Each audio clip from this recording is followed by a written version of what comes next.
Alright, so we are back with exploiting Active Directory. And we finally got the VPN connected. Let's go! Alright, here we go. So we have to now, bam, and 10.279.101, which I think I already did that. So wired settings. You can come into here, we want to make our DNS server that. So DNS server 10.279.101. Go ahead and turn automatic off and make sure you put in something like 8888 to still be able to reach out to the internet. That's Google's. It's not like mine. If you don't know that, we may be a little bit too far advanced in this thing right here. No offense. Alright, so we did that right. Let's go ahead and we have to restart the CTL now because we should not actually be able to do an NS lookup, but let's try it anyways, just in case. So we're going to try an NS lookup on this guy, which this is going to be on the domain controller. If we get something back, awesome. We shouldn't because we haven't restarted the network service yet, but we do. Let's go! Alright, cool. That makes my life way easier. Let's go and CD into desktop, try hack me, and we'll make a directory for exploit AD. And I am super stoked to take this one. So CD into exploit AD. Now I'm wondering, and there's a few ways we can do this, right? We can just start to just throw stuff at it, you know. We can just try, we can just try a whole bunch of different things, see what works, see what doesn't. It looks like it's just run SSH. Let's go ahead and let's do an mmap first. And hey, thanks a lot for the follow, Killzer. Thank you very much. It's freaking awesome. Thank you. All right, you guys. Hey, Justin Guy, how you doing? I gotta turn up my computer sound like a little bit. I can barely hear that follow like right there. All right, so let's start off with. I was actually gonna start off with a Bloodhound also. So we have task files up here. I guess we'll download them and we'll move them over in our folder, right? Oh, it's Bloodhound.zip. We don't want that. We don't want that, right? We want to do our own Bloodhound. We don't want someone else's Bloodhound. Let's go into SSH into this guy. How about that? Does it have credentials? We do need some type of credentials first. So I saw something up here for the introduction on how to SSH into him. Oh, you want to know why? Because we got to actually create our own credentials, don't we? So you're going to request your credentials, right click on here, open link in new tab, and we actually get some credentials, right? And then we're going to SSH in with Lewis Thornton, and then that's going to be our password for the rest of the time. So let's go ahead and SSH in as this person. So we can follow this SSH, like right here.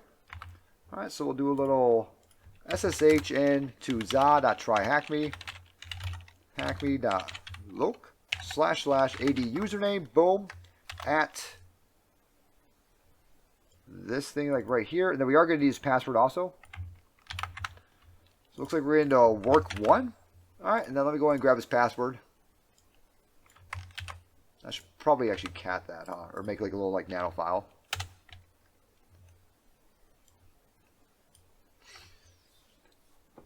It's a decent day, Ryan, with a positive outlook. Looks like we need to do all the exploits mentioned there. I mean, that's what they say. All right, so it couldn't resolve that host name. Let's go ahead and do an NS lookup for this guy like right here.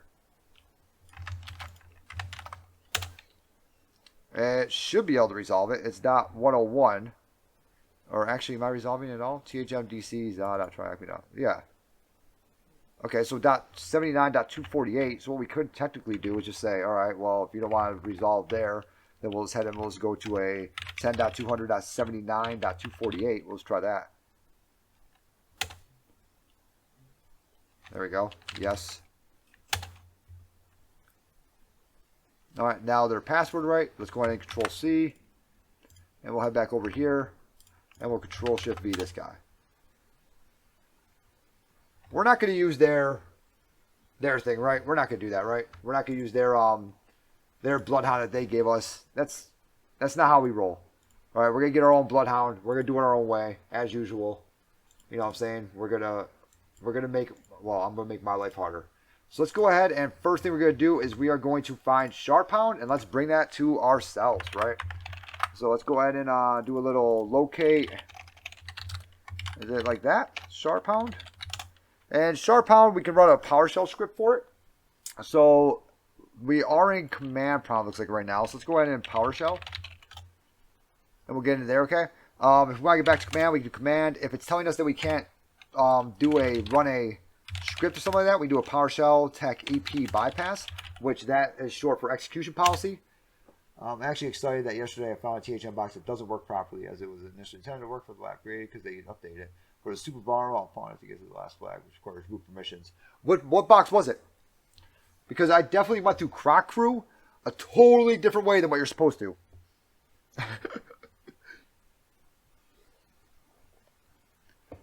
I was actually talking to who was it, DZ64 about that. Yeah, I went through a totally different way because I went through it.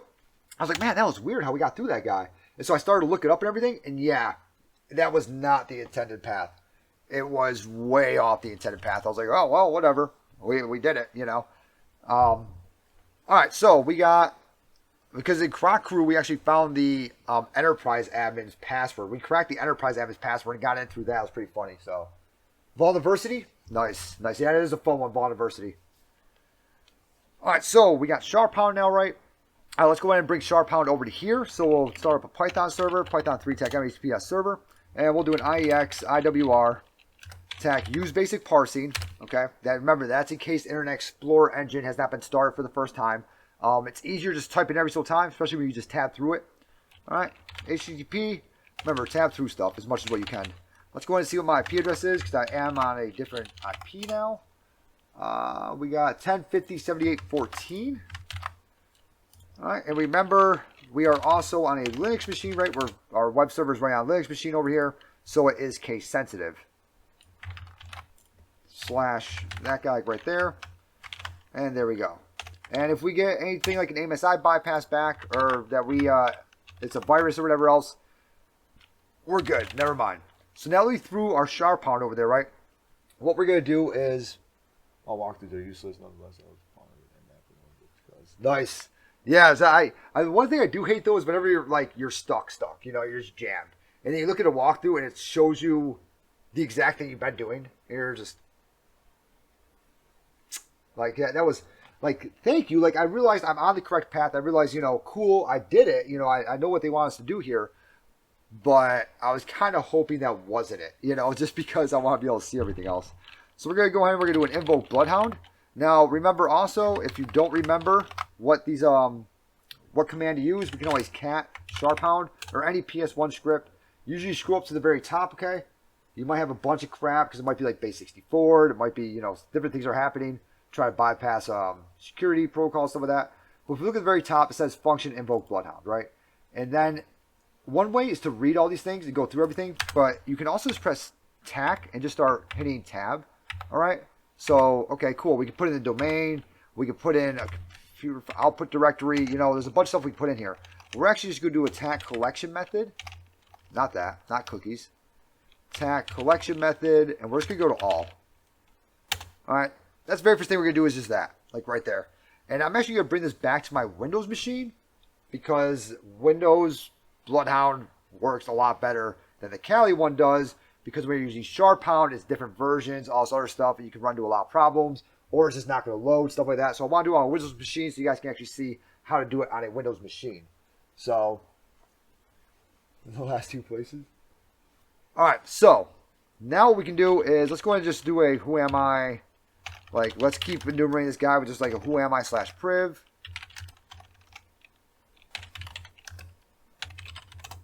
We do a who am I / group, see what groups we're in. All right. We are in a remote desktop user group, so we could actually just get right into this guy.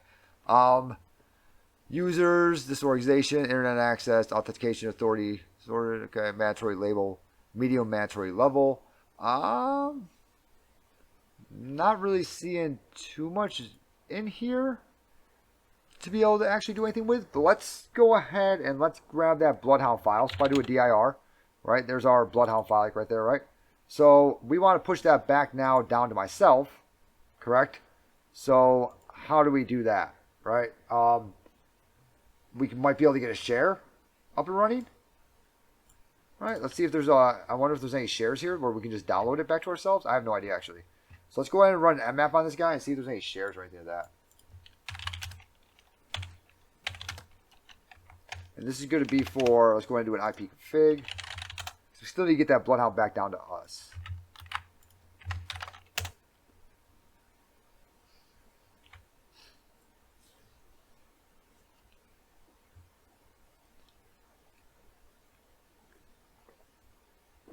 It doesn't look like too much is up and running.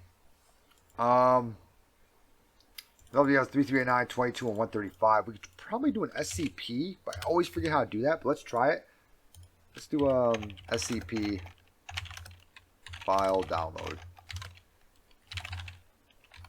So what SCP is, it's a, like, you can download files over SSH. That's what SCP is. I say it every time I type in SCP. Usually as soon as I type it in, why is it connected to the internet? This may sound silly, but how do you use Terminator? I want to use it also. What do you mean? Or aircrack-ng? What do you mean with... Oh, that's just the... I just pressed over, that's all. Terminator, so if I do a Control-Shift-O, it splits it horizontally. Control-Shift-E splits it vertically. Alright. And other than that, it's just... I mean, that's really about it. You just sudo apt install Terminator, and it'll install it. And then I put it on the bottom, so whenever I do this, I just have it sitting right down here. Right? I like Terminator a lot. I think it's an easy one to work with, but that's really just because I can just split the screen to 1,000 different places. You can also make like other ones, like totally other windows and stuff like that, and have like... it can get pretty crazy. I usually just split them and stuff like that. Alright, how to download a file from a server with SSH SCP. Yeah. My wife says she loves me. Yay. No, it's not complex at all. Control-Shift-O, Control-Shift-E, and then there's, you know, Control-Shift-C, Control-Shift-V, just like you would in Kali there. Local target destination. Okay, so, boom, boom, boom. So I want to do a SCP, right? So I wonder if we could just do it from over in Kali, like right here. So if we get SCP to the Windows machine, right? So that username, Lewis Thornton, right? Lewis Thornton, at the IP address. This is actually probably going to be really good practice for, what is it, like PMPT or something like that, right? And then the file name.zip, so I need the file name. Probably the whole path, I would think, right?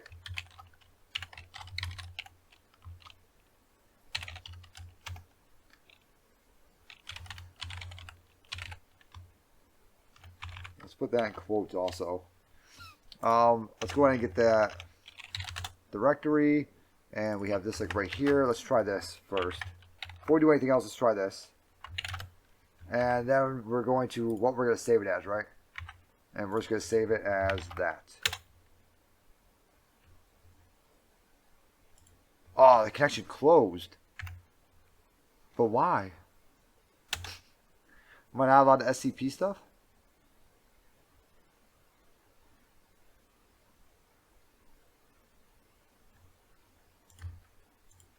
Connection refused. Uh-oh, did I break him? Okay, we're back in. It should have just asked me for a password like right there. Let's try again. Okay, so we got his password. I wonder if we just happened to just get it right when it was like, you know, lost or something like that for a minute.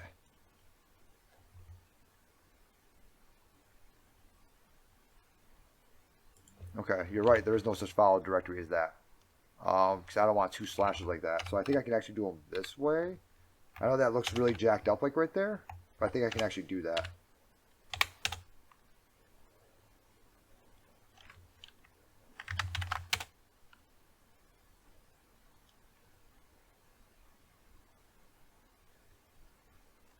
Is that file not there anymore?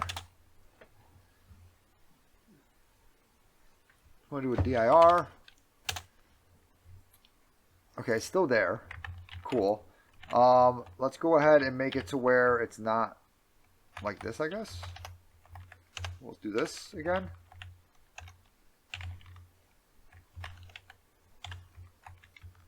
And we'll try this. 211. Yep, that is the same file. Okay.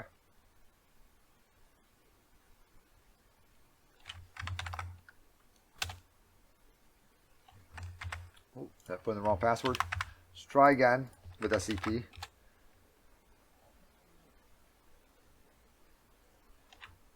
Yeah, see, it's not going to take it like that. Okay, I got an idea. We have to put double slashes because of Linux. Whenever I put it in quotations, it was already adding double slashes. Put double slash now, we should only have single slashes when we send it across. Should. And for some reason we have double slashed it again. Why?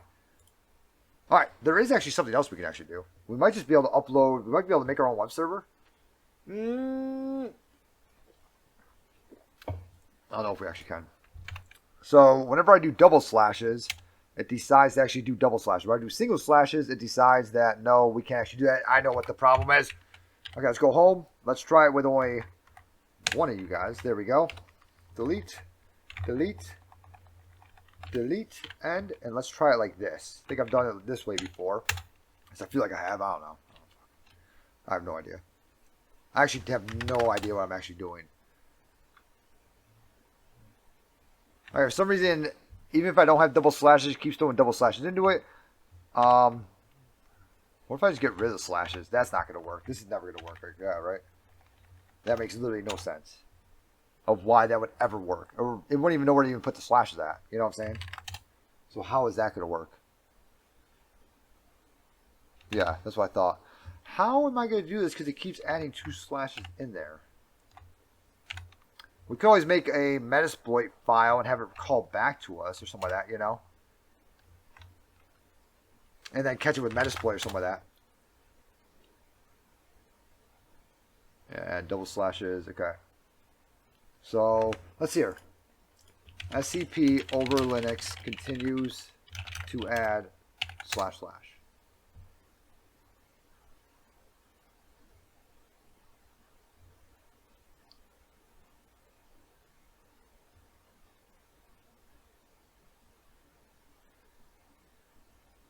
Can I send it from me to him? Is there an SCP over on this guy? There is. Okay. So can I do an SCP? I wonder if because does Linux even have the thing even open? You know what I'm saying?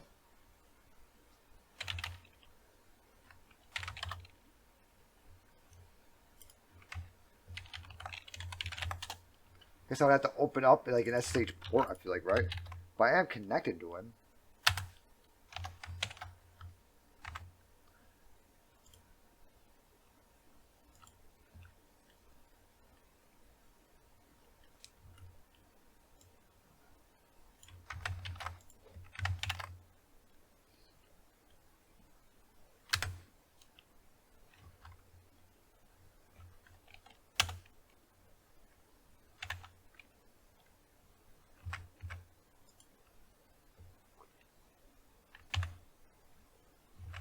I think I'm doing this SCP incorrectly. I think that's what the problem is.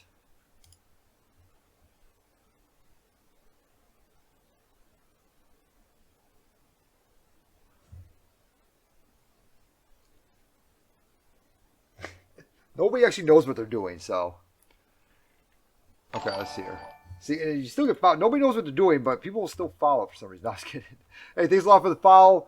Yen in official. All right. And nobody actually knows what they're doing, though, but... Okay, so let's see here. We already have SSH, right? We already have that and everything. Boom, boom. SCP, file, Windows IP, C drive, boom, boom. Now you should be able to SSH or SCP for your Linux machine. So SCP the file, the Windows IP. So we want to, he's saying to do a...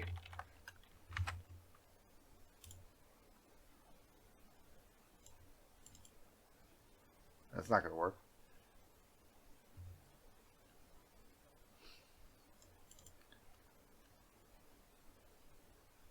He's using an RSA key. Yeah, that's pretty much what we had like right here, right? With that. Boom, boom, boom.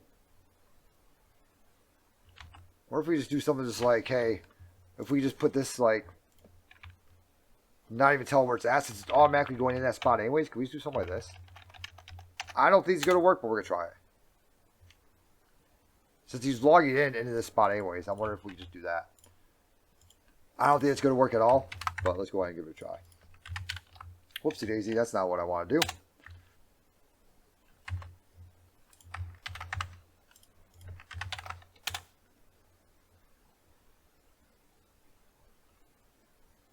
All right, let's go. Since he was already logging into C user store and like right there, we grabbed him.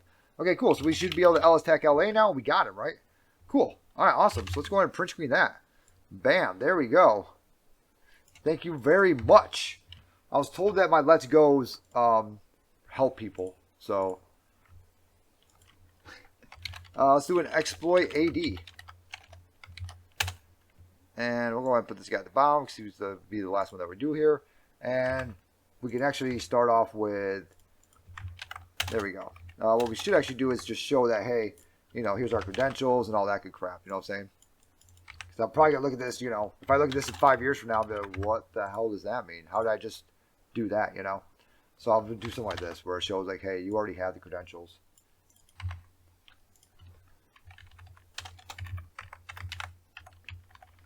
Okay, so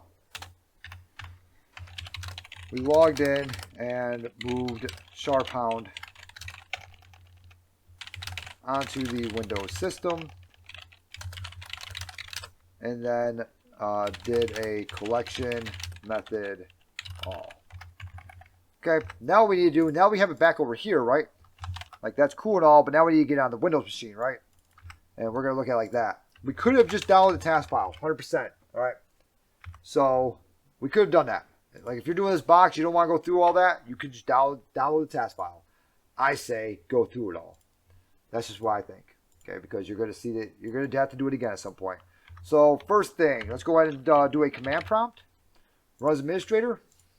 And I'm going to CD into the C drive, users, Ryan downloads, Neo4j, Neo4j, /bin, and we're just going to run it quick. Neo4j.bat, I actually think it is. Neo4j.bat.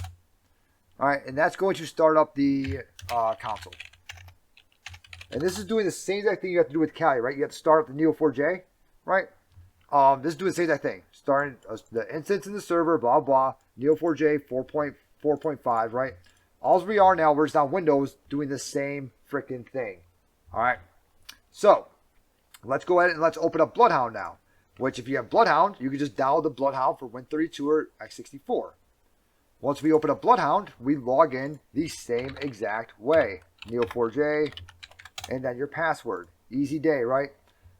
Like I said, I like using Windows with it because with Kali, it doesn't always want to seem to, you know, just, it doesn't want to seem to always connect and things like that. It kind of becomes a pain in the ass sometimes. Right? Or the versions might be different, or you're using *# and you didn't use bloodhound.exe, stuff like that, right? I throw it on the Windows, seems to work every time, right? So we have it here. Let's go ahead and download it now. We're gonna do a PowerShell. All right, runs administrator, yes. I'm just gonna throw it in my my desktop. Other way you make noises, super efficient. Boom, boom. There we go. Okay. You should hear me at work. Because noises at work are just, you know, that's an appropriate thing to do in the recorder. That's perfectly acceptable. So you should hear my noises at work. All right, CD to users, Ryan, OneDrive, desktop. We'll throw it on here. We'll do a Python. Well, we're not going to start up server. We're going to do a wget, use basic parsing, HTTP, and we need to get the 192 address of Kali now, right? Because my machine talks to the 192 address. So we're going to ifconfig. All right, and where's my 192 address? Why do I have a 10.0.0? What am I on? Hold up. Hey, I figured out why it's so slow. Am I at adapter 3 like right now? Yeah. Oh my god, I am. Okay, so let's see if I can actually ping that. Let's see if I can ping.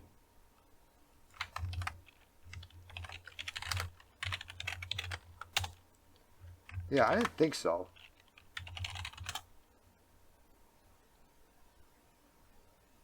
Can that guy ping 10.0.0.1? This guy over here? Kali? He can. And he is 10.0.0.44. Why can't I ping him? I should actually be able to.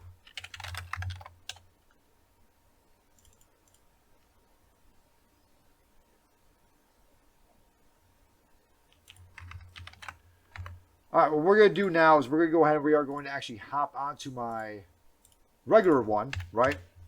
So I'm just unplugging the cable and plugging it back in. That's what we're doing like right now, okay? And we're going to grab 192.168.0.52. We're going to hop back onto my natted one for some reason. I was on there. That was stupid of me. I have no idea why I was on there, but whatever. And let's go ahead and do a, I don't know why I just hopped back over to the other one because I still need to freaking download it. Okay. Hop onto my natted one. Or my regular one. wget. Use basic parsing. HTTP.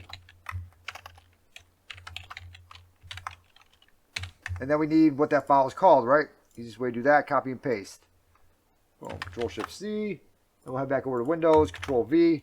All right. And we should copy it. Tac out file is going to be that. We should copy that zip back down. Frank, how you doing? What does that say? Unable to connect to remote server. Should be able to connect.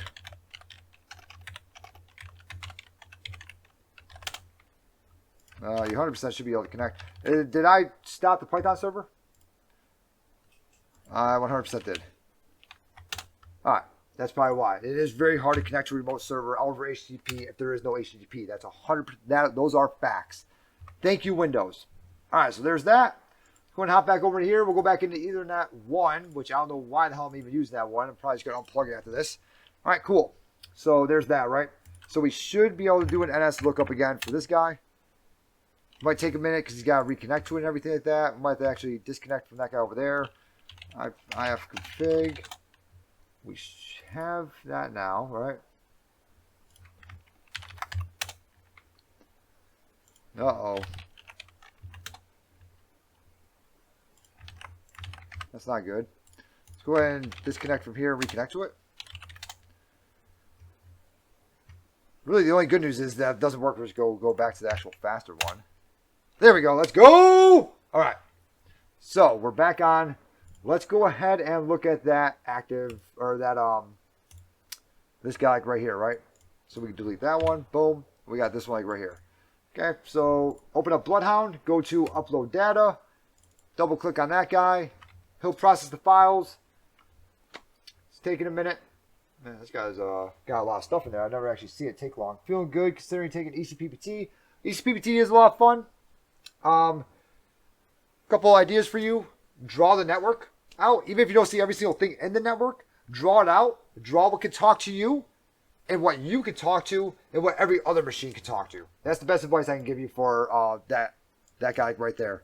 I would also highly suggest you do the room gatekeeper on TryHackMe. All right. And I would also suggest to go ahead and make a little lab and start to learn pivoting and things like that through the lab. And if you really want to go hardcore, put a buffer overflow in that lab and learn to pivot through the lab and do a buffer overflow. You know what I'm saying? Also have a Windows 7 machine ready to go. I did take the test and I did it on both Windows 7 and Windows 10 VM. Just when you're in a Windows 10 VM, they'll even tell you like Windows 7 VM.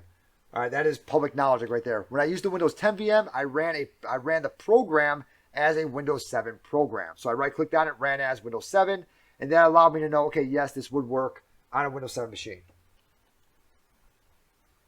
So, all right, let's go ahead and open Bloodhound back up. We will go into GP, tools, Bloodhound. Remember, once it loads in there, it doesn't always load the first time. So I just like to exit out, go back in, and it always seems to hop right in. So, and there we are. Okay, so this is what we got so far, right? We can go ahead and try to start to look at different things, right? Queries, database information. So let's go ahead and let's start with the easy stuff, right? With map domain trust, because we think there is one, and there is. Okay, so we try to hackme.loc or local, right? Is trusted by za.tryhackme.loc. And we are in that za.tryhackme, right? We're in that guy. See if we can find anything with unconstrained delegations. And we can. And most of the time, domain controllers pretty much always have unconstrained delegations, so that doesn't really give us much, right? Only the administrators and this vagrant at za.tryhackme.loc is able to talk to him. And this vagrant guy down here is an admin to him. So if we could actually get in vagrant down there, if we could actually say like, hey, like, what's the shortest path to here, right? And shortest path to there is to administrator, no shit, okay? Doesn't really help us out very much. Let's see if we can shortest path to domain admins from Kerber roastable users. Try something like that. No data. Let's see if there's any Kerber roastable users on here. List all Kerber roastable accounts. We do. We have an SVC IIS service running. Yeah, if you read enough notes on HPPT, you might just be able to pass. And then we have the KRB TGT. Just so you know, also Frank, on YouTube I have a ECPPT like prep video. It's just one video. That's it. It's not like a 4-part series like the EJPT stuff. It's that one video, and that one video does actually go over a lot of stuff that you may encounter, different ideas, how to pivot, things like that. So I think it's a great video. A lot of stuff I say, like it's one of those things where, listen to the professor. Every single thing he says is going to be on the test. It's one of those kind of things. Like I'm just sitting there talking. Don't just mute it and just walk away. Listen, understand the words. Words have meanings. All right, cool. So we have Kerber roastable accounts here, right? We know that. So that's something to look into. Right? We probably ASREP. Find ASREP roastable users. Okay, no data return on that. Find computers. Nope, nothing. Kerber roastable user. Nope. All Kerber roastable accounts were good. Okay. Find servers where domains for where people can RDP into. It looks like domain users can RDP into the THMWRK1.za. Okay, cool. And yeah, we just kind of go around and just kind of look at different things. Now, just because, hey, you're welcome, Frank. No, thank you, man. Thanks for watching. Thanks for freaking sticking around. You guys are all awesome. Just because it's not, like, Bloodhound can only show you so much, right? You can't just upload Bloodhound and think, hacking it, It can only show you so much. You still have to enumerate everything. You still have to look at every single thing and understand what is this stuff trying to tell me, right? Yeah, okay, I can map domain trust. Can we find principles with DC sync? But what does that mean, right? So you still have to understand what this different stuff is, right? So we uploaded Bloodhound. Cool. Awesome. Easy day, right? And we are going to exploiting permission delegation. All right, cool. Our Bloodhound does not quite look like that, but we could probably actually get to look like that. Let's go ahead and find out. We don't have a lot of tier 2 stuff, though. Let's look at like tier 2 admins, crap like that. He's got way more information than we do. But we can actually get on this machine and we can get more information. All right, so we can SSH back into this guy. Lewis Thornton. Let's go ahead and grab her stuff. Boom. I feel like that would be her, right, Lewis? Or if it's Louise, might be a guy or girl. I mean, it doesn't matter. Fuck cares. So let's go ahead and do a net users, right? Okay, so it looks like we got Cronus and Vagrant on this box, okay? Let's throw Power View onto here. So let's go ahead and locate Power View. And we're going to throw Power View and also Power View Dev. So these two like right here, right? So we're going to do a quick copy Power View over here. Right here, right? And we're going to go ahead and we're going to copy Power View Dev also. Power View Dev is like the dev version of Power View, right? But I've just noticed that it just has more stuff on there. And let's go ahead and we'll do an IEX, IWR. Oh, let's get into PowerShell first. PowerShell. Attack EP bypass. Whoa, where are you going? EP bypass. And we'll go ahead and do an IEX, IWR. Use basic parsing. And we're going to download HTTP, that. And we want to download that from 105078.14 / powerview.ps1. If I could type it out. Okay, cool. I did type it out. .ps1. There we go.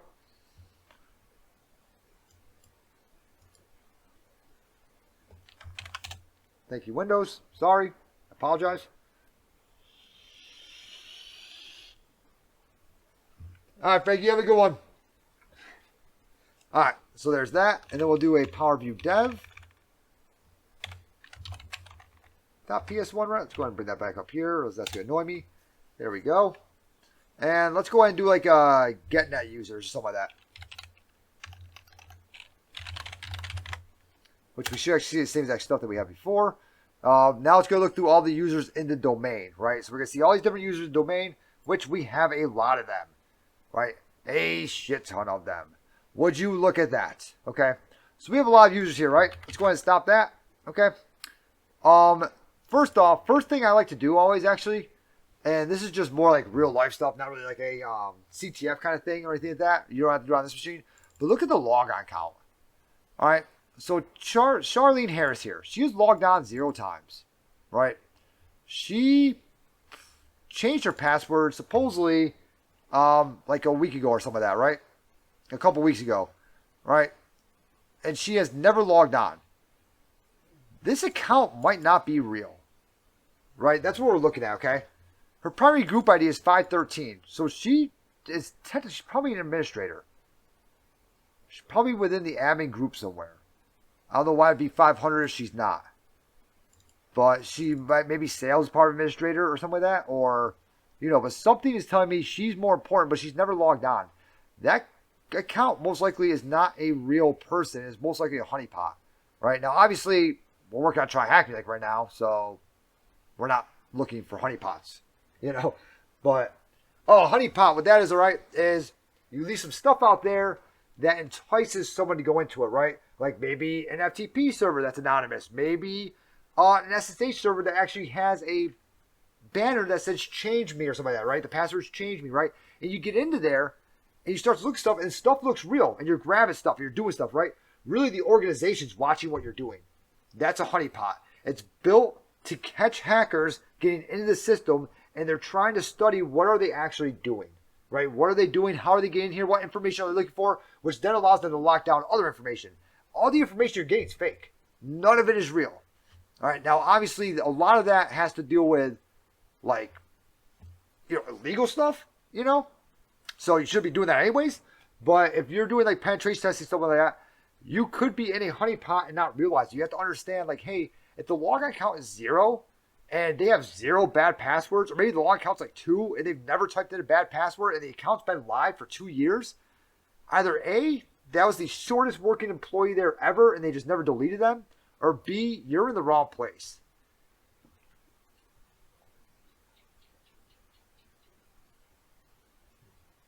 Yeah, no, this is not, on try-happy stuff like that, there's not honeypots. They wouldn't have a honeypot. This whole, if you really want to think about this, all try-hacking is one big honeypot because none of it's real, right? And we're trying to get into everything. So we got a bunch of user here, right? So we can just filter it down by just like display name, or we can filter it down by the SAM account name, like their login name, right, or something like that. So it looks like they're doing it first out last. So I have to remember how to do this though. I think it's just select, and then we can just say SAM account name. I think it's like that. Yep. So now we've broken down all their users, right? And you can see we got a lot of freaking users. But the more users, the better, right? The more users you have, the better. The more users and less passwords you have, the better. So if you only have like change me and you have 500 users, you're probably going to hit a user that has the password change me. We do also see SVC IIS, which we know is most likely Kerber roastable, right? They said that was a Kerber roastable account. We see a couple other services in here. We can bust this down by description. And let's see if we see a password in the description anywhere. RIPTION, description, okay? So the description of each account, right? Now, this may also break the box like right here because there's so many freaking users we're actually not even seeing a description. A lot of them may actually not exist, descriptions. And it may just be pulling that. So I shouldn't do like an if exists or something like that. I won't be spraying and praying yet, no. Like right now, before I spray and pray, we would grab like Mimikatz or something like that. So I would do like a locate, invoke, Mimikatz, right? And I'll grab something like this first before we ever prayed and sprayed. I'll grab something like this, right? And, oh, that's Mimikatz. Whoopsie daisy. That's different. And I would see if we could even put Mimikatz even on here. Like what type of...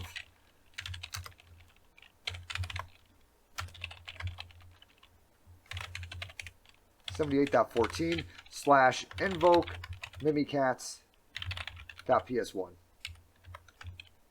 I'll try something like this first, and I would try to grab hashes and just try to crack those offline first. You know what I'm saying? That would be my first thing that I'd want, that, you know, something like this. And this is all just CTF speaking wise. Like I said, I'm not a penetration tester. I've said that many a times. I know how networks are built. I understand what attacks go into networks. I know how Active Directory is built. I understand what attacks happen on Active Directory. I've seen the attacks happen in real time. I've done the attacks in real time on our own network, stuff like that. But nobody's ever paid me to go into a company and do something like this. You know what I'm saying? So we can do an invoke Mimikatz attack dump creds or something like that. You know, I'd start off, and I believe it was I think even Heath Adams even says like start off loud to see if they see you, because the whole point of a penetration test is to see, you know, like do they actually see you, what information can you get, all that good stuff, right? So we don't have the rights to even run Invoke Mimikatz. We're not an admin yet, so I'd probably try to use like power up or something like that. But let's go ahead and let's start following this guy like a little bit. We're getting way off track here. Excuse me. Oh yeah, we do have all these users and everything, right? So what we can do is we can head back over to my Bloodhound over here, right? And wow, there you go. Would you look at that? I don't even remember what that one even was, what we even queried there. But let's go ahead and just look at some users here, right? So let's go ahead and there's our box, right? There's the domain controller, right? We're not actually on the domain controller like right now, but this is a lot of users. Ooh, get changes all. Ooh, really now. That's something. All right. We could try to do something like this and then see like, hey, sibling objects to the same OU. Okay, so we don't really want them. Effective inbound GPOs, reachable high value targets. We got domain controller going to THM, member of that, right? I kind of just want to see the other boxes. Explicit admins. Who's an admin to this guy? Okay, unrolled admins. Okay. Delegation, first degree membership. I really just want to see what box are we actually on. What's it called again? This box name? This box name is THM Work 1. So let's go ahead and grab that. We'll head back over to here and see if we can't find that guy. There we go. And let's go ahead and see who can actually like get in on this guy and stuff like that. So we have, let's see here, effective inbound GPO is 3. The other one only had 2. What does he have? Default RDP access. Okay, he has RDP access on there. That's why. Unrolled admins, we have 14. Jesus, where are they all at? Tier 2 admins, right? Looks like Tier 2 admins are admins to THM WRK1. So let's go ahead and double click on this guy. Let's see what this guy's all about. Direct members, 13 of them. So we have 13 members in here. Here they all are, right? So we can start to look at that word list that we just got, or that username list that we just got, and start to break it down and make sure these guys are actually in there, stuff like that, right? Unrolled members, 13. Probably going to be the same exact people, right? And these are all the admins and everything. That explicit object controllers, okay? What we want to find, like, right now is, do we have rights to any of these users, right? So, who am I again? I am right now Louis Thornton, which I don't believe she has any rights over here. Or Louise, however you want to say it. Nope, she doesn't. So let's go ahead and let's keep reading what we're supposed to do here and stuff. Because we got this whole thing, IT support. They really broke it down here. Very interesting, okay? And administrators misconfigured permission delegation of the IT support group. Okay, so IT support group. So let's go ahead and check that out. If we did more enumeration over here with power view, some of that, like get net group.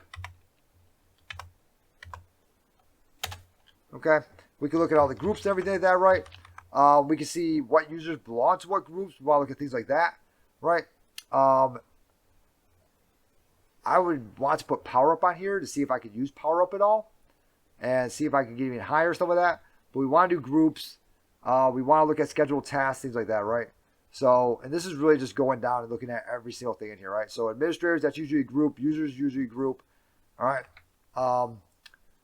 But yeah, as you go through something, you'll start to find more stuff and everything like that and see, okay, what does power up do? Power up is, okay, so we'll go ahead and we'll locate power up.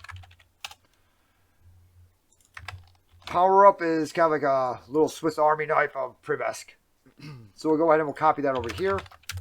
And, whoops, did I copy him? No.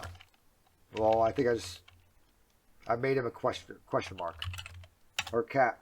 Yeah, I made him that for some reason. Move that guy to power up PS1.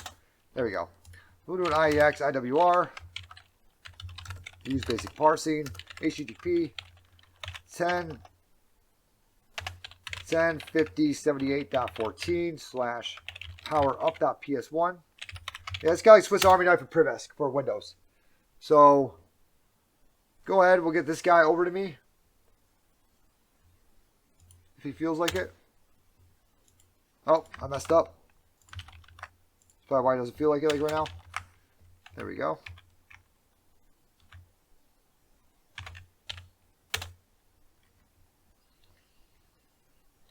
And then we'll do a go ahead and we'll do an invoke all checks. We'll see if this guy has anything on him that we can utilize, right?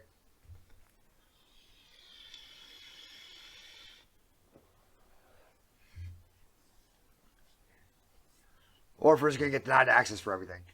All right, so we do have an unattended XML file. So, and we can read that. So let's go ahead and cat that guy, like right there. Or type, whatever you want to do. But yeah, he's going to go through. He's going to look for unquoted service path, DLL hijacking, any executables that you have too many permissions on, stuff like that. That's what he's going to go through and do. But obviously, as we can see, he can also be stopped depending on permissions. Things like that, right? Let's go ahead and cat that guy, though. Type out that, like right there. And we may be able to find a password in here. So we have password sensitive data deleted. Damn.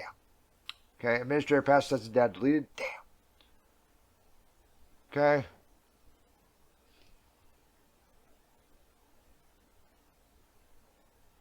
We just kind of want to look through this guy, see if we can find anything. We can also bring it back down to ourselves and grep, you know. But it doesn't look like we have anything in here. And we have the sensitive data has been deleted also. So, you know, that's only so much that we can do with that. All right. Let's continue to look at this guy over here. So if we were to look at every single thing, we would also get IT, right? It was like IT something, right? And one of those groups, right? It was called IT something, according to this guy over here. IT support.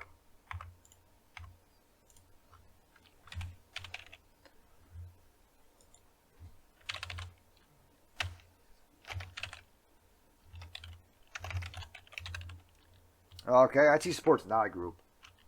So I think it's lying to us. It is a group. IT support. Okay, it's got space in it. All right, cool. So let's go ahead and let's look at these guys. And let's see who the members are. These guys, direct members, we have 5 of them. All right, 1, 2, 3, 4, 5. Okay. Their permissions, member of, member of, member of, member of, member of. Okay, cool. First degree object control, 5,015. You know what? We're just not going to do that. Nope, sorry. Sorry. Okay, so only getting so much on this IT support, though. Explicit object controllers 5. Let's see what we got here. Account operators, domain admins, administrators, domain users, generic right, generic all, and owns. Okay. But they're all pointing back toward that guy, so we can only do so much with that. All right. Let's see what else the guy wants us to do over here. So he wants us to, that's myself. There we go. So we got domain users have a generic right over the IT support. That's what it's saying, like right there. Let's go ahead and make sure that is actually true. So we can do a IT support, and then we'll do a domain users. All right. This guy will actually look at those two. And total knows to draw is 5. Total, no, we're not going to do that. No, draw the graph. Let's see what happens. I think these guys are going to take a minute, but we're going to draw them.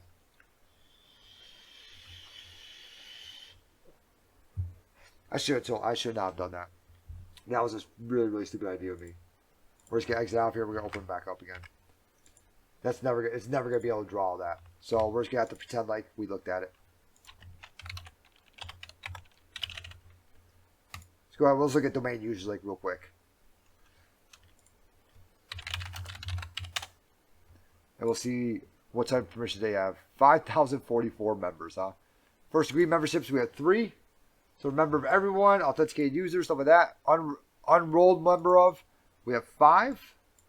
So we have domain users, authenticated users, certificate, service. Okay. RDP. First degree object control. All right, so yes, we do. Domain users have a generic right over IT support. Right click on this, go to help. Abuse info, and here we go. Generic right to group allows you to directly modify group membership of the group. Wait, are you actually hacking? What do you mean? Like a real network? Yes, we are hacking a real company. We're actually on Tesla right now. No, I'm just kidding. No, not at all. D-wheeling. Darian, how you doing? Oh, thank you very much, Darian C98. Thank you very much. Thanks a lot. Thanks a lot for coming in, stopping by, all that good stuff. You know what I'm saying? Thank you very much. You guys are all really awesome. So thank you for watching some of that. So if we right click and we go to generic right, we can see what we can do, our abuse that we can do to this, right? So to abuse this privilege with Power Views, add domain group member. First, import Power View, which we already have, right? Into your agent session or into a PowerShell instance at the console. We already have done that and we imported it into memory, right? Yeah, the box is available at TryHackMe. This is this box is exploiting AD. And actually, now I'm back on here. Let's go ahead and make sure that we don't have to extend. Woo! Whoa! Oh, I can only extend it for 2 hours. I'm on an entire network and I can only have 2 hours on it. So we're probably going to get kicked out at some point. All right, so we have to abuse this guy, right?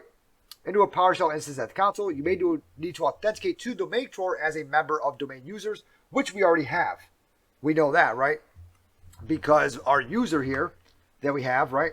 So if we look at who am I groups on our own user here, wherever she went, or he, who am I / groups, we are in the domain users group, right? So we have all these guys are the authenticated users. There we are. Okay, so we know, and we're in the users group, okay? So we know that we're good, right? We have already got that. So we're logged in as that. I'll minimize this guy down.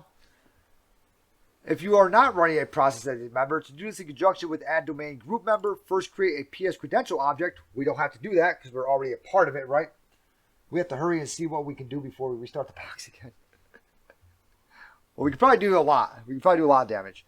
What we can do is then use add domain group member, optionally specifying the creds if you are not already running a process as domain user. Okay, we already did that. Finally, verify the user is successfully added to the group with Power Views get domain group member. So we can go ahead and add domain group member. Boom, boom. All right, members, we're going to add in Harmjoy. We're not actually going to add in Harmjoy, but we're going to add in myself, right? So we'll say Ryan. So we're going to say, and I don't know if I actually need to put a password behind this. So we're going to say identity domain admin. Sure, why not? I'll do that. Ryan. And we're just going to enter. Can we do that?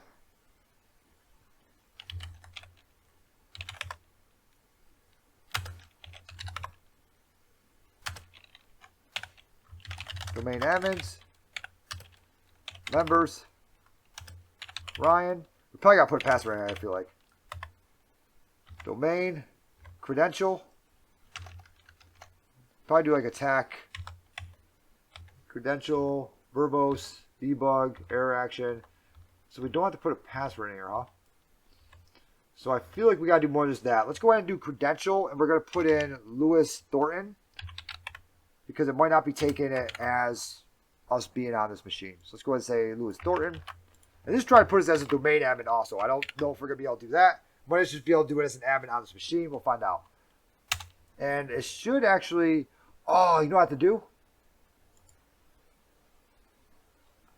I'm going to have to... Because we're not already P'd in, so it's not going to pop up a little thing, right? A little pop-up box. So I think I have to actually say... I think I have to actually make the credentials on here beforehand, just like what Power View was kind of, or Bloodhound was kind of telling us to do, right? So, oh, we got to do it to IT support also. We're not even able to do it to the other guy, right? So we're going to do an add domain group member, attack identity, to IT support, because we can add group members into IT support. That's why. Attack members, and we're just going to say Ryan. Let's see if that works. I feel like I need to put a password in there.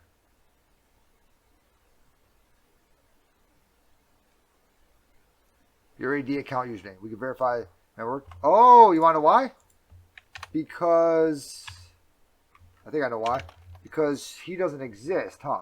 So we gotta put someone that at least exists on this thing, huh? Can we do this? Okay. So now Lewis Thornton should now be part of the domain group member. All right, now here's something. We downloaded Bloodhound. We cannot now show, unless we do another sharp hound and we do it again, the information we got from Bloodhound was the information that we got at that time. So it's not just going to update. It's not pulling from this machine, right? It's not going to update that Lewis Thornton is now part of IT support. That's literally impossible. Okay, that is impossible. We shouldn't be able to do this for domain admins, because we don't have add domain group member over that, right? No, we do not. Okay? So, we were able to do that because we have the permission of generic right over IT support. Okay? That's why we were able to do that guy right there. So let's go ahead and do a little whoop whoop. Add AD group member. Generic right permissions. With generic right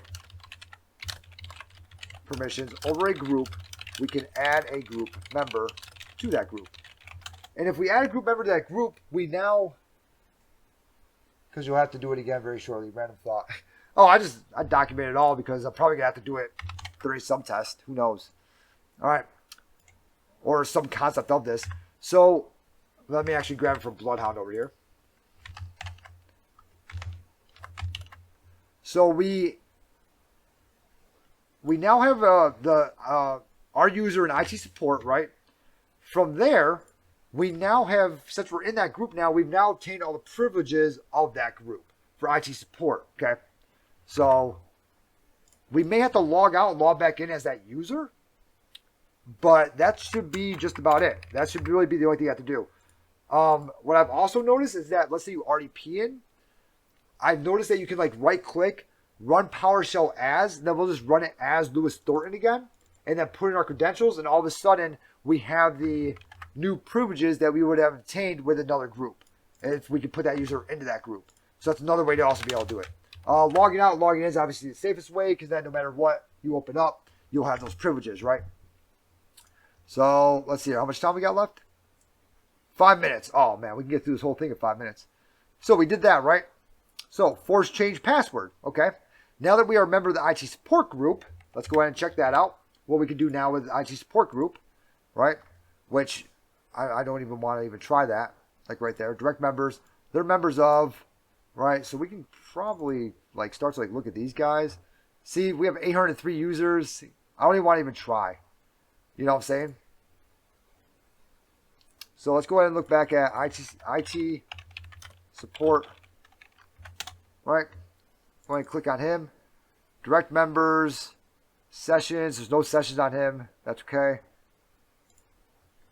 All right, so now we have generic all, right DACL, generic right on domain users, right DACL, generic all owns, right owner, generic right, and generic all. Okay? So we have a lot of stuff that we could do as an IT support. Or actually, all these guys are doing it to me, actually. I want to see, what can I do to other people? Excuse me. Those guys are all doing that to me. Direct members, enrolled members is 5. Probably the same people as direct members. Let's see here. I want to know, what can this guy do to somebody else, right?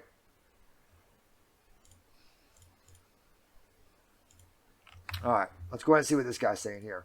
We could just look at the group and see what their privileges are also. Right. So once you get to this group, everything works, you see the account as a member. So we can go ahead and do that. We can go ahead and do a, ooh, we cannot do shit because I think it's shut down. So we're going to go ahead, we're going to start this guy back up. All right, I'm going to take a quick 5-minute break because we've probably been doing this for a minute so far. How long have we been going on for so far? We've been going on for just under an hour. 2 minutes under an hour. All right, so we're going to go ahead and we're going to take a 5-minute break. And then we're going to continue on with this machine. Let me go ahead and get him started back up again. Might have to do a little refresh. That's probably gone. I don't know if people are trying to reset him. I feel like I should always vote for it. Whenever I see like 3 or 4 people try to reset a box. Oh, it got reset. Hey-oh, it's actually back up like right now. Never mind.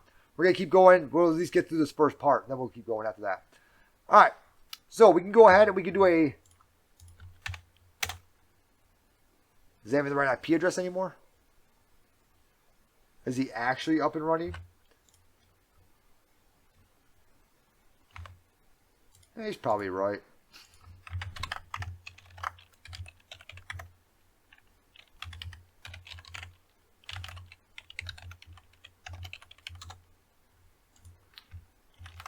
Actually not get anything over there. He might not actually be fully up and running yet, huh?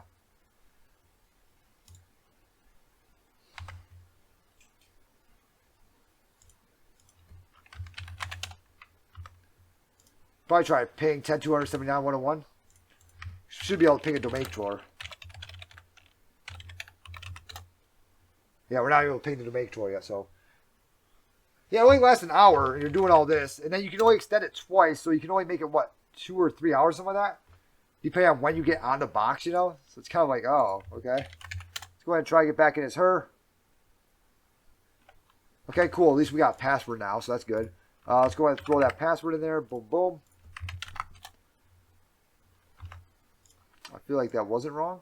Or I might have to get new credentials. I hope I don't, because I just literally just added her in. You fucker. I was putting this fucker like right here. You got me good. Actually, I don't even know what my new credentials are. Let's go ahead and grab some new credentials. Yeah, I just threw you into the group, too. You kill me. Alright, so back up here. Let's go ahead and grab some new credentials. So we can get some actual machine credentials. We're just going to have to do this. Bam, bam. And we'll try to get back into somebody else, I guess.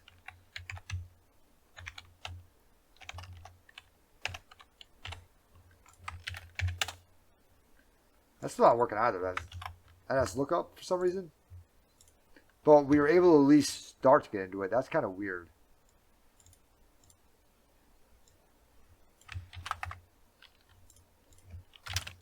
Might still be starting up. Okay, yeah, he's probably just still starting up. Okay, so let's go ahead and see if we got those credentials yet. Probably not. He's probably starting up still. Let's go ahead and get credentials here.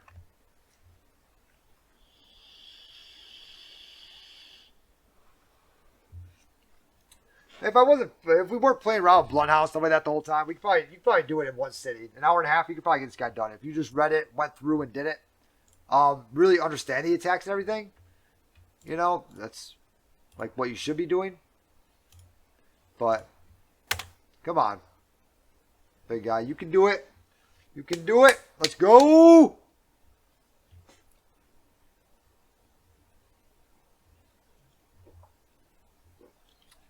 Come on now. Come on. We can do it together as a team. Just need some credentials to get on the box. Just literally a username and password. That's all we need. We should have saved that username file and just sent crackmap-exec at it and then sat here for the next 7 hours waiting for it to find something with like one password on it. Come on. You can do this. I know you can. I know you can. I have faith in you. I should try this. I'm going to try this password again.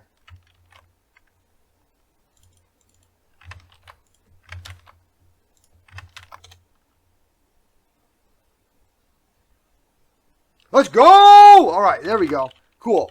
We're in again. So we're probably not part of the IT users group anymore, so let's go ahead and at least get us back into there, right? So we have to get PowerView back on here, so we do IEX. Our PowerShell attack EP bypass. Now, if it is saying that this is a virus, right? That this file contains malicious whatever, you can do what is called an AMSI bypass. All right, I'm going to throw this guy into chat. I don't know if chat's actually going to be able to take him. Twitch might be like, yo, fuck off, mate. Nice try, but I'm going to throw him into here. Let's see. Okay, so it took him. Copy and paste what is in there. So if you were just to throw him like this, bam, that is it. That's an AMSI bypass, okay? They also have DLLs, things like that for it, all right? Hey, thanks a lot for the follow. Oh, thank you very much for subscribing, Boofoo. Thanks a lot, man. That's freaking awesome. Thank you. All right. Oh, with Prime. Wow, thank you, Boofoo. Thank you very much. All right, so that's an AMSI bypass. I would highly suggest just copy that down, paste it into a notepad, all right, file. Then you can always just keep going back to it, right? All right, so we got our set item there, right? So let's go ahead and do our IEX, IWR, attack use basic parsing, HTTP 105078.14 / PowerView .ps1. And then we're also going to throw PowerView dev on there just in case I need it.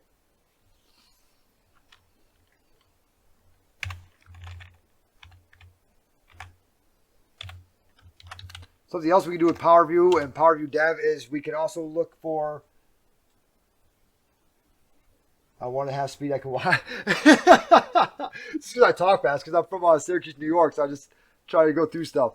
on 1.5 speed. All right, so also something we can do with Power View is we can also do something like a find local admin access. Okay. And if we were an admin anywhere else, they would actually go through and actually look at that and say, hey, you're an admin on this box. You don't need to do shit to get into them. Just get into them, right? We're not going to be able to find anything with this, okay? You can also do a find, I think it's find or invoke user hunter is another one. You can do invoke user hunter to check access, and we can see if we have access to any other machines. All right, that's another thing that you can do too. And those two commands are really, really good. As soon as you get out of a box, see like, hey, do I have access to anywhere else? All right, let's go ahead and do a get AD user, which I don't think, yeah, it's not gonna be saved. So get AD group member, wasn't that it? No, we're actually trying to, we're not gonna be getting the AD group member. We're actually gonna put an AD group member in there, huh? Because add AD group member. Get AD group member is just gonna freaking go ahead and it's gonna try to say, hey, what member do you want, right? So add AD group member.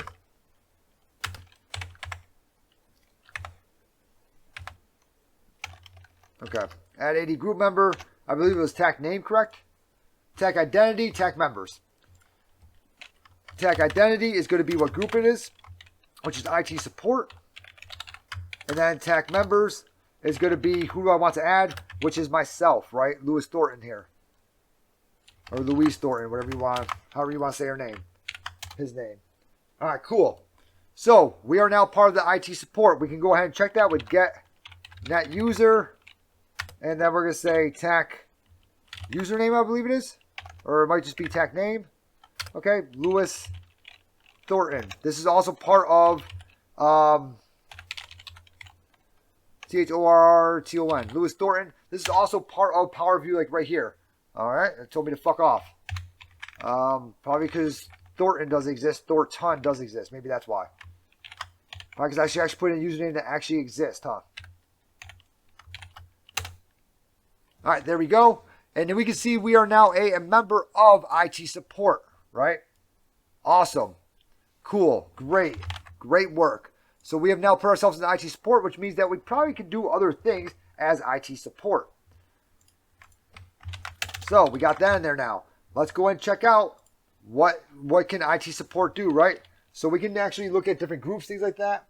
Try copy paste AMSI bypass to OneNote my AV. Oh yeah, your AV will freaking pick that up real quick. But you know what won't pick it up is PowerShell. It's pretty funny. So your AV picks it up because you're trying to put it on local disk, right? When you're in the PowerShell, it's still sitting on memory. Whenever you do that, it's still sitting on memory. It's also why we do the IEX IWR because that's still on memory. Okay, but your AV will 100% pick that up. So you may have to tell it to like, hey, don't worry about this, right? So we now know that we are part of that group, right? So force change password. Now that we are a member of IT support group, we have inherited the force change password permission delegation over the tier 2 admins group.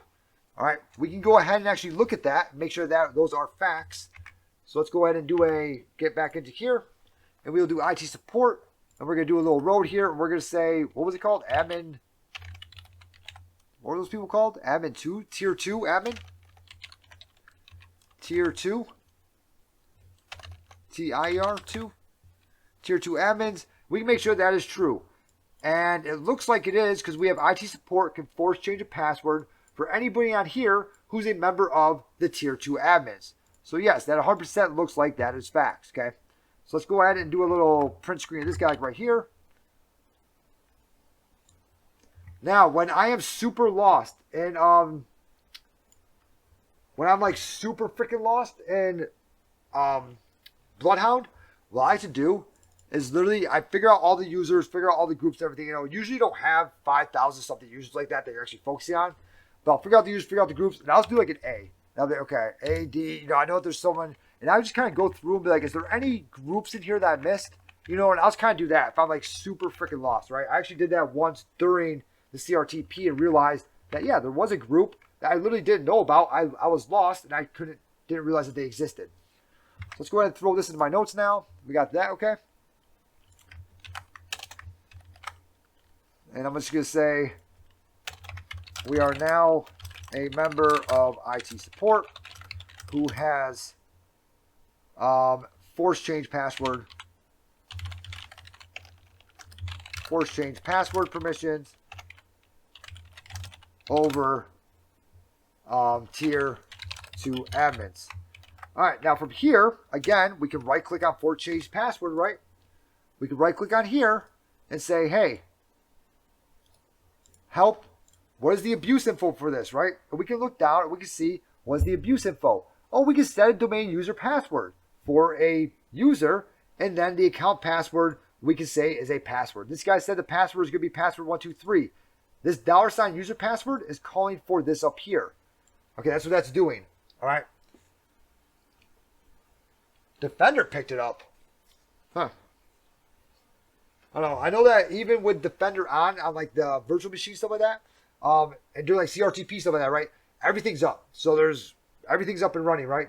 And even with Defender on, and we also had, there's a video of me doing this. We also had real-time monitoring on, and we were able to put an AMSI bypass into it. It's probably, you want to know it because it's still writing a disk. That's why, because you're saving it to disk.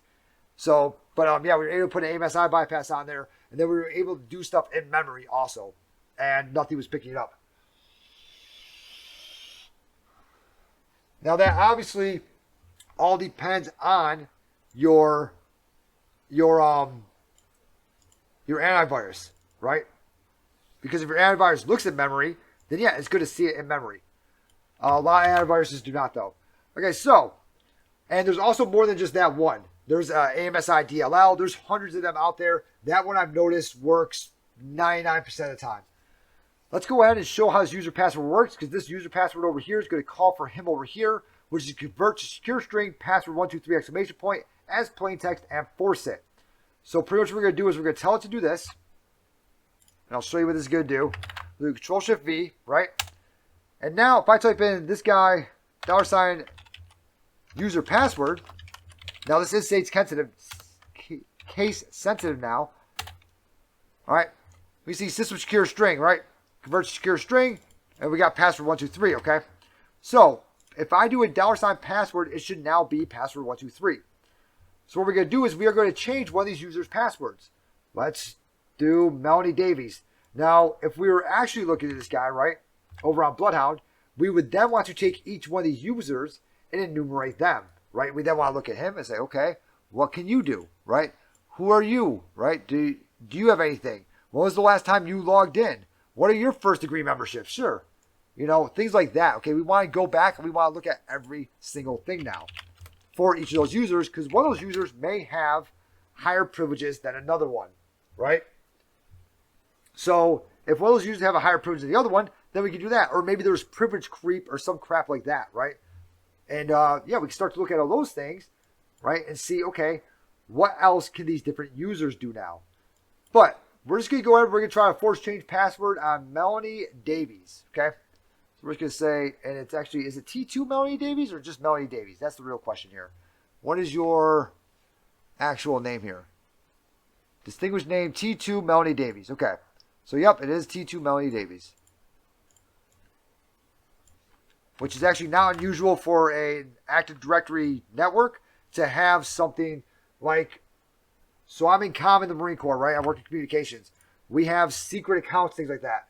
There's obviously more put on the front of it, more put on the back end, things like that, name changes, stuff like that. You know, there's any way that you can try to make it not as easily guessable, and we have a whole bunch of tickets, stuff like that. It's pretty insane what we have to actually do.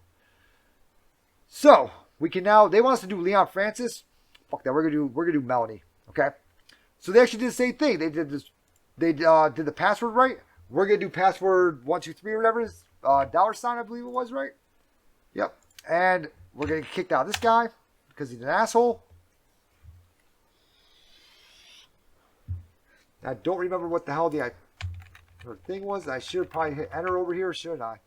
Damn, do we have to redo our credentials again? Maybe we won't be as her anymore. Okay, Sarah Hilton. Newcastle, 1988. At least that's an easier name. So we're going to go back into Sarah Hilton now.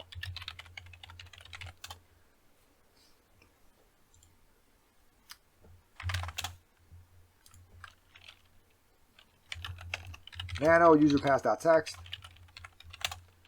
Sarah.Hilton. There we go. All right. So we can still get in. She still has those same rights, right? So we can still do everything. We haven't changed the password yet, though, have we? So we have to actually make her now. We have to make her a freaking admin. So we're going straight back over here, right? And we have to exploit this. So now we're going to add domain group member. So, and we might have to actually put Power View back on here because we lost our session. So we're going to have to do everything again. PowerShell, that's kind of annoying.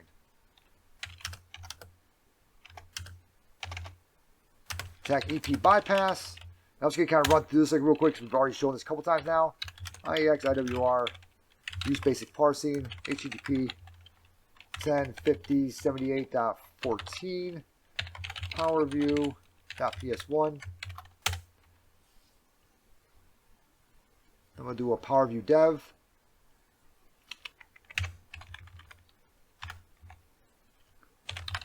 I'm going to have to take a break soon.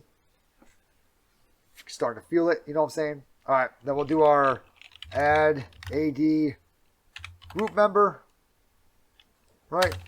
Attack identity is going to be the group, which is IT support.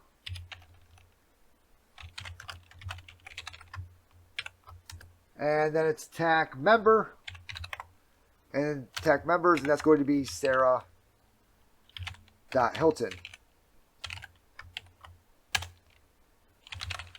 Getting that user, attack name, Sarah.Hilton, and we should be part of IT support. And we are. Okay, cool. So now we can force change a password for a user, right? We're just going to go ahead and use the user on there so I don't go back to Bloodhound, so we don't want to do all that again. But we're going to definitely use this guy right here. And we're going to make it password 321, just like we saw in Bloodhound. Make our lives easy, right?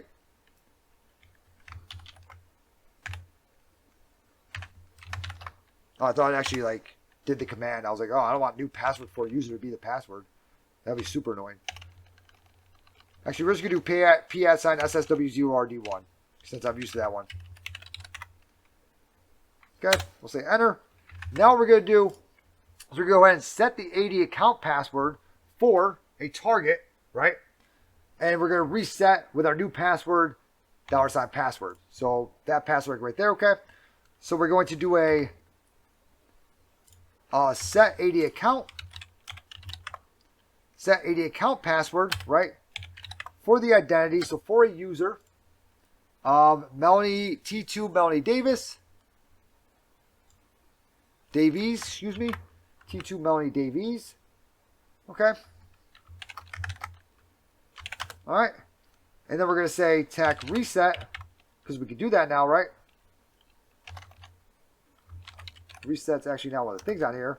So hopefully this works. Oh, probably because I picked the wrong thing. I didn't even look at that. Set AD account password. There we go. Tac reset.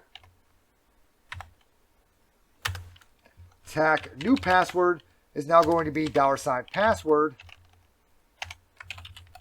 Which that password here is going to call for this password up here, which is password 1. And it told me to fuck off. I should be able to do that. Okay.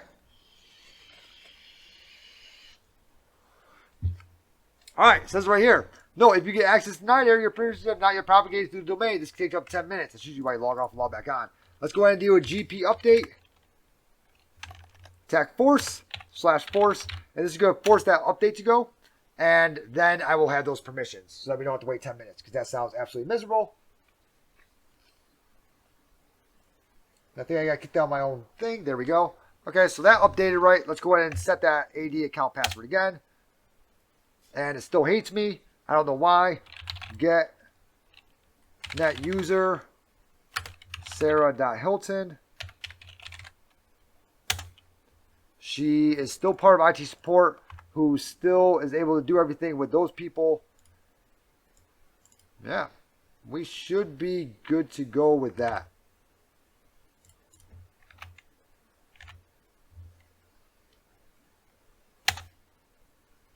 Okay, still telling me access denied. Let's go ahead and actually, we're going to log off of her and then log back in.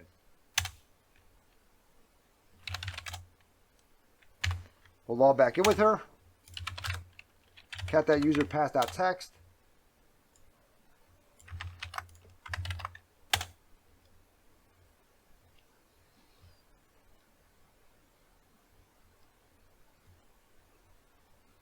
I'm just grabbing the IEXIWR, so I'm going to type it all out again.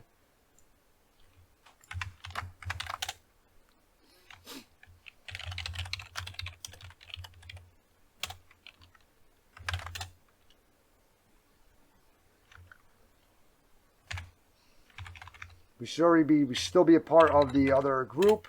We'll go ahead and check that real quick just to make sure. Getting that user. Tech name is going to be Sarah Hilton. We are still part of IT support, so let's go ahead and try that again.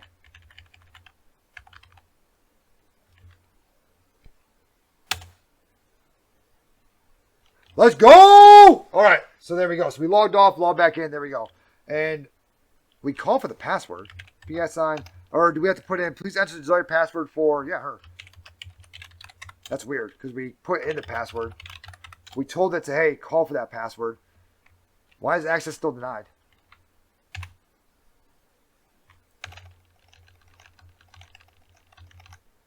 Let's try it like this.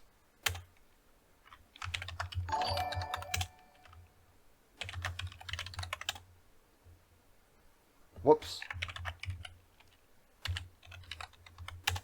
Hey, thanks a lot for the raid, Chris Nova. Holy shit, is this say 100?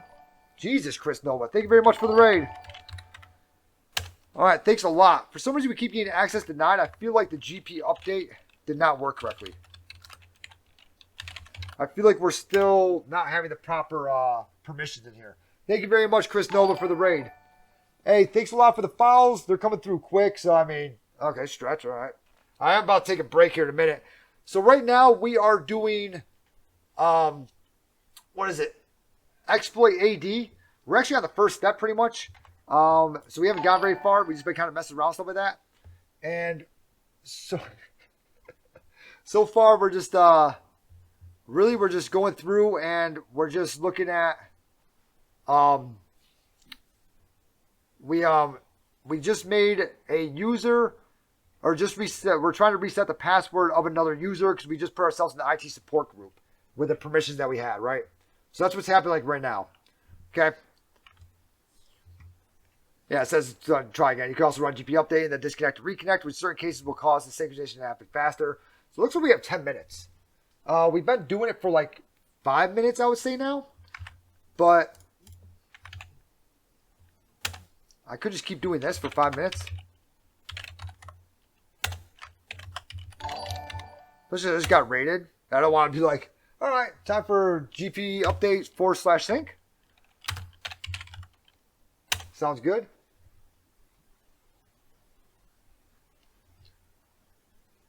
Hey, thank you all very much. Thanks a lot for the files. Thank you very much, Chris Nova. I'm not nearly as good as she is, by the way. Oh, we can't do a force sync. So I'm not nearly as good as what she is.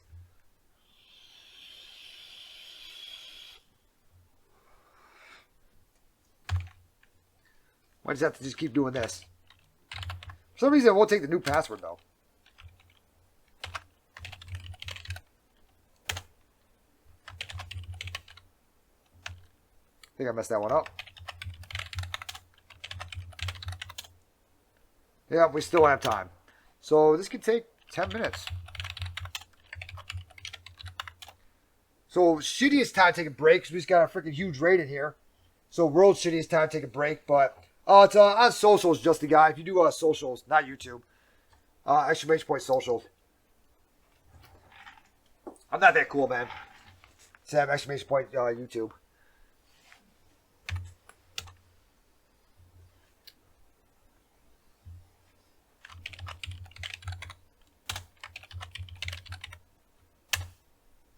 Still denied. Well, for everyone that's got in here, just so you guys see what we just did, We have Bloodhound working and everything like that. We did not download task files. We did Bloodhound ourselves with Sharphound PS1, brought it back to ourselves, put it onto the Windows machine, just because I like using Bloodhound on Windows, because you never have a problem with, things like their different versions, stuff like that, especially with Kali's Bloodhound. So, put it back on the Windows machine. We obviously start up Neo4j and everything like that. And what we did here was we figured out that we were part of one of the groups here. All right. We were part of a group that was able to add in different users and stuff like that. And then we were able to add ourselves into IT support. Pretty much. That's what we were able to do. So we add ourselves into IT support. Oh, my son. Oh, my boy. He's a handsome boy. All right. Once we add ourselves into IT support, from there what we were able to do is we can now force change password for a user. So if we right click on this, right, and we go to help, abuse info, we can see how to actually abuse that, right? So, let's try like this. Let's do this way. Let's not do the way that TryHackMe shows me. Let's do the way that Bloodhound showed me. Let's try this way, like right here. You never know. Set domain user password. Tag identity is going to be T2 Melanie Davis, who is one of the people that are in that group, like right there, right?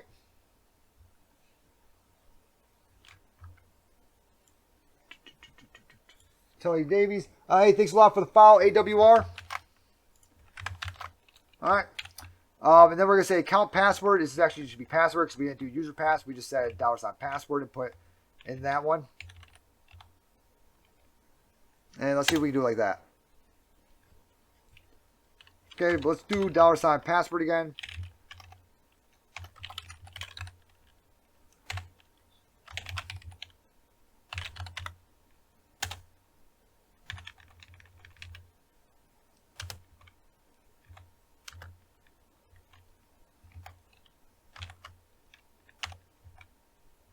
Do it like this.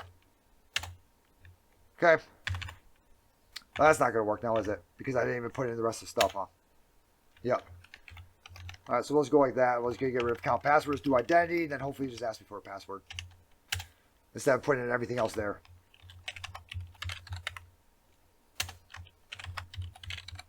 Oh! Let's go! All right, we should be able to get into T2 Melanie Davies now. Wondering if we should RDP in this guy. Make our lives a lot easier, right? Because we should be able to get into her now. But let's go ahead and just try to... We'll exit out of Hilton here. We're going to go ahead and do a echo T2 Melanie Davis, right? Davies, sorry. I keep calling her Davis. And PSNSW0RD1. And we'll put that onto userpass.text. So I cat userpass.text. Should have it all like right there. Let's go ahead and exit out of here. And we'll hop back in. Hopefully she has SSH rights. We'll hop back in with her. I'll see how someone up with the let's go. Hey, thanks a lot for the follow. Pato Gordon. Thank you very much. T2 Melanie Davies. Let's go and grab her.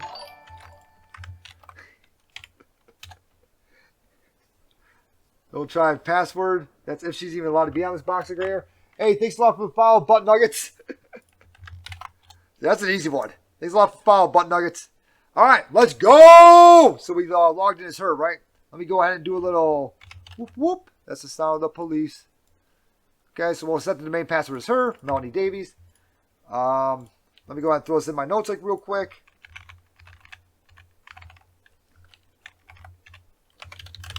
See all the tier 2 admins above. Change password for Melanie to password 1. Okay. And now we should be able to get onto the, I guess the administrator's desktop. That's what it said. CD to C drive. Users, administrator. Desktop. All right, and we can type that flag1.txt. Let's freaking go! All right, awesome. What's up? How you doing, Sharma? What's up, man? Beautiful day today. Let's go. There we go. Nice. All right, so that was task 1 with a lot of crap involved in the middle of it. We went out about 40 different side quests there. Task 2. So what are we going to do with this? We got resource-based constrained delegation. This is actually pretty cool. All right, constrained delegation. Let's go ahead and see what we're actually going to do. Okay, we're going to do a getNet user trusted authenticate. So you should do a getNet user, and you should also do a, let's go! Good job, Sharma. Well, you should do a getNet user, and you should also do a getNet computer trusted to authenticate. All right, those are two things you should do. Because you may have a computer that's trusted to authenticate to another computer.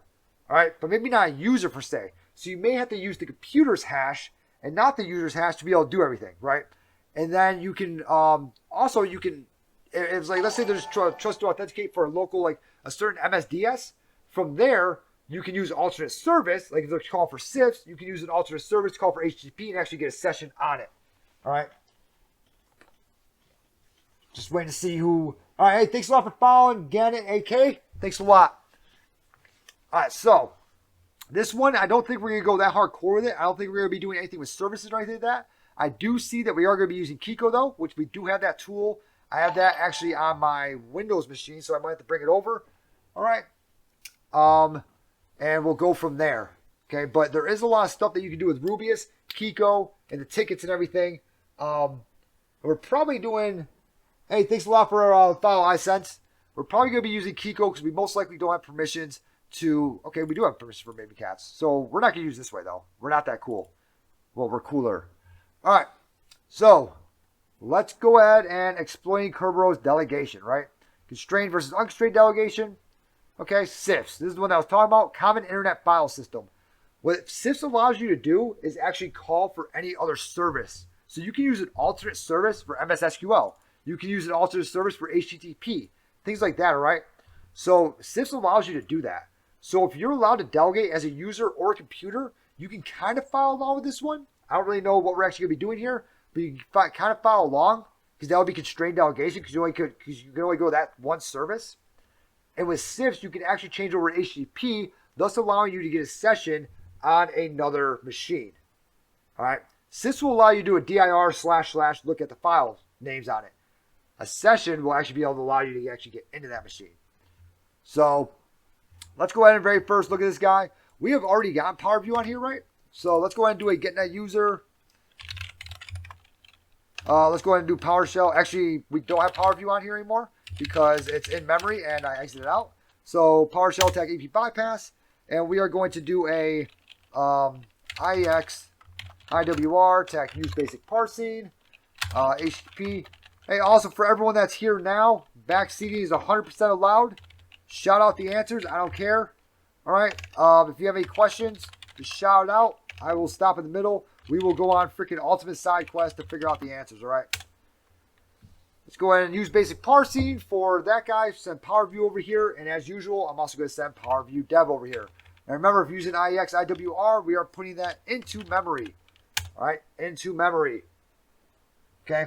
Frank, how you doing? Frank and Sharma, they're kind of like OGs here. Them, DZ64, all them. What's up, Darian? Just ask it, dude. Just ask. Ask it up. That's me in a nutshell. Always distracted. Yeah, that's whatever. You should see me with the Marines, dude. It's freaking... Whenever I'm mad at somebody else will ask me a question, and I'll go off on a 45-minute rant. I forget what I was mad at the dude about, so... They know. You know? So let's go ahead and do a getNet user trusted to auth. So we do have a getNet user trusted to auth, and he's already trusted to authenticate with an HTTP service. And he is trusted to authenticate to svc server web.za.tryhackme.loc. And that's going to be the service IS, okay? So that's actually going to be the IS service that we're going to be running, and he's allowed to use HTTP. Like I said, if this said CIFS, all right, it usually says MSDS, all right, allowed to delegate to, stuff like that, okay? This says CIFS, though. We can then call for an alternate service with a program called Rubius. All right? Just getting it out there. Take that how you want, but you can do that, okay? But this guy is trusted to authenticate for delegation. And that's going to be the... So we are trusted to authenticate delegation as IIS. Okay? Let's also go ahead and do a getNet computer. Trusted to authenticate just in case.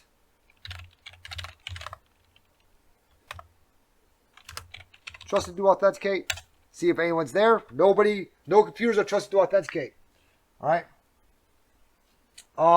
From here, since we are now a different user, we want to do what I said before, and that's invoke user hunter, attack check access, see if we can get in anywhere else, which we most likely can now, I would think, because I'm a tier 2 admin. So I think that I could. And we'll also do a find local admin access. We'll do those two also. But right now, he wants us to upload Mimikatz, and he wants us to drop the hashes, right? So we'll do that all day. Okay, that guy's going to take a minute too. We can also do a find local admin access. All right, we can run something like that and try to find local admin access and stuff like that, okay? So we can see that I do have local admin access to this guy, which we're already on. If I do host name, cool, we're already on him, right? Let's go ahead and IWR, use basic parsing, HTTP 105078.14 / invoke Mimikatz .ps1. If you're one of the new guys that's dropped in here, one new guys / Gales, I don't like putting anything on the file system.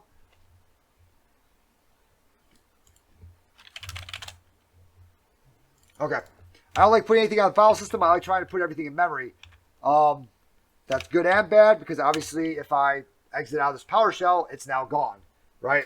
That's the bad part of it. Bad. Okay. But it's better for bypassing against Windows Defender, antiviruses, things like that. So if they're not looking at memory, you're good. I also dropped and I'll drop another one again since you guys all got here.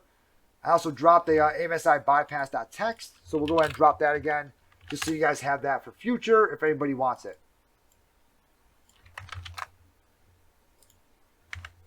And this will set off, once you guys go to save this in Notepad, this will set off your antivirus. So make sure you set a little thing for it, okay? All right. Let's go ahead and do an invoke Mimikatz, attack dump creds, and let's see what we get here now. We should be able to do that now.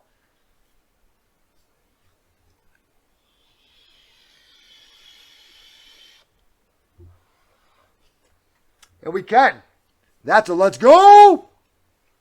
All right, so we get quite a few creds in here, right? We can start trying to bring these over to myself, start trying to hack them, things like that. But what we really want to look at is that service cred, right? Because we know what we can trust. We're trusted to authenticate as that service, right? That service file or whatever. So we can do that, right? So we want to look at this guy right here. SVC IIS, which I didn't actually take any of these notes. I mean, I kind of have them all, whatever.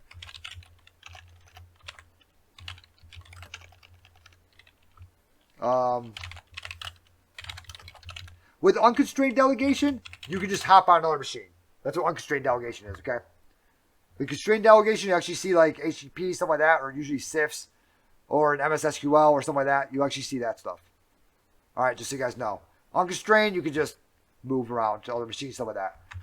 Domain controller always has unconstrained delegation. That doesn't mean you can just hop on the domain controller. Because your user most likely is not allowed to log on to the domain controller. And we drop this right. Boom, boom, okay. And we're going to go ahead and we're going to try to find that one service. That one guy like right there, right? So we're going to go ahead and we're going to try to find, here's Melody Davies, SSHD. So this guy's, that's the computer. Barbara Reed. Computer again. Computer. She might not actually be in dump creds. She might be in like an LSA dump. She could be in quite a few different places we could try here. LSA dump / patch. June Russell.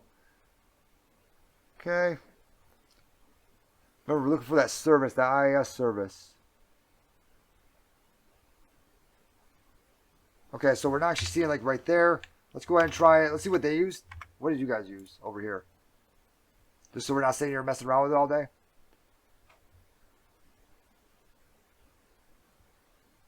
LSA dump secrets. Okay, so they use LSA dump secrets. So we're just going to do a attack command.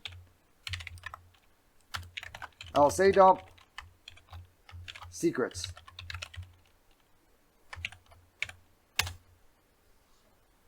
We could have also done LSA dumps, attack LSA / patch maybe. There's a lot of stuff we can try with this, right? A lot of different things that we could try, okay? We could have did something like this. LSA dump.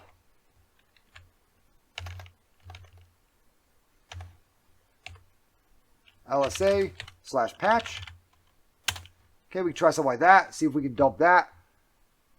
If you really want to get into it, there's about 8,000 Mimikatz, little things online, walkthrough, stuff like that. So let's go ahead. Vagrant was actually, I want to actually try to crack this password real quick because he's actually a domain admin. So I just want to do a quick nano NTLM hash.txt. We're just going to say Vagrant.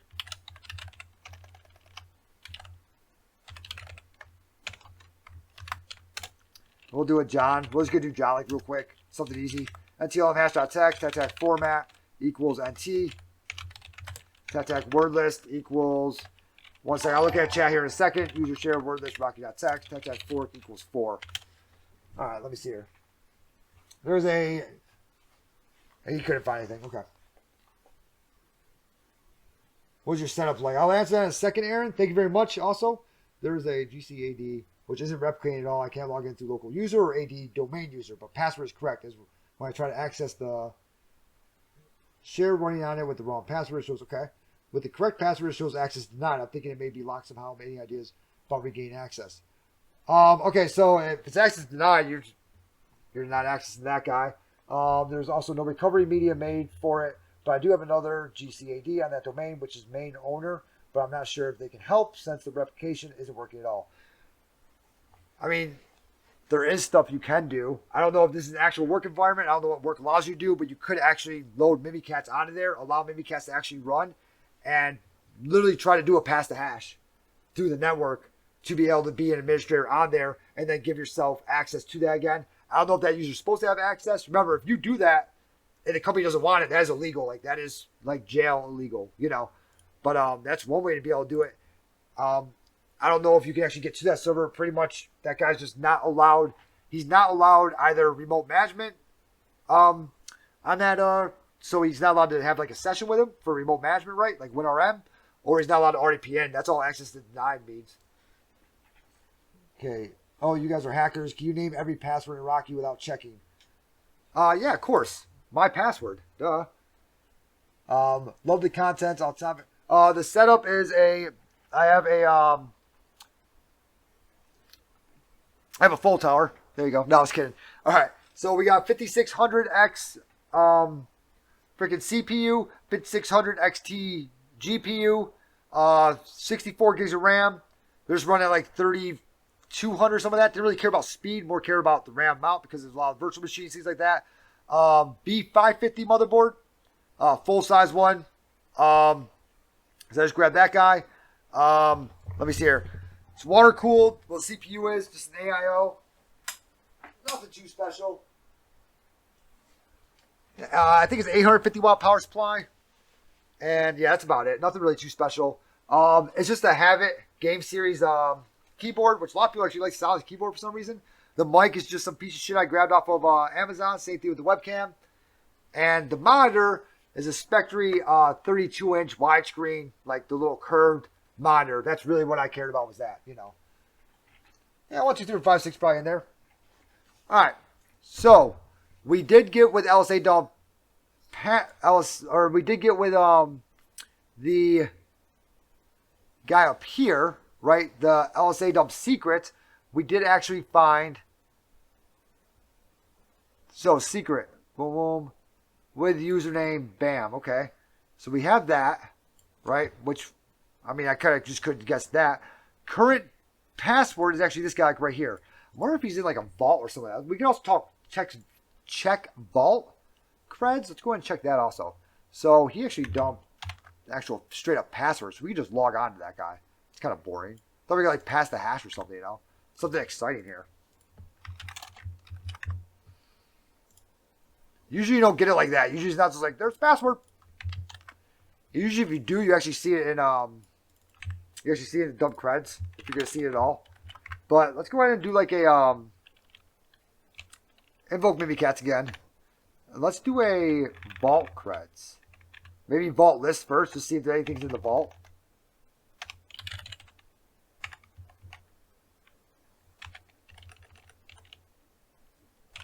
You can also do a privilege debug with invoke mimikatz in the command. You can also, what is it, whenever you increase your privileges, what the hell is that called again? Token elevate, you can do all that within here, okay? So we do have something in the vault, like right now. So we have web credentials in the vault. So we may actually be able to do a vault creds. I forget if it's cred or creds all the time. We're going to try creds first.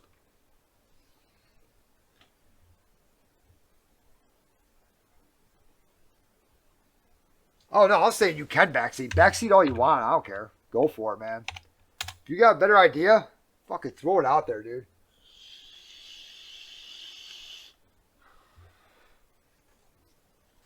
All right, so nothing done for the vault creds. That's okay.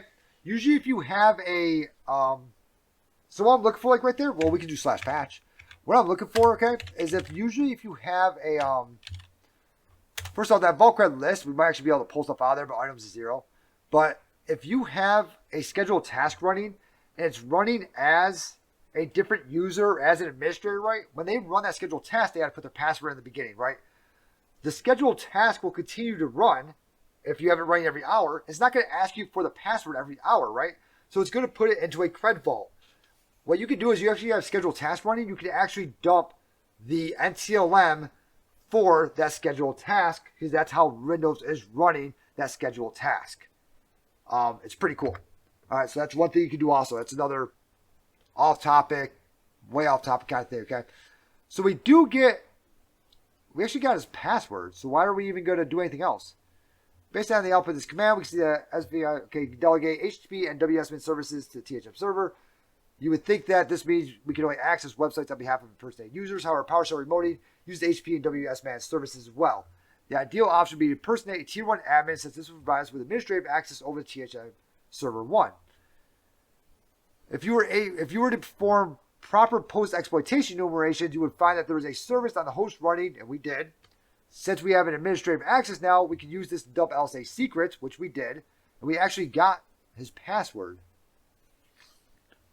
Let's run the 2 commands, boom, boom. Now I have access to the password associated with SVC service, or SVC IIS account. We confirm a Kerberos delegation attack. We'll use why? Why are we even going to do a Kerberos delegation? If I have his password, can I just do a session? Like, why go through all that trouble? 1 second. Let's go ahead and look at SVC IIS. What can you do? I don't care about this anymore. What can SVC IIS do? Get rid of you. Or get rid of that.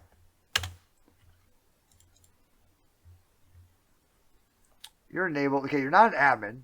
Doesn't look like. Sibling objects in the same OU. Okay. Effective inbound GPOs. Don't care. First degree group memberships. So you're a member of domain users. That's it. What else?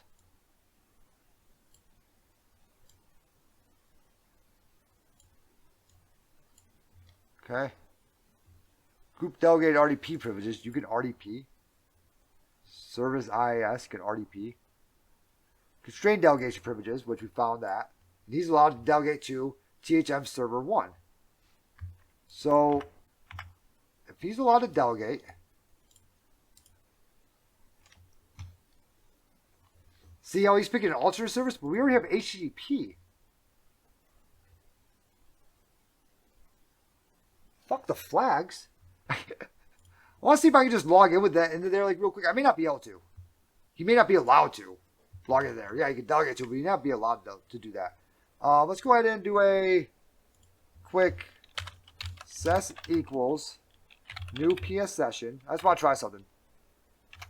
Even if we get it, we're still gonna go through and do it. We're still gonna grab, the ticket and everything. I'm not gonna have you guys not be able to see the ticket. THM server 1. So we'll go back over here. That computer name, THM server 1.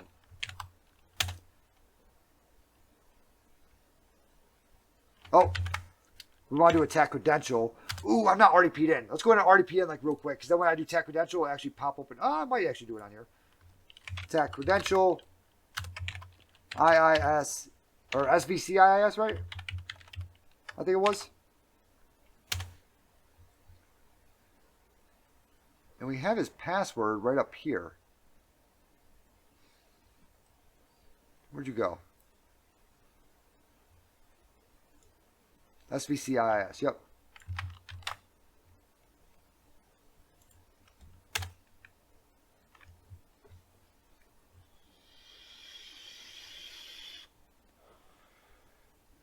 Did I kill it? I think I might have killed it.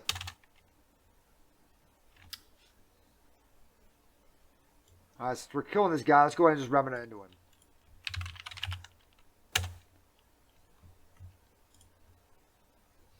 And I don't remember the frickin'... Alright, we're just going to grab the ticket. We're not going to remnant into him. We're just going to grab the ticket. He's probably trying to open up a box like right now. A little thing like right now. And say, hey, what would you, do you want to log in with this? Let's go ahead and send this guy over here. Echo SVCIS into user pass.text. While we're waiting on this guy to actually stop trying to work. And I just want the IP address, really. I know I dropped it at some point.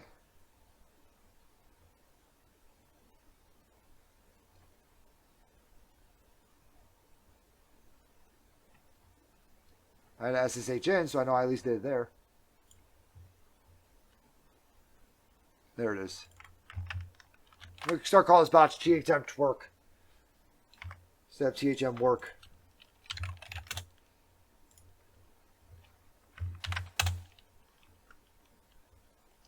We're just going to log in with SVCIS. And password was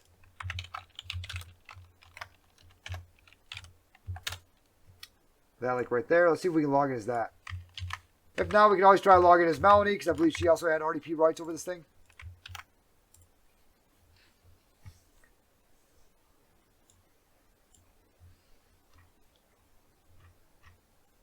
Okay, let's try one more time.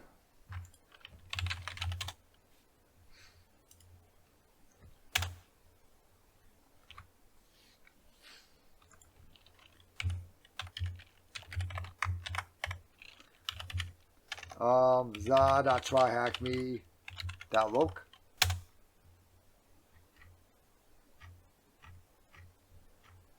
I thought he had RDP services. That's what it said, at least. So this guy's now broken. I think I broke him. I broke the box. That's best time to foul. Breaking the box. All right, let's go ahead and just close that out. We'll just hop back into it.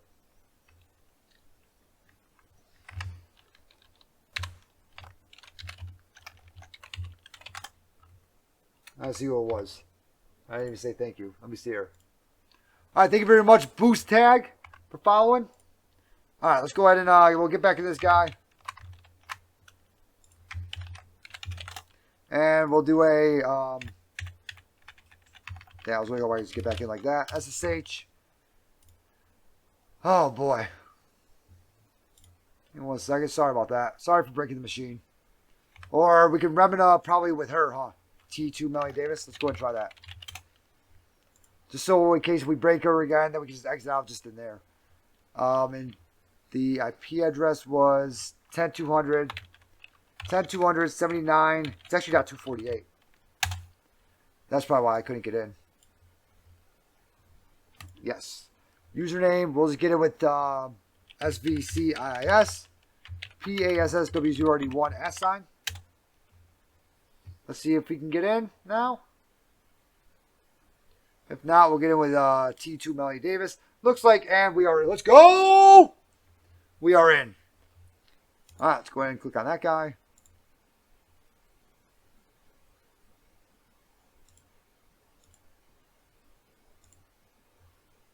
Okay. Let's go ahead and do a right click, run as administrator. Try that, see if you can. And we don't really run as administrator because it does say administrator up here, but it kind of did. Oh, that's like a fake administrator. I've had that happen before too. I don't know if it's like a fake administrator or what. Let me go ahead and get this bigger for you guys. We'll do a font of big. We'll go with 20. Okay, we'll do a who am I. All right, cool. Who am I slash priv. All right, cool. IEX, IWR, HTTP, use basic parsing. And let me go ahead and grab that. My address over here. I have config.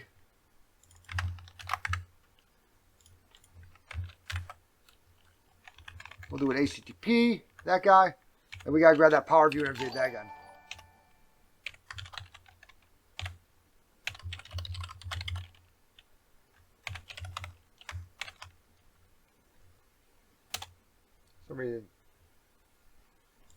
Hey, thank you very much. Oh, Chappy Noob. Thanks for the raid, man. Thank you very much.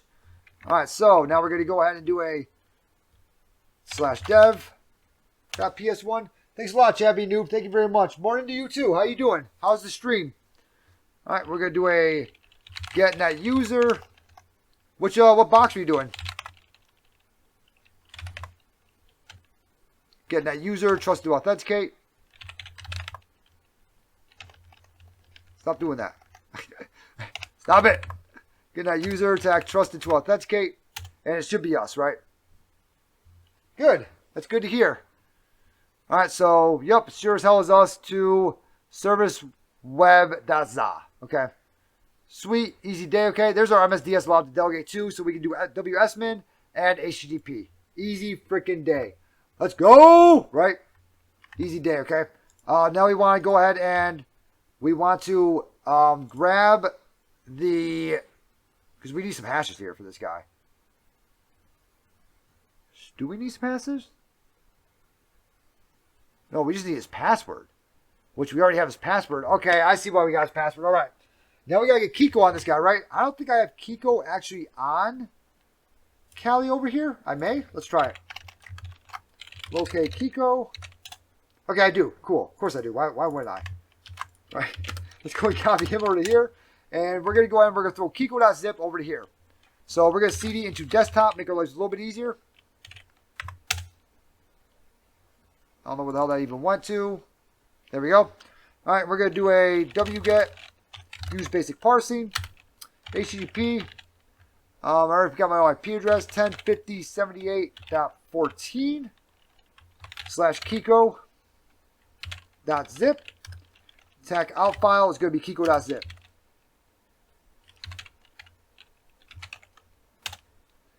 All right. Would improve that from yesterday. Got a little further. Have to start work now. All right. Sounds good, man. Sounds good. Good job. Let's do an expand archive.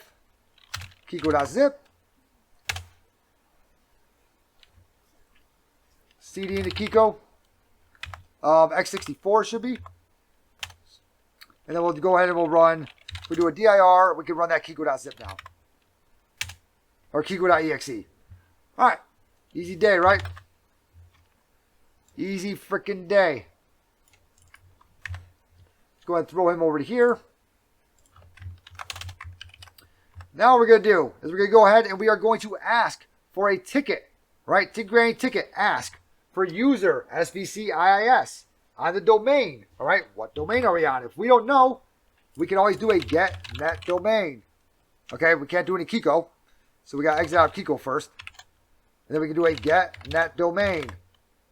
Okay. Or a get net domain controller. We are on za.tryhackme.loc. LOC, okay? That's the domain controller's name, remember. All right? Name, za.tryhackme.loc. We also do a get net domain controller.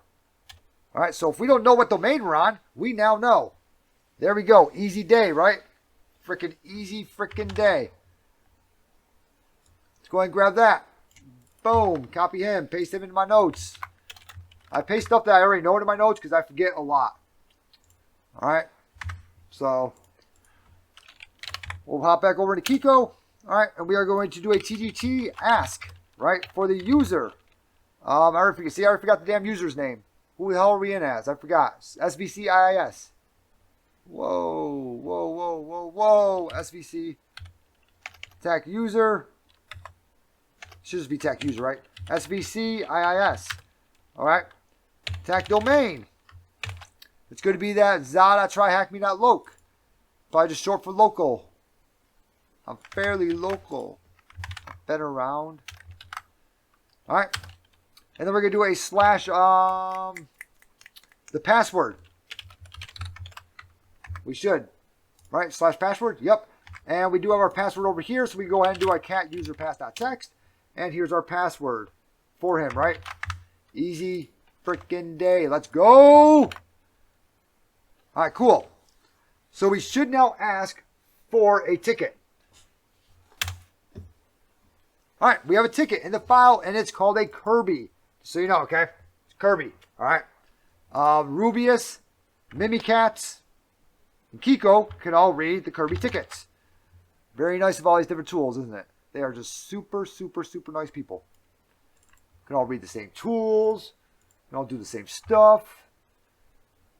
Rubius is actually extremely powerful. I think we played with Rubius a little bit in this box. I'll just kind of look at the room like real quick. And that is extremely powerful tool, Rubius. There's so much crap you can do on there.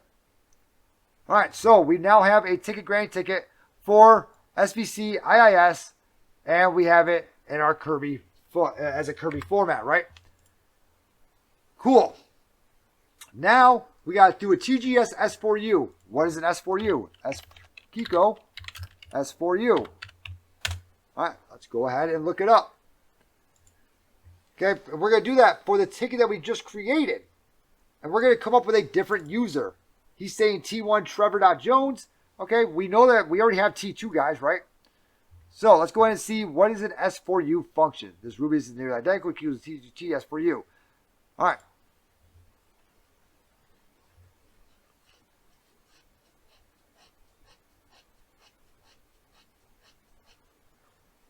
Or if anyone knows in chat what S4U is, go ahead and throw it in there. You guys too can teach. Everyone can teach. Everybody learns. All right.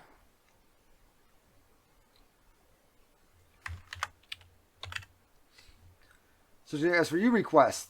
All right. Well, that didn't really tell us what an S4U request was now, did it? The S4U action now accepts multiple alternate S names, alternate service. This executes S4U to self, S4U to proxy. Okay. And let's go ahead and actually look up what is an S4U request. What are we actually requesting here? All right. Creating a service for user. All right. That's what we're doing here. Okay. They call it S4U. It's service for user. There you go. All right. So we are going to create a service for user. And we're going to do that with the TGS, right? So ticket granting service, right? So we go ahead and we're going to do a TGS S4U, and now we need a user. Okay, we know that there's a tier 1 admin, so why wouldn't there be a or a tier 2? So why wouldn't there be a tier 1? So we go ahead and look at any of these guys, right? T1 Bernard. Okay, let's go ahead and we'll double click on him. Right, we'll get him over here. Sibling objects is same old you. There's 23 of them. All right, there's 23 T1 admins. Let's go ahead and look at them. And it's not letting me. Stop being a butt. You're making me look stupid. All right, we can actually just do a T1. Let me see here. T1 admins. Yeah, I want to look at everyone on there though. This is 23. Go ahead and let me see them all. Mark use high target and node. So expand. There we go. All right. So there's my 23 admins, like right there. Okay. Too new for me to be able to help. Sorry. That's okay, just a guy. That's okay. We're all new. We're all new at something. At one point, we're all new at using a spoon. And you make fun of your mother now because she can't print. But her ass taught you how to use a spoon. So stop making fun of moms. All right. So let's go ahead and we're going to take out Angela here, right? We'll do a little Mr. Robot here, okay? Angela Richardson. Fuck her. You're dead to me, Angela. I feel like I'm getting way too hostile against Angela here. All right.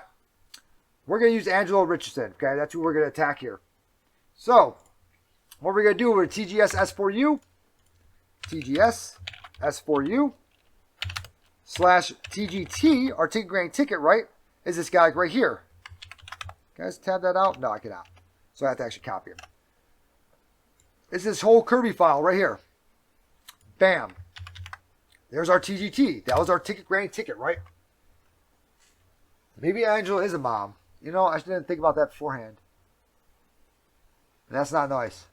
But yeah, hey, just remember, every time you get mad at your mom when she can't print or when she can't put stuff on her external hard drive and she has to call you up, she taught you how to use a spoon. All right? Always remember that. Okay? She taught you how to use the toilet. You couldn't even pee. All right? You'd still be pissing yourself if it wasn't for your mother. So, love your mother. All right. So, let's go ahead and look at /user. Okay? What user do we want to use? Okay? Now, we can pick any user. So, we're going to go ahead and pick Angela Richardson, right? Bam. So, from here, it wants us to do a /service. What service are we attacking? We already saw that we had our MSDS services, right? And they were the HTTP and WSMIN. I've already told you HTTP, if you get that, you can then create a session with the other machine. So let's use HTTP. That's what makes sense to me. So we're going to do a /service. /service. HTTP. All right, easy day so far. Yeah, we want to put the whole thing /service or HTTP and then the rest of the crap in there, right? HTTP /server, boom, boom, boom, boom, boom. Okay. Now another thing is, if this is piped, if there's a pipe here, you want to copy both of them to put in the service. I don't know why sometimes it's piped and sometimes it's not. That's just the way it is. I don't know why. If someone in chat knows why, go ahead and explain it up. Please do. I'd love to know, but sometimes it's piped, other times it's not. If it's not piped, there's a comma. Don't worry about it. If it's a pipe, you got to put in both those services. All right? That should be it, like right there. Once we do that, we should do, again, S4U. Okay? So let's try that.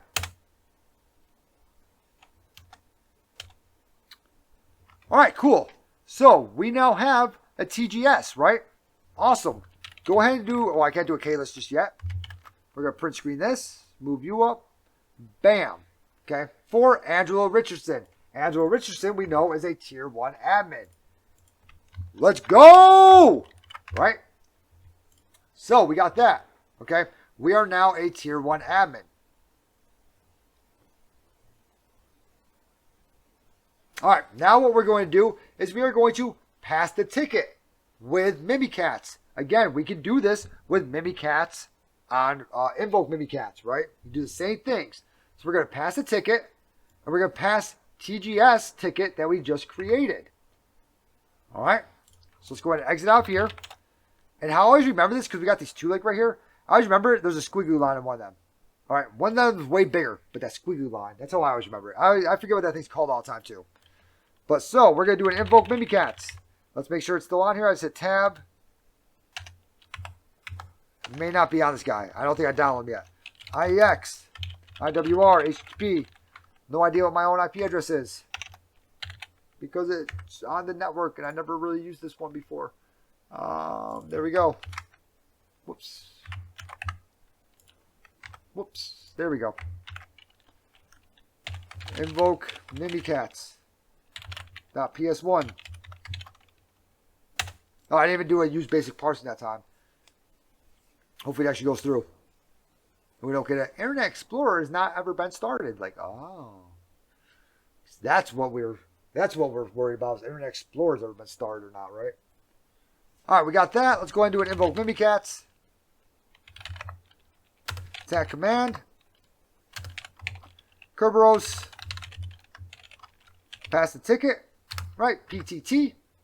Alright, so we're going to do Kerberos pass the ticket for the TGS ticket file. Remember, it's the big one with the squiggly line. There you go. Alright, I know that's like super scientific, like what I'm saying like right there.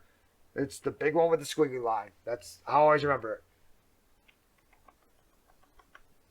I'm not showing up on my phone anymore for some reason. Or I'm just not seeing them on my phone anymore. Hey, thank you very much for the follow.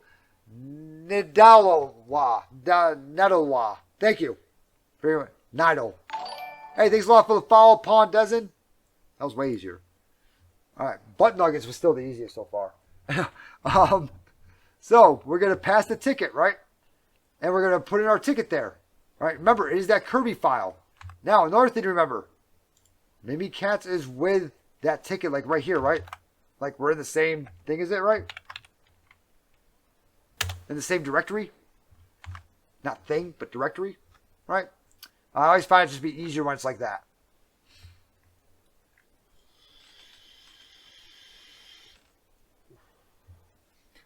I don't know why I did it twice here, but maybe you just really want to do it twice. So from here, we should have a K-list. Once that's passed, we should be able to do klist.exe, and we should have that ticket in there now. And we do have an HTTP ticket, right, on that server for Angela Richardson. So as long as Angela Richardson is allowed to make a session onto THM server 1, we should have a new session. So let's try it. Ses equals, this is always like the scary part, like right here, like, okay, I put in all that work, now let's see if it actually works. New PS session, computer name, THM server 1.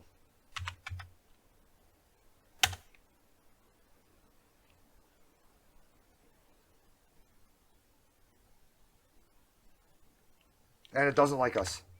It said, hell no, try again, you suck. Let's try putting the whole computer name. Shouldn't have to, technically, because they're all in the same thing.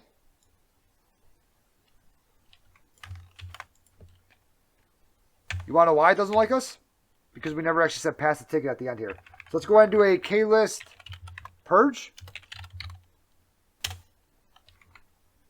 And let's go ahead and do this again. Our Mimikatz again. And we're going to do a / pass the ticket, PTT, at the very end here. Do you have to actually type that in the regular thing? Doesn't look like it, huh? Does not look like it. Wow. Well then. Very well. I think we also need to put like user stuff like that too. But you should have been able to work with a / pass the ticket. Give me 1 second. Let me go ahead and look at some other notes that I got here. Boom, boom, boom, boom, boom, boom.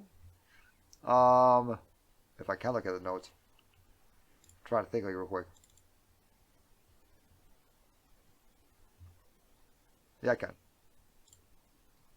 Yeah, okay, I'm good. Okay. I want to make sure the test wasn't here.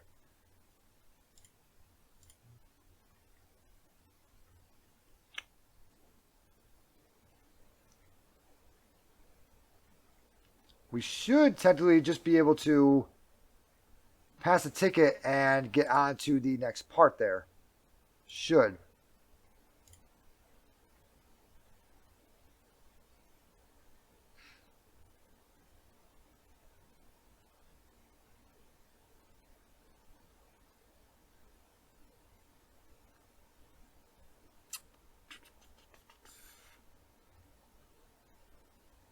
Should. Delegation constrained. Just to authenticate. Boom, boom. Okay, yep. Kiko. We did all that. See, we gave him an actual password, not a hash, right? Or the password is wrong. I don't know. Might have been. So we gave him an actual password. We did our TGT ask for that user, for that. Okay, we got our ticket. We did TGS, right? We did all that right. Boom, boom. Okay. User administrator, boom, boom. Okay, we said we called for a different user, right? We threw in our TGT into there. That's all correct, right? Then we did invoke Mimikatz, pass the ticket, TGS. Okay, Kerberos pass the ticket. Yeah. So I feel like we did it all correctly. Let's go ahead and pass the ticket again. I have also had problems with this before too. Like where you like pass tickets, stuff like that. I have had problems where you got to purge it or you have to like do the whole thing over again, grab a whole new ticket, stuff like that. I have had to do things like that. So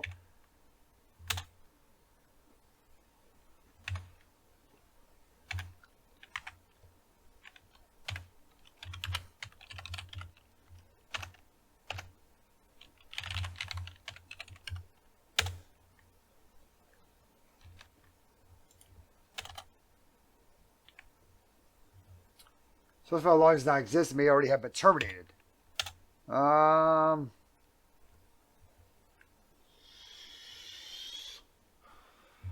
a new one for me. Okay, let's purge. Let's try this one more time. And then if that one doesn't work, we're just going to go through. We're just going to do the whole thing over again. We're getting into this guy. Oh, we're going to get into him.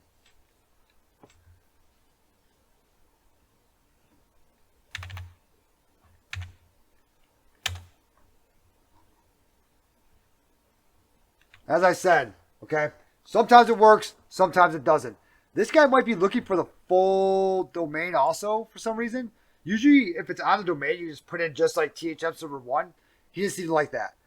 Since we didn't get anything back, any problems, right? If we do a SES, we can now see that we have a WinRM session on THM server 5. Okay, and that is open, it is available. Now, who do we have that as? Anybody know? Chat? While I copy this and throw it into the other thing, who do we actually have that session as? That's the real question.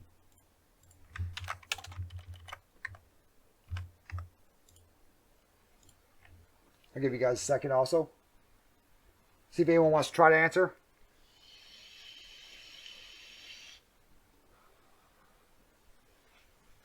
Then bonus question, why do we have a session as that user?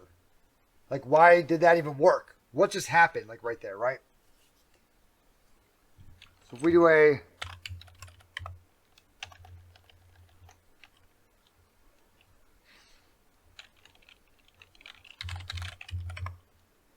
yes, we have it at Angela. We have it 100% as Angela now. So if I do an entropy session, text session, $ses, and then I do a who am I am Angela. Why did we get that now? Like, how did that work?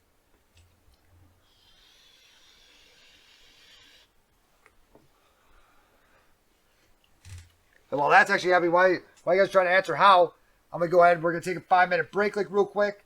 We authenticate and use the forged ticket. Good job, Bufu. Good freaking job. All right, good work. Everyone that's in the chat, like, right now, also just so you guys know, this probably won't happen anytime soon, but, like, someone did subscribe in here, right? Anyone that subscribes to that, it's not anyone that subscribes to everyone that watches, but all the money goes straight back to you guys. So, like, Raspberry Pi Zero, stuff like that, even though it's not available, like, right now. But once I get the money to, like, what I think it's like $100 on Twitch or whatever, then you can go ahead and you can get a check. Once I get that, I plan on just buying a bunch of Raspberry Pi Zero Ws, the second version of them, and just having giveaways, stuff like that. But I'm also going to be doing stuff like, you know, like ask a question, whoever answers it first, giveaway, stuff like that, right? But so we have this like right here, right? So we are now Angela Richardson on THM server 1. Let's freaking go! Ooh, with the answers too. I don't know why I just went back there. There we go. Bam. All right, awesome. I am going to go ahead and take like a 5-minute break because we've been going for probably 2 hours now, I think. It's been going on for? Yeah, 2 hours and 18 minutes so far.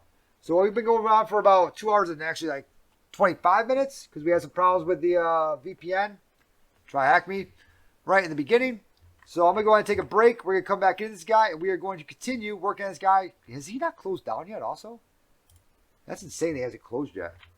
Just realized that. All right, let's go ahead and grab the flag first, huh? Which Kerberos delegation type allows for delegation of all services? Oh, I actually don't know. Unconstrained delegation, is that what you're saying? Let's go ahead and answer these questions. Unconstrained delegation. And this is why the domain controller allows for unconstrained delegation. Just because it allows for it doesn't mean like, oh, well, I'm domain admin. No, you're not. Which Kerberos delegation type allows the service to specify who is allowed to delegate to? That's the MSDS, but I don't know what the hell the full name of it is.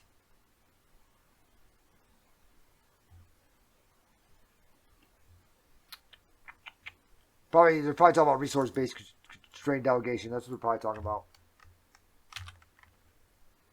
Like if you like could do through SIFs or something like that. Yep.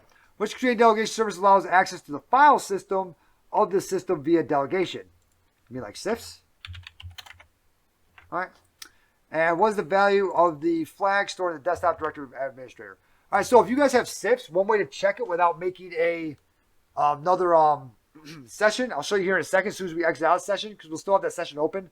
Let me go ahead and CD into users, administrator, CD in desktop, dir. All All right, and type out flag2.txt. So if you guys have CIFs, one way to actually check to make sure that's actually working is by doing a DIR on it, right? So what you can do, I'll show you what that means here in a second, is even though we have HTTP on here like right now, so we can do this also. But if we only have CIFs, let's say we want to check, hey, does this actually work? Make sure the session's still open. It is. We can do a dir / at that session that we have, right? So THM server 1, this guy right here, .loc, or an IP address, either one. Okay, and then we can look at like the C drive, right? And if that, okay, maybe, oh, because I don't have CIFs on here. Okay, I figured with HTTP that would also work. But if you have CIFs, and you did a ticket and everything, and you're like, man, did the CIFs ticket actually work? You can do that, and if it drops the C drive, you're good. All right, and then from there you can start to look through the file system. Okay, I guess HTTP actually can't do that. I thought it could. Go ahead and enter, and then we are done with that guy, like right there, also. So what next thing we're gonna do is actually exploiting automated relays. I've never done this before. Let's see what this actually entails. Oh, yes I have. Okay. 100% done this. Okay. I'm gonna go ahead and take a 5-minute break, and then PSExec into it. Okay, so with CIFs, you would have to use Rubius, which is another program, to create an alternate service. Once you create that alternate service, you make it HTTP, and then you can just do a session into it or something like that. But you cannot PSExec in just through CIFs. CIFs only lets you look at the consolidated internet file system. I think it is. So CIFs is a weird one. All right, we are back. So also, just so you guys know, especially for the guys that just came in, also first, Bufu's saying that with PSExec you can do it. He knows you can do it at least on a local domain. And with CIFs, because it starts up another service, you can actually do have code execution with CIFs. So, or with CIFs and PSExec. So we're definitely gonna have to set that up. Probably next stream or stream after that one. Probably gonna have to set that up. Give it a quick try because that sounds pretty awesome. So thank you very much, Bufu, for the information. That's freaking awesome. Also, for the guys that just came in, I live in Okinawa, Japan. It's 11 p.m. here, so around midnight or 1 a.m. I definitely gotta get off because I have this. I have a test tomorrow, to like see reaction times and stuff like that. So I have to definitely get off because, you know, I have like a reaction time test. So I have to at least, you know, sleep a little bit before trying to do reactions. All right. It's not a bug, it's a feature, Microsoft. Okay, seriously, when this was reported, Microsoft responded that this was a feature. That is true. They actually did say that, but they did actually give the credit to the guy that found it first for the printer bug. Okay. All the MSRPN protocol, print system remote protocol, which allows the domain user to remotely force a target host running the print spooler service to authenticate to an arbitrary IP address. There have been a few bugs in recent years. Spooler, you guys all probably know Spooler and Print Nightmare. Okay, Microsoft claims that the only bug is that some of these did not require AD credentials at all, but this issue has been resolved through security patches. Now, Microsoft did go on to figure out that this bug was a lot worse than what they thought it was in the beginning, and they did end up giving credit to the guy that found it in the beginning. All right, so everyone knows. So, a valid set of AD credentials and network connectivity to the target's SMB service. Condition 1 and 2 have already been met. The target host must be running the print spooler service, and the host must not have signing or SMB sign enforced. The only two we need to ensure works are conditions 3 and 4. So let's go ahead and see if it has a service right on there. And I'm going to go ahead and actually say exploiting automated relays. And I'm going to throw this into my notes over here.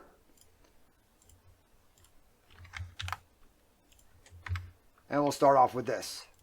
I'm just going to go ahead and take a little print screen of this guy right here just so we can say, hey, this is what we need for those conditions to be met. Cool. Easy day, right? So let's go ahead and do a print spooler service first. We're going to see if we can do that.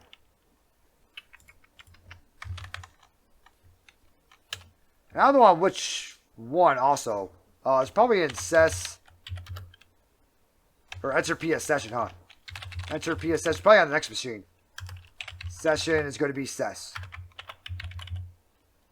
Probably this guy right here, huh? What machine do you want me to do this on? GHM server 2. Oh, because I just... No, I'm still on THM server 1. Can I do like a net user? Who am I? I forgot who I am. Can I like change this password now? Net user T1 Angela Richardson. And can I log in as her? Because I still don't know her password. PASSW0 W0RD 1 /domain.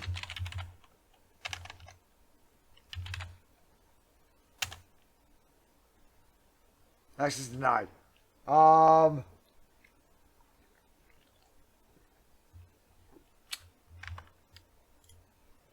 Did we get into this other one? Should we just drop some credentials in here and see?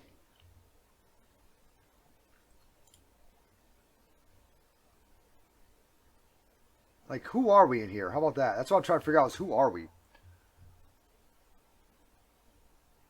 Supposedly we're on server 2 now.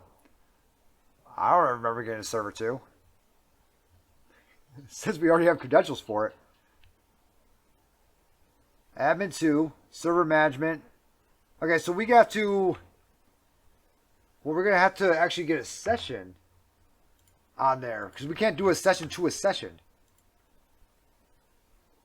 Or can we just exit and then do an enter PS session? Or a ses 1 equals new PS session. Tag computer name to THM server 2. .za.tryhackme. .loc. Didn't think so.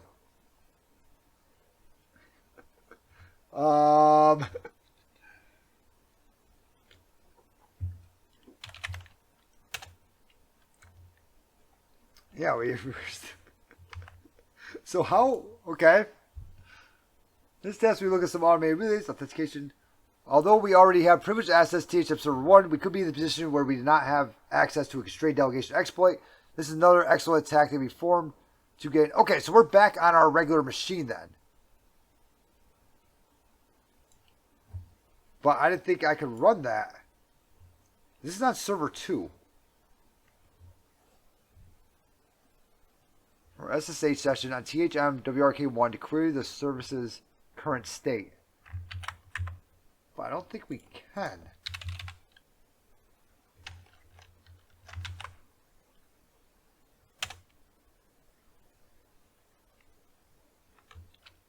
Okay, let's purge. Is it trying to use the ticket? Wherever it goes, probably is. What?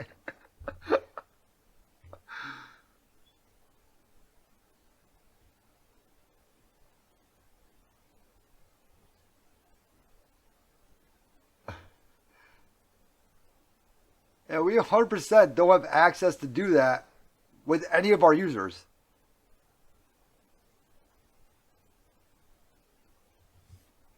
Supposedly THM server 2 is also an admin 2 THM server 1, so we technically should have been able to...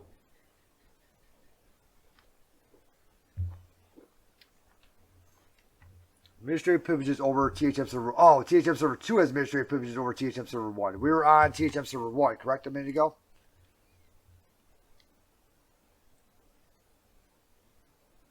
I mean, it's still not... Yeah, we were on THM server 1. That's still not very helpful. Like, how do you want... That is... Try hack me. Once again, you confuse the world.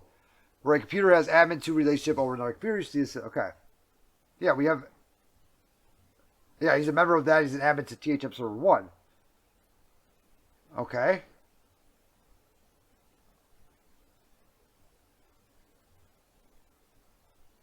If we get access now, you can perhaps attempt the PowerShell commands. Okay, so... Oh, probably because we were running that in frickin'... Why is he running... Yeah, he is. He's running PowerShell commands and frickin'... Or Command prompt commands in PowerShell. Why was he doing that?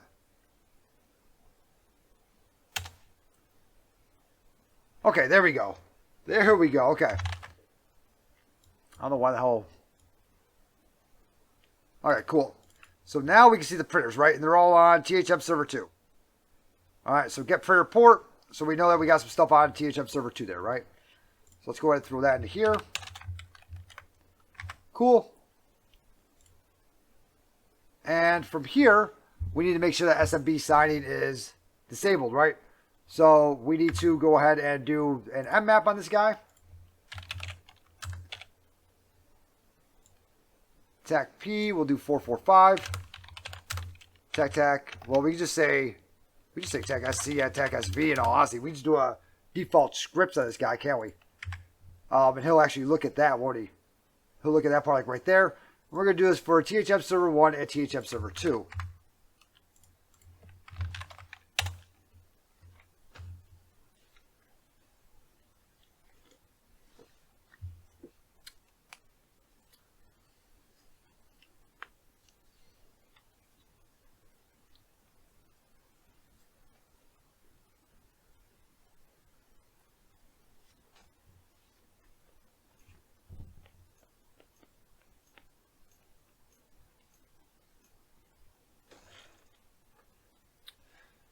It was pretty weird as an admin. I couldn't reset the password on myself. It's kind of weird to me.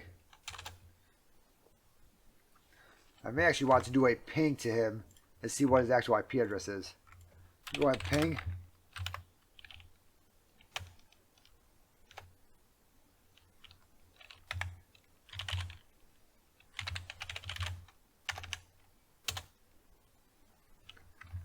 Say 79.201, and the other one is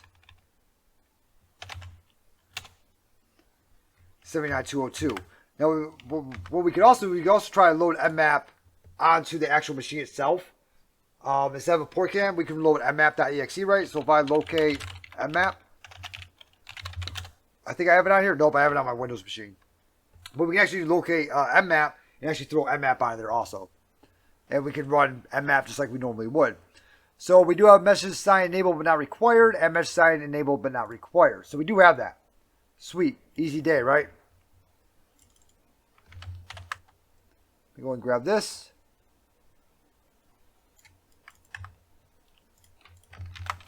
Notice both machines have message signing enabled but not required. All right. Now let's go ahead and keep working down here. Boom, boom. Exploiting authentication relays. Okay. Let's go ahead and try this guy right here. So good thing we already grabbed that THM server 1 IP address.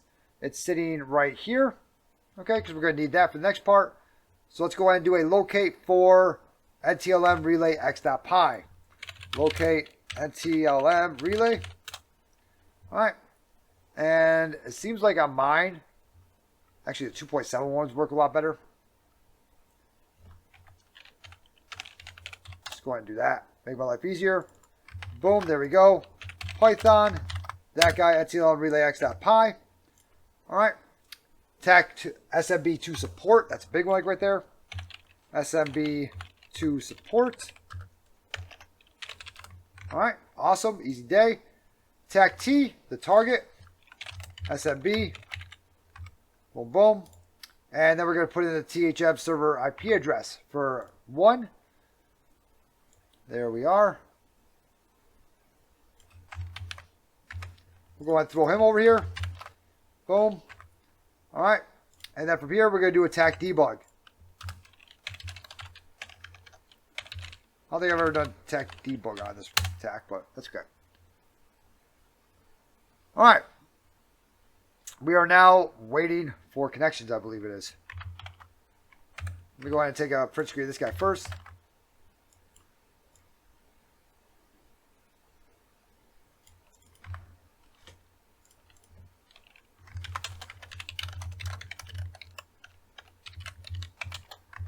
All right, sweet.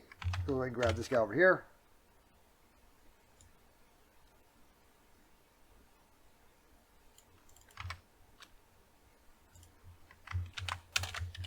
Sweet. Now from here, if we specify the host name of THM server 1 instead of the IP, the host can request that we use Kerberos authentication instead of NTLM. Hence, we should specify the IP.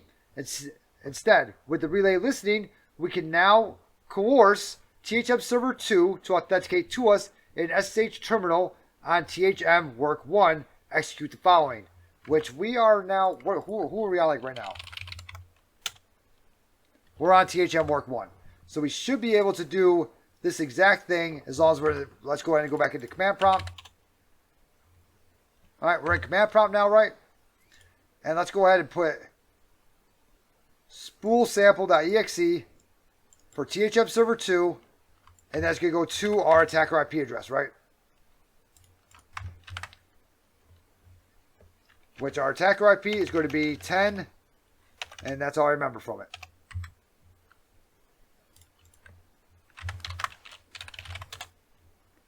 $10.50.78.14. Let's go ahead and throw that into there. And let's go ahead and get this guy scrolled down like a little bit. He's waiting. He's ready to go. Okay. Your attacker IP should correspond with total X interface of the network. If all goes well, you should have received an authentication attempt and a relay to THM server 1. Let's go ahead and try it. Enter.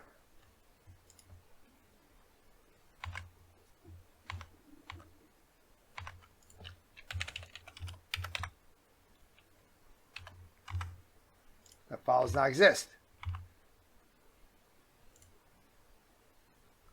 Oh, it's in tools? Okay. Try that again.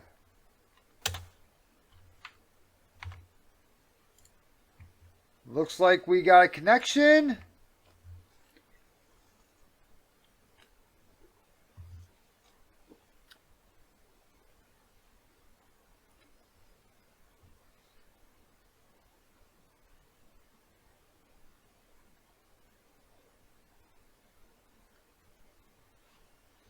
Going to throw that guy into here.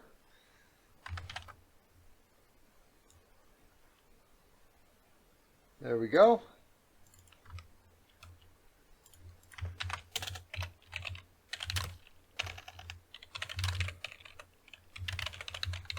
Is part of the tools folder for this machine.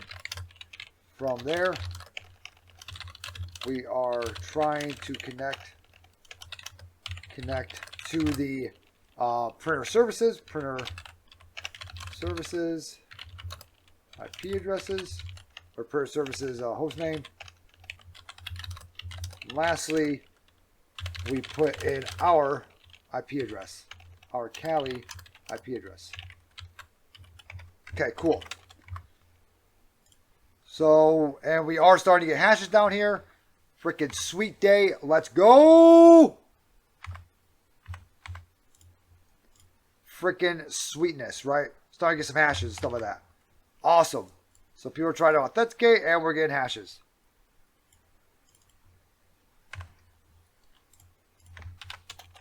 Now we take those hashes, try to crack them, whatever else. I'm going to go with server admin. Let's go and grab him. Let's try to crack him with John. Nano, NTLM hash.text. We stole him into here, right? We're going to do a John. NTLM hash.text, format NT, fork equals 4. Alright, he didn't find anything in there. None of those actually worked in Rocky.txt. That's okay. I'm going to grab Vagrant's whole thing too.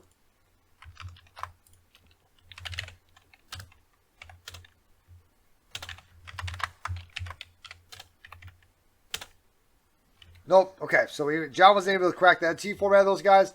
That's okay, right? So we got the SAM hashes, and we also have Trevor.local too. Let's go ahead and throw him into there too.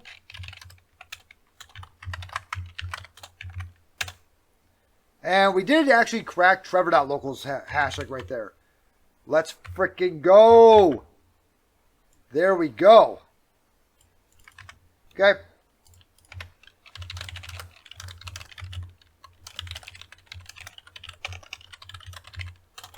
So now we can now get into server 2, right? How often in days are the password's Windows machine accounts rotated by default?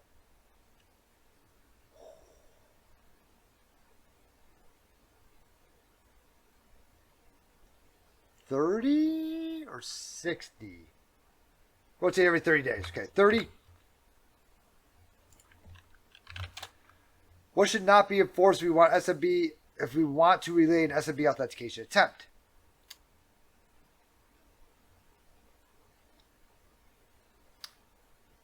What should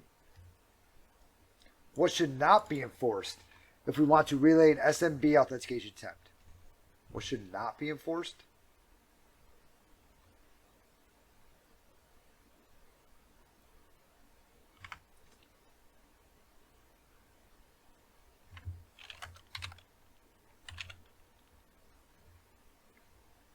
Host must not have, SMB signing. Okay, I see what you're saying.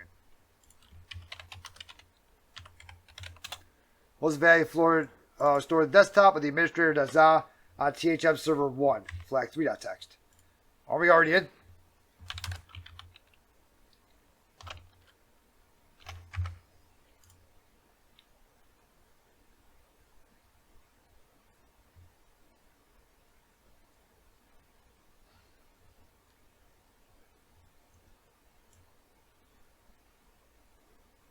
We're already in THM server 1. I think it's asking THM server 2, right? Right? THM server 2 is not asking for THM server 1 anymore. Let's go ahead and do a PowerShell EP bypass. We'll do a ses equals new PS session. Attack computer name should be THM server 2 .try hackme.loc. Tag credentials, and we're going to do Trevor, right, .local. Okay, Trevor.local.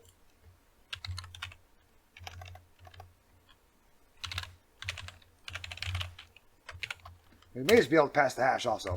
With Trevor.local, we have PASSW0RD1 @ WORD1 @. Definitely set 0 because I'm so used to typing that in. It is not incorrect. You're lying to me. It's not incorrect. I promise. I'm going to go ahead and copy it. I might have actually done a 0. It may actually be incorrect. I may have done a 0. Let's try it one more time.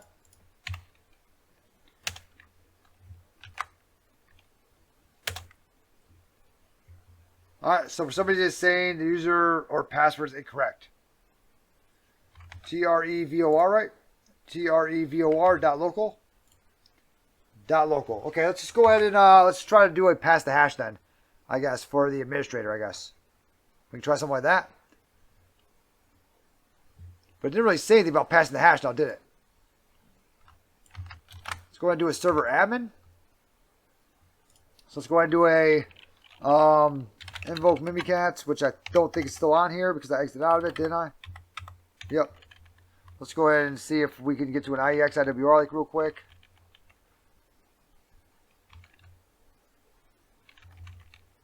That's going to be faster to do this. IEX, IWR,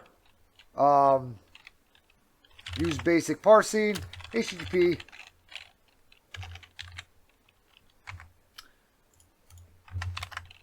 I have config 105078.14.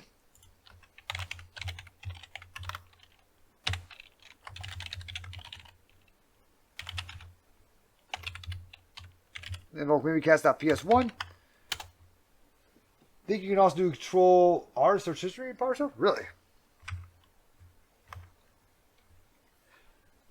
Yeah, does that make sense to you, Bufu? That's asking us what is on server 1? Because we are already in server 1 and we captured the hashes from server 2. So I don't really know what's the value of flag stored in the desktop directory of the administrator on server 1. Flag 3.txt. But we're already in server 1.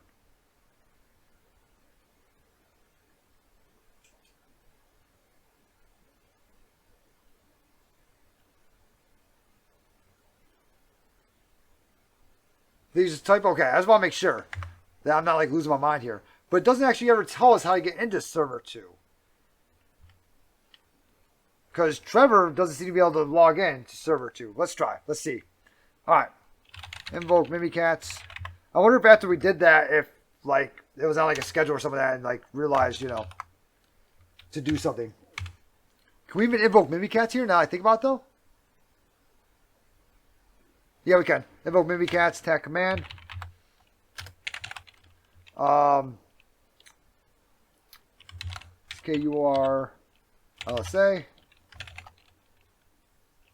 Pass the hash, right?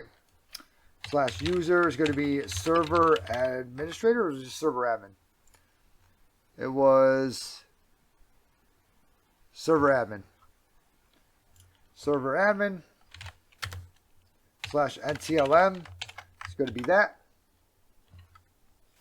Slash run.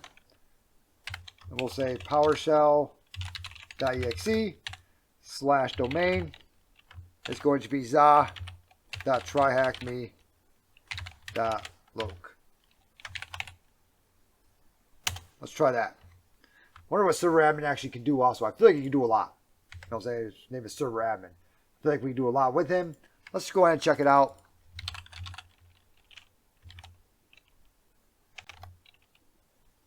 Where's the admin server? Oh, I saw it. Server.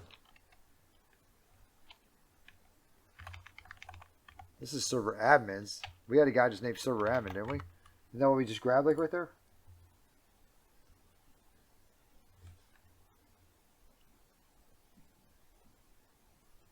What? SEKURLSA. Scroll slow. Pass the hash. I don't understand why you're saying you're not found. What do you mean? You're not found. Did I spell something wrong?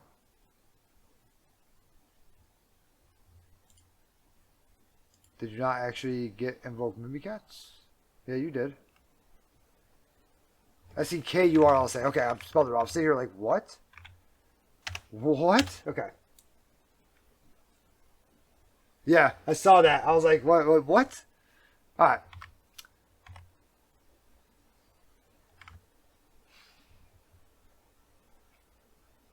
Nope.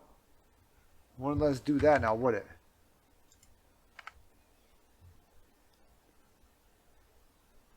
Server admin.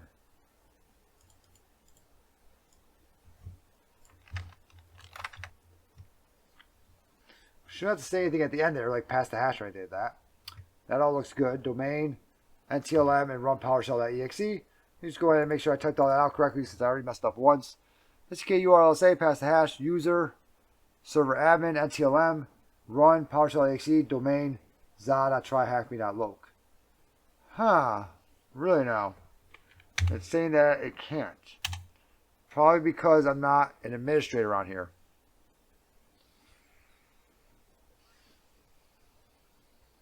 Okay. With quoted strings, yeah. Yeah, it really is.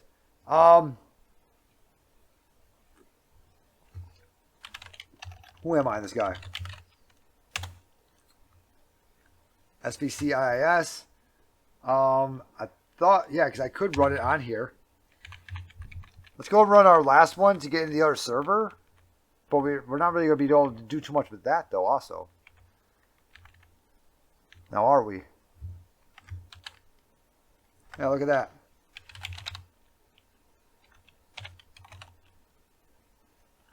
Yeah, because we were Angela Richardson before. That's how we got the other server. So, what does it want us to do? I don't understand what it really wants us to do, like right here. Because, should we just try it with Vagrant, maybe?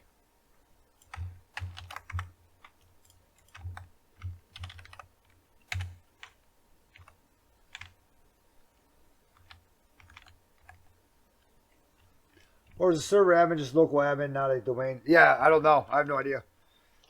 I think a lot of these users are just local also. That's going to be another problem.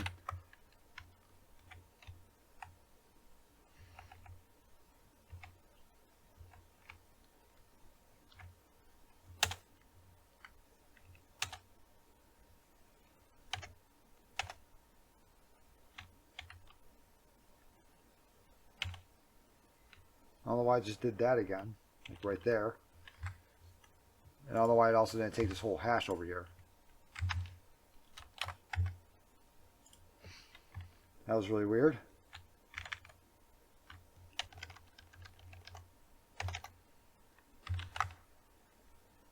Okay, that was weird. And that was Vagrant. And I believe that Vagrant's also a local user.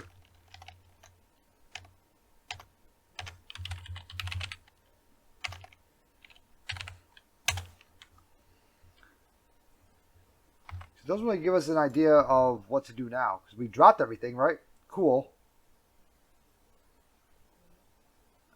I wonder if it just wants us to do like a command and just look at it. You know? Or if it's something like that. If it just wants to do tech command, type C, users, administrators. It wants probably to do something like that, huh? It's probably exactly what it wants it to do. So let's go ahead and do this attack again. Right. And what we're going to do this time, SMB24, okay, boom, boom. GHM server 1 IP. But I really... Okay. GHM server 1 IP. Yep, cool. And then from here, wants to do attack C. And it probably wants us to actually do a command. Attack C is going to be, let's see here. Type users administrator flag.text. It said flag3.text, right? Is that what it said it was down here? That's probably what it wants us to do.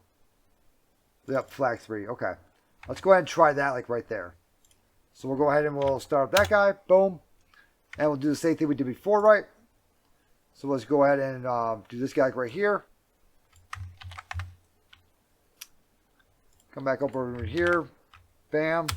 And that's going to my IP address, which is going to be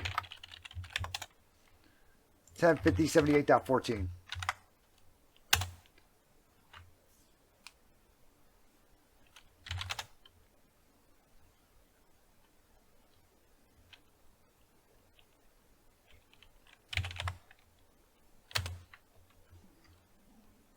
You're 100% correct. It's not actually recognized. Sorry.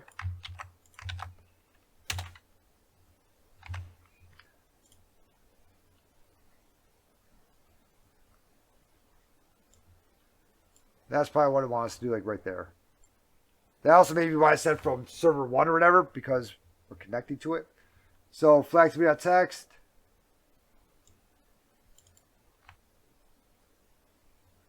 Okay. I figured I would have dropped the command like right there. Maybe not yet.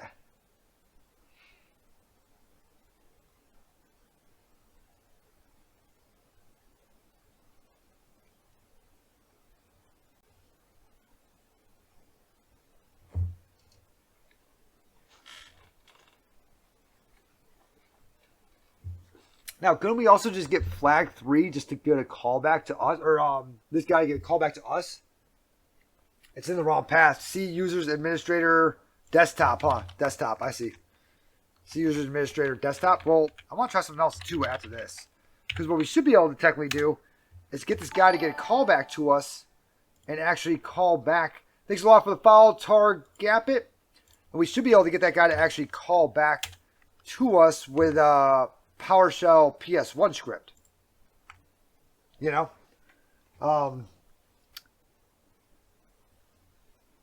Yeah, /desktop.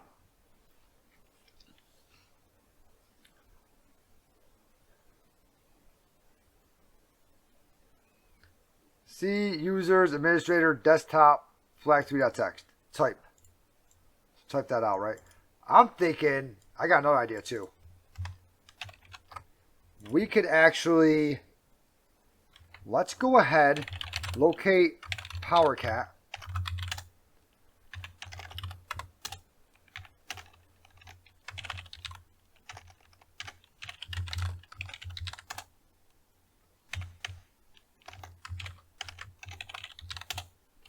Should have PowerCat in here, don't I? I thought I did.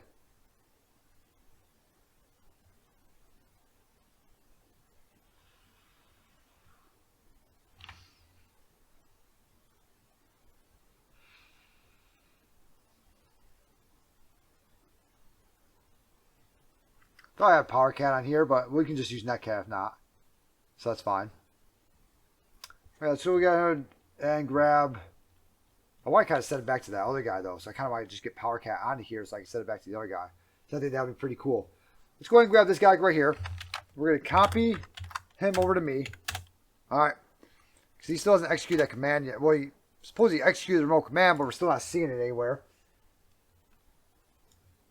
Oh, you think it's administrator Azah? That's kind of annoying.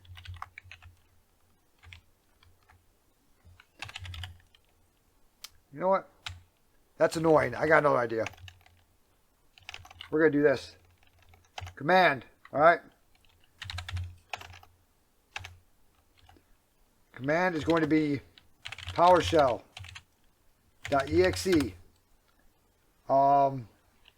IEX. IWR. HTTP.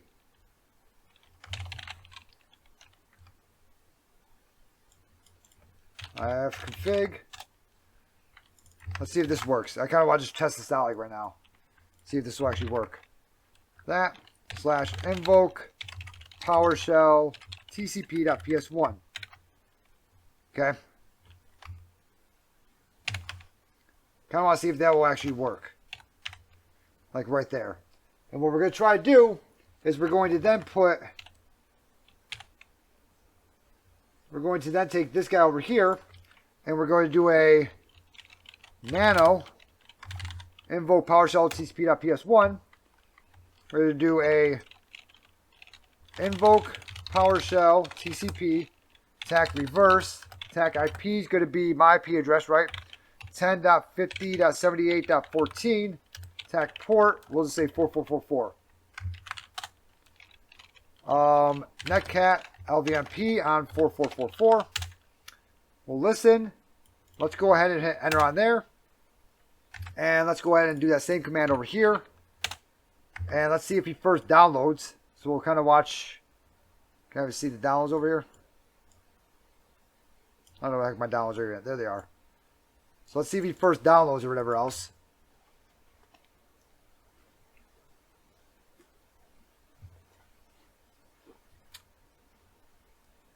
Okay, so but we got 404 error on it. So obviously I messed something up with, yeah, I noticed. 1058.78.14, is that my IP address? Pretty sure that was my IP address like right there.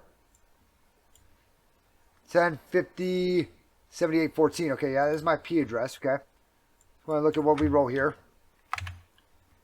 So we get a 404 error. IEX, IWR, HTTP, 1050.78.14.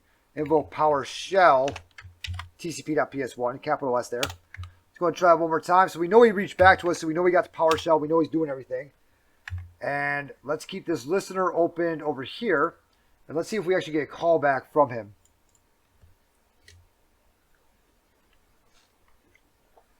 So that sounds like way more fun.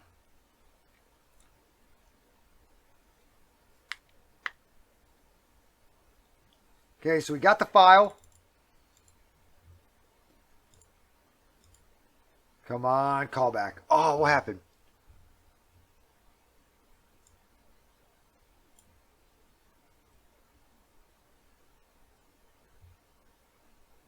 Not support exception.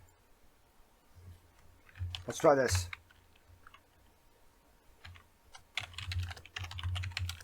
Just in case. Try that.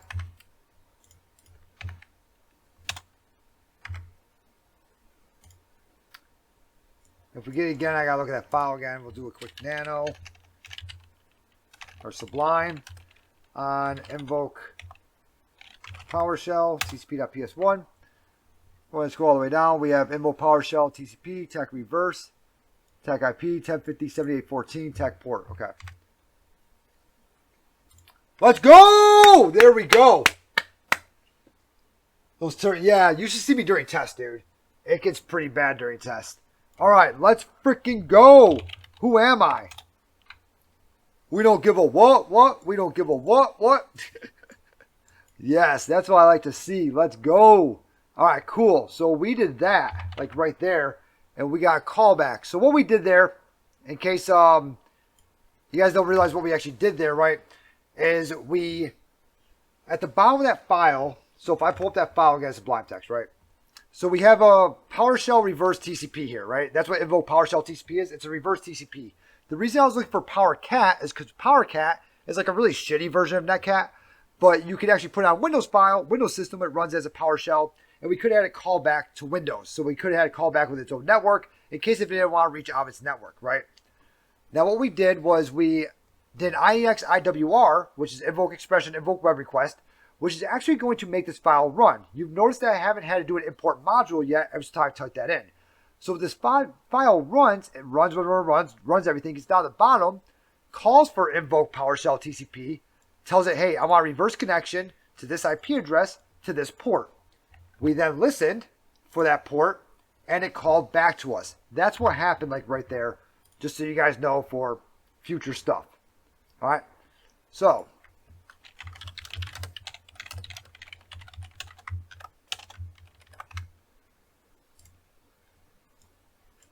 let's go ahead and do a CD and a C that. Users, let's see where this file's at. It is administrator.zai. You are 100% correct. CD into there, which is annoying as shit. Angela can get on here? She's a user on here. Okay.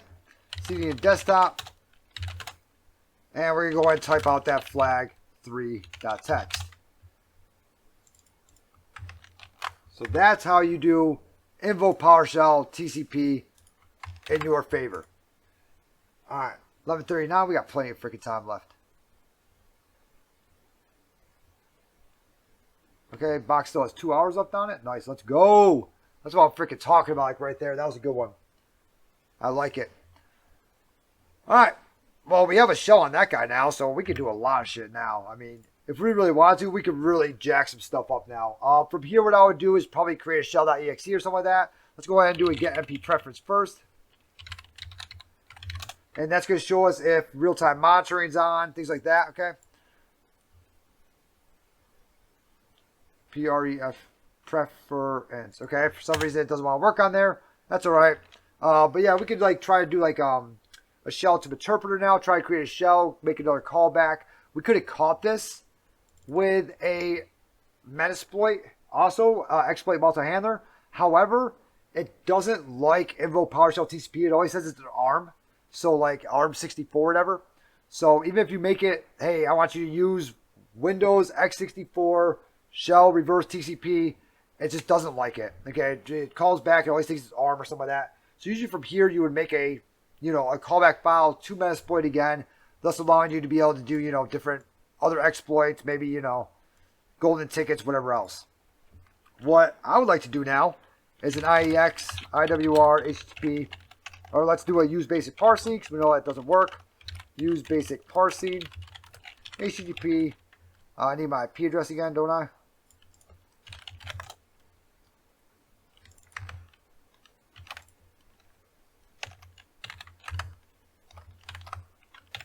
Invoke mimikatz.ps1.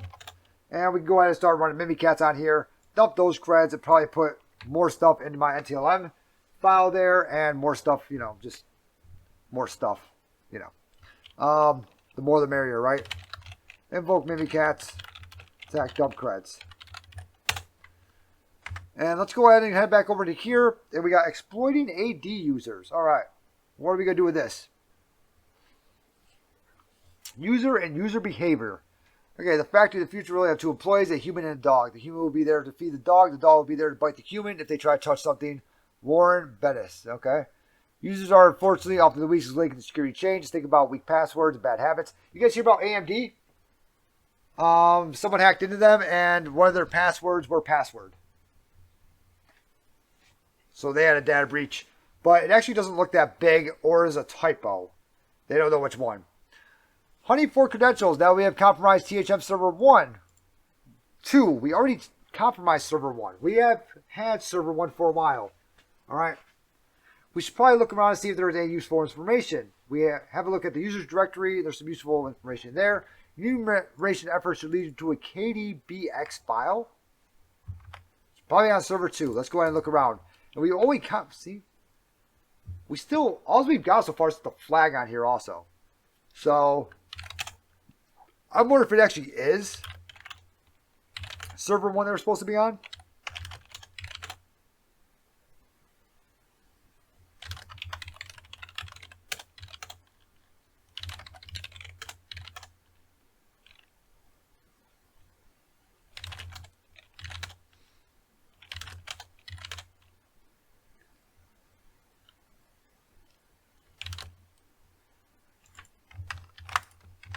Server.local is on this machine.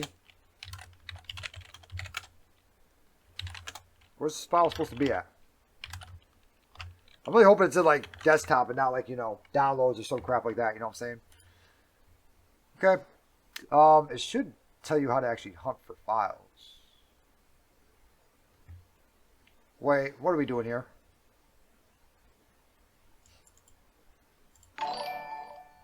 I think this is still supposed to be server 2. And I think... Hey, thank you very much for the follow.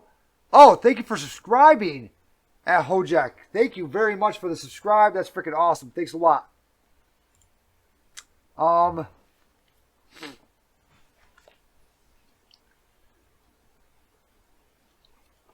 So, I guess we are actually supposed to be on server 1 because we never actually got a... That's Trevor.local. I don't think server 1 actually had Trevor.local, did it? Here, we're on server 1 over here, aren't we? No, we're on workstation 1. Oh, we made that session to server 1, right? So let's go ahead and do a K-list. Is that session still open?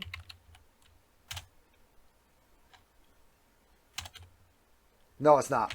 Do I still have the K-list? It's probably not going to work, huh? No, I do not. Okay. Let's go ahead and we're just going to press up a whole bunch, and we're going to get into... Actually, we're going to CD into C. Users. I don't remember what user I came in as. I don't know if you guys do or not.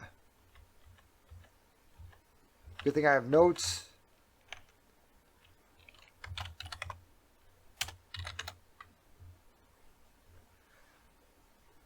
Or is it in there?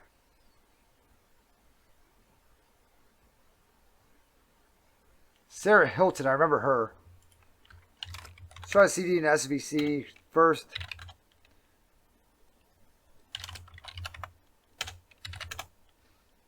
Okay, cool. So DIR there. There we go. Okay. So let's go ahead and recreate that ticket, right? You know what? We're going to do this. Control R, because we learned about that earlier. Invoke Mimikatz. Attack command. Kerberos. Yep, that. All right, cool. And we're going to recreate that ticket in there. Hopefully we don't need to pull a whole new ticket and everything. It has been a while. So hopefully we don't need to do all that again. If we do, we have to do that again. Shit happens, I guess.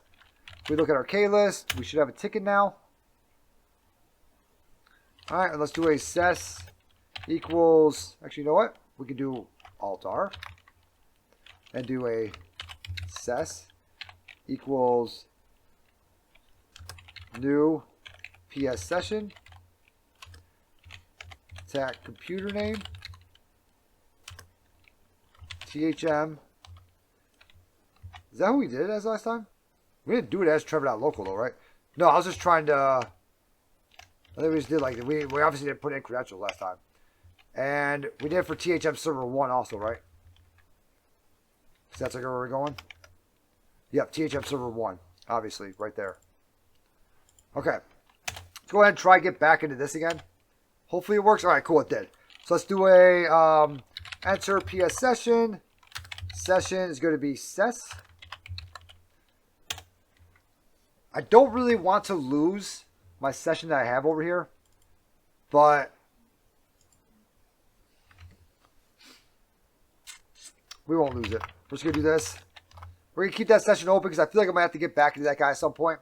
So let's go ahead and do a MSF console. All right, we're going to hop into here. From that MSF console, we're going to use exploit multi-handler. We're going to create a shell, so we might as well start with that now. MSF Venom. Windows x64 shell reverse TCP. We can start off with that, okay? We'll call it shell.exe, but my IP address is definitely not that, right? That's why I love Terminator. You just MSF, and then all of a sudden, you like this command a lot. Yes, I do. Let's change that out port because we already have something going 2444, right? So we'll do 1111. All right. We'll hit enter on here. We'll come over here, use exploit multi-handler. Whoopsie daisy. Multi-handler. Set the payload to this guy right here, right? Windows x64 shell reverse TCP. We know it's an x64 machine. All these machines are pretty new. Set the L host to ton 0. Oh no, it's actually like AD, isn't it? Or like breaching or something like that. We're just going to set the L host to 10 because it's the actual name on this one. 78.14. Set the L port to 111. And we'll go ahead and run him. Now all we got to do is, this guy's already in there, so all we got to do now is just do a wget over here. HTTP for the IP address, right? Which I still don't freaking remember. Okay. Slash shell.exe. Attack out file is going to be shell.exe. So they should download that now, and as long as nothing's running, we should just be able to do a shell.exe. Anytime antivirus, anything like that, should just be able to do the shell.exe. And we should be able to look back over here and see a callback happen. Should. And we do. Okay, so now we have that, right? Let's go ahead and Control Z, yes. Search for shell 2. And we're going to use shell to interpreter here. Let me go and kind of move these guys over like a little bit more. Use 0. Set session to 1, right? If you don't remember, you can always do a session stack I. Set session to 1. We'll go ahead and run that. And let's see if we can get an interpreter session out of this.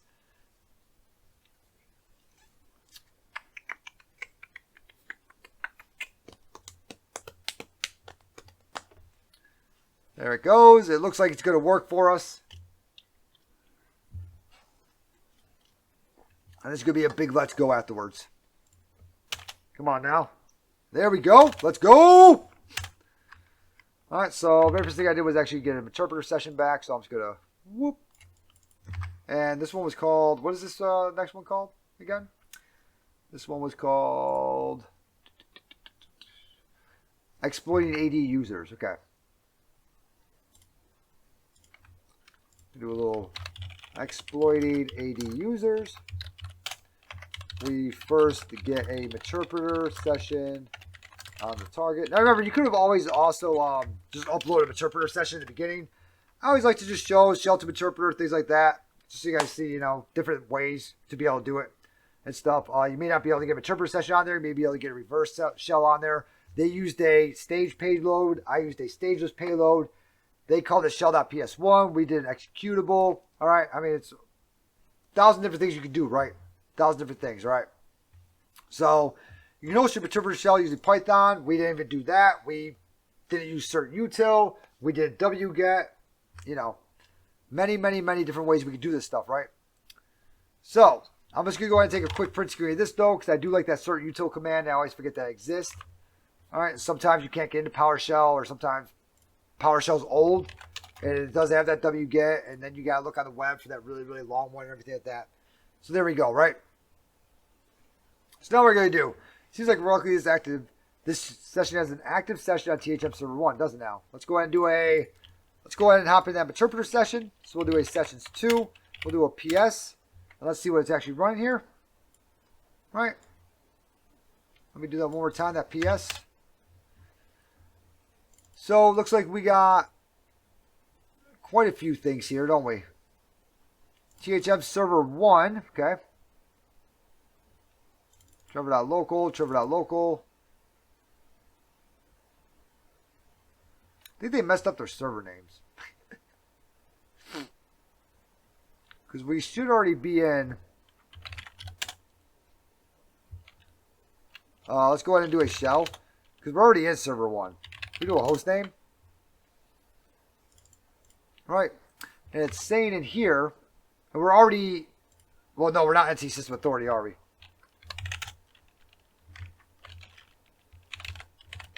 Can we just do a get system? Shit, let's get an interpreter. Now we are. So now we're NC System Authority.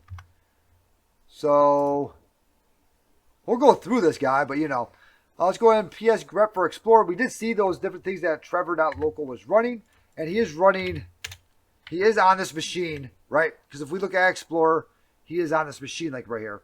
So we can go ahead and find Explorer, or we can just do a ps grep for Explorer. Either one, but there's Explorer and Trevor.local is running it. So we should technically be able to do, if this was a real machine, we could do just like it's showing us on here, different attacks such as key scans and things like that, right? So it wants us to migrate into the service that he's also running, which makes sense, especially if we're going to do a key scan.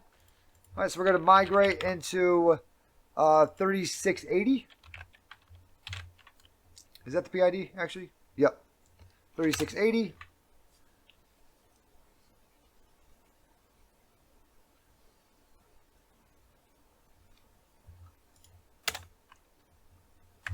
All right, well, that guy's doing that. Let's go ahead and keep going down. Get UID. We were at the storage system, but you know. So we can do a get UID now. And we see that we are Trevor.local because we migrated into the service that he actually had open. If we were to migrate into 3620, we'd be Melanie.Wilson. All right. Again, this is a really good time to, you know, look at the users, things like that, see if anyone had any type of scope or privilege creep, things like that. Maybe they went from one job to another, to another, to another, to another. All right. That's a good time to look at all this stuff, especially on Bloodhound. So it's a good time to look at that user and see, okay, what can that user actually do? And does this administrator actually have more rights than that administrator because of privilege creep, things like that? So it wants to start a key scan. All right. On my old YouTube channel, I actually had another YouTube channel at one time, and I was showing this, and the channel actually got banned on YouTube. So I don't know if I want to do this. All right, let's go ahead and start a key scan sniffer on it, okay? We're not going to see anything, and we're just going to kind of sit here. So we're going to give it like 5 minutes or so. I'm going to take a 5-minute break, all right? And then we're just going to do a key scan dump, okay? So I'm going to take like a 5-minute break. We'll do a key scan dump, and then we'll go from there. Because we're going to give it a few minutes. Obviously, it's a key scanner. Can't rush. You can't rush things. I just realized, no barking lizards tonight, huh? I haven't heard any. All right, so let's go ahead and do a key scan dump.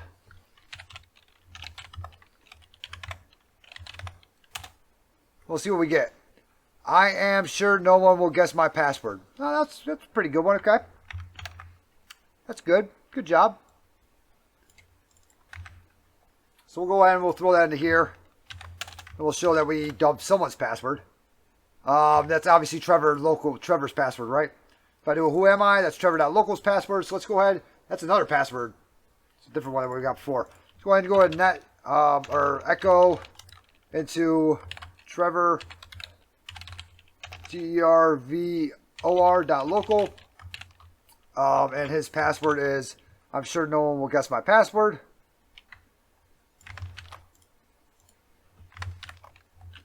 Okay, we'll put that into our userpass.txt. Right? Cool. All right. Now let's go ahead and let's continue on. And it wants us to now, this straightforward example of targeting AD users. There's a lot more that can be done. It's essential to include user targeting or exploitation methodology for AD. To answer the question for this task, we will need keep pass. It's already been installed in task box for now, so you can just, okay, let's go ahead and get some keep pass X. Or we can see if we already have it. I don't know. Keep pass to John. Okay, cool. So let's go ahead and do a app install keep pass X. We'll install that guy. He's probably taking a minute because he's looking at DNS servers like, that's not real. What application is used to open KDBX credential database? I'm going to go with keep pass X. Keep ass. Oh, it's not. Okay, or I'm just going to go with I'm an asshole. KDBX database. If I actually read this, I probably know. You know what I'm saying?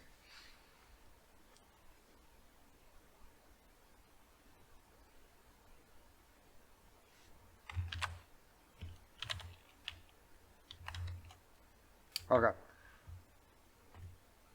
Look around, see that. Have you Have you looked at the user directories and see some useful information on them? Your enumeration should lead to a KDBX file. A quick Google should confirm the suspicion that this file is very valuable. We could use interpreter's download command to recover this file.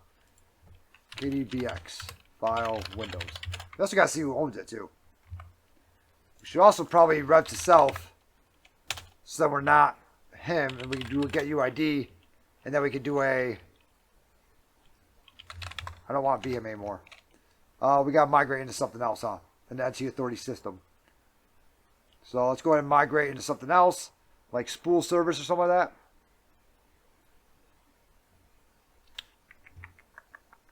Where is spool service at? Spool service. So we'll do a migrate into there. This is just so we can look around the file system, stuff like that. Oh, Trevor might be able to. I don't know. Oh, you fucker.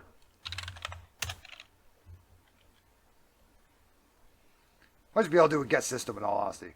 I don't know.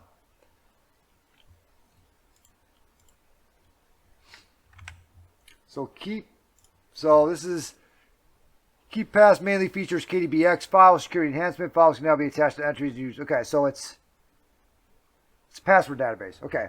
So KDBX, okay. Of KeyPass. So, what is it, KeyPass that can do it?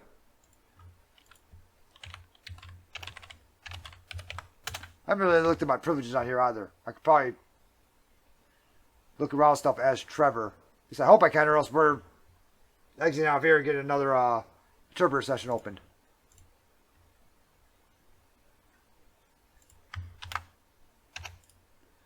What interpreter command do we use to move from system to user context? Migrate? Is that what you're talking about? What is the password of the credential database? I don't know.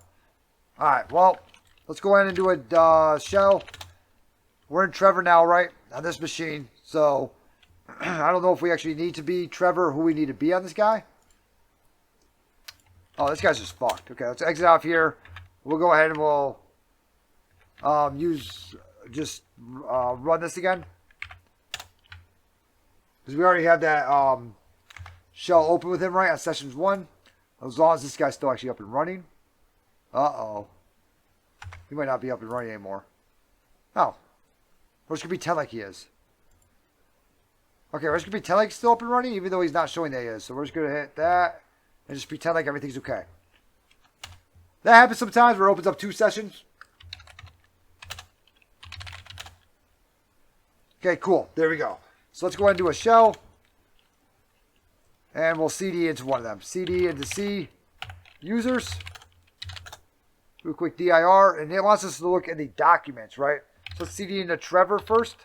Well, I don't know why we need to CD Trevor. We already got his stuff. CD into administrator.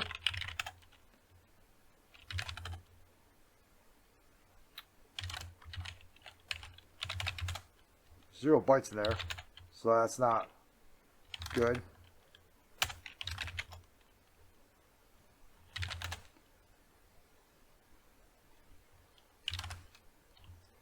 Try administrator as za / documents.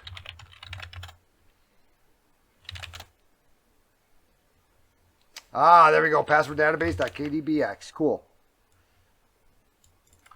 Bam. And there we go. Now remember, whenever you download something off of a machine, okay, you're going to need to it's going to go to the directory that you opened up Metasploit in. Just remember that, okay? Let's do a pwd, see where we are, make sure, okay. CD into C. Users. Remember also, if you're going to go from interpreter, one of these guys get canceled out, so you have to do 2 of them. Administrator.za. Documents. And we want to download that password database there. So we'll download that, okay?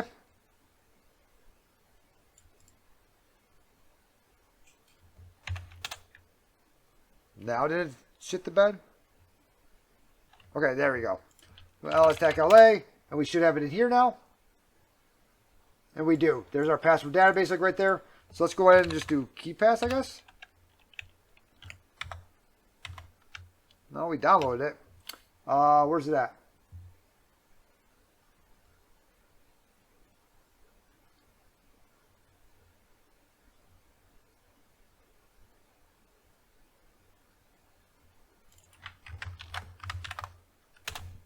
Okay, cool. So can we just do that with that file? Is that what we gotta do?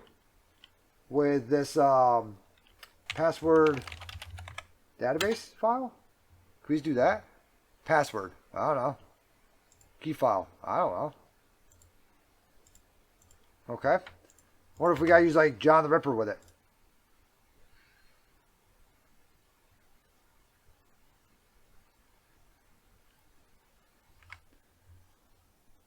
Make sure the Cal user own database before you open it, otherwise it might lock the database and give you incorrect results. Although persistence will be discussed in the next room. What is the password credential database? Oh, you want to know what it probably is? Cat user pass.txt.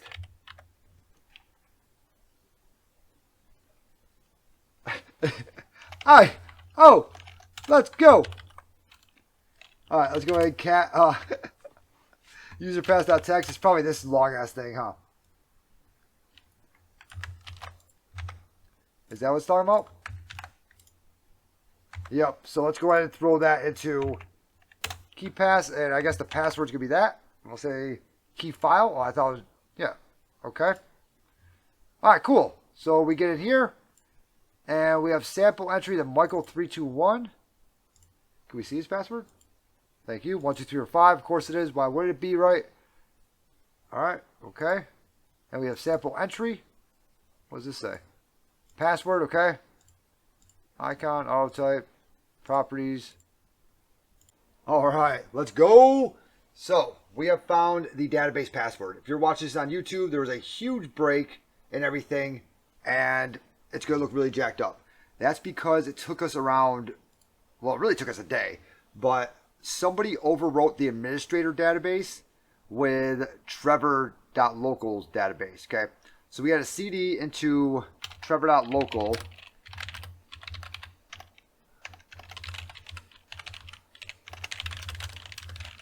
Find another database file. You can use that one. Okay, we had a CD in Trevor.local. We got that database, which we did yesterday, but it still isn't working.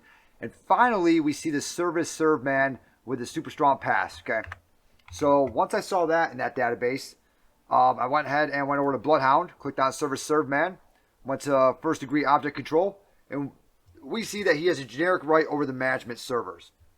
All right, awesome. So now we can continue to try to exploit this guy and see what else we can actually do, right?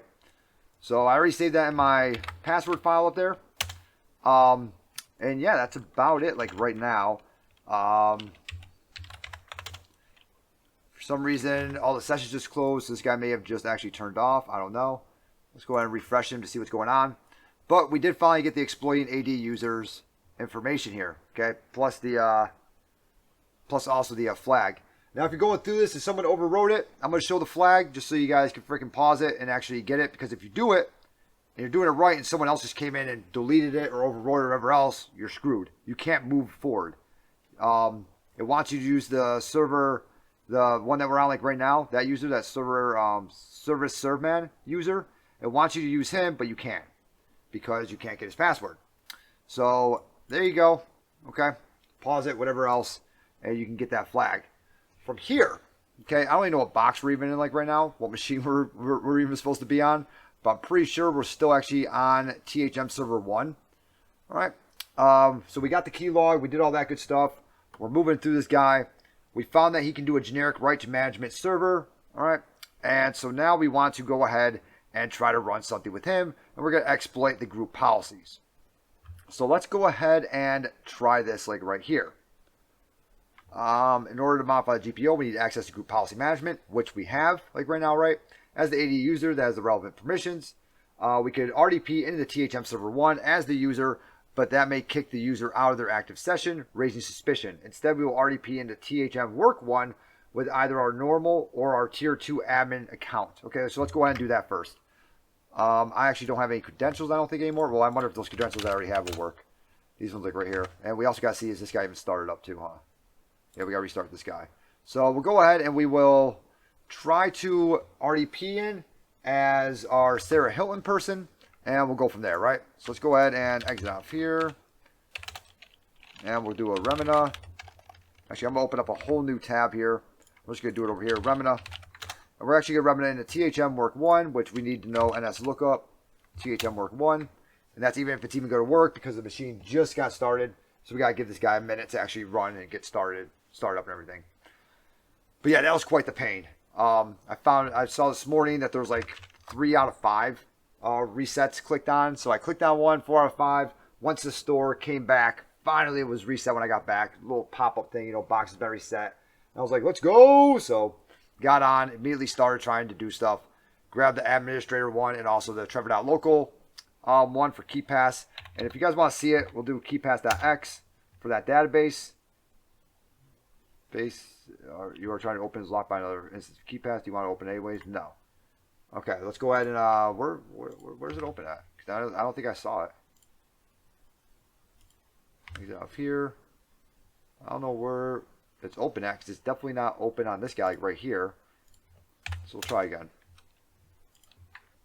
And we'll throw in the password file, which is, I'm really sure no one will guess my password. And we'll go ahead and throw that in here because it's not open up here anymore. So I don't know where it's saying it's open at. So hopefully this works because we're going to be in a different one now. Okay, so as you can see, under general, we have the flag and also service serve man. Click on here and we can see its password, right? Easy day. That's how we do that. And that's with the Trevor.local database there. All right, let's go ahead and see if we can remnant in this guy yet. Or if we can do an NS lookup yet on this guy, we can. So let's go ahead and grab that and we'll remnant into him. And we'll go ahead and do our cat user.pass.text again. We're Sarah Hilton with Newcastle 1988. And we're trying to get into za.tryhackme.loc. That's our domain. Let's go ahead and hop into her. And we can run as the user that we just found who has the rights. I don't think you guys can actually see that. I don't think I have everything open, do I? Let me see here. There we go. Who has the rights under for within here, Bloodhound generic right over management server pushes, right? So if I click on first degree, we can see that, okay? Explicit object controllers, we can go ahead and see that, okay? These guys can all control him, and I can control this guy right here with the generic right. Now if we click on this and go to help and go to abuse info, we shouldn't see anything in there, okay? Opposite considerations, nothing, okay? References, okay? So let's go ahead and see what is the next step here. We have our generic right and everything. Let's open this guy up all the way. Oh, that was a horrible idea like right there. Let me go ahead and get off of that. Yes, please. All right. Yes, that's fine. And let's go ahead and open up PowerShell instance.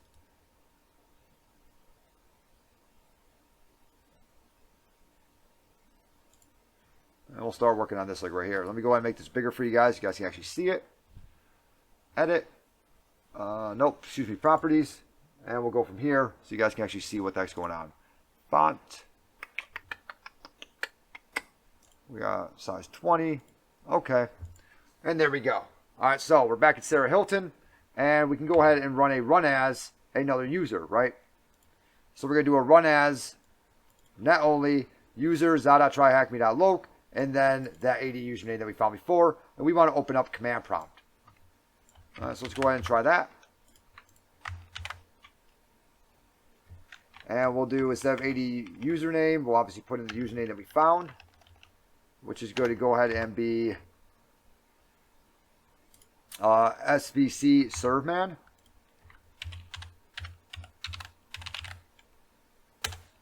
Let's see if that works. Okay, what's the password for SVC serveman? We got it right here. Super strong pass. Go ahead and throw that into there. I think I messed that up. Nope. Okay, good. We're good. All right, cool. Let's go. So from here, if I do a who am I actually running as him? No, I'm running as her, running as, okay. It says I'm running as that, so we're going to stick with that. Let's go ahead and go into properties. Probably because whenever I do who am I, it's actually showing who I am on a local machine here. Say okay. And now we have this command prompt up and running. So we should be good with all that, right? So once prompted, provide the password associated with the account to verify that you provide the correct credentials. You can try to do a directory in the sysvol. Okay, let's try that.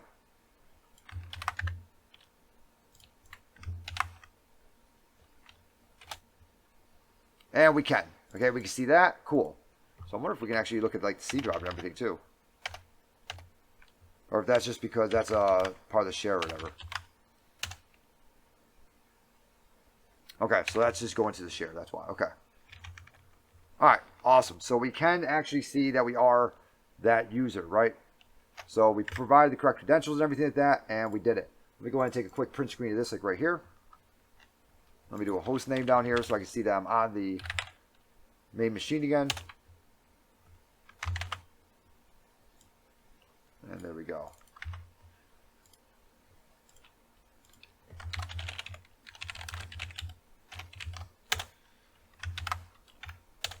Let me go ahead and show that we can do this guy over here with our generic write permissions.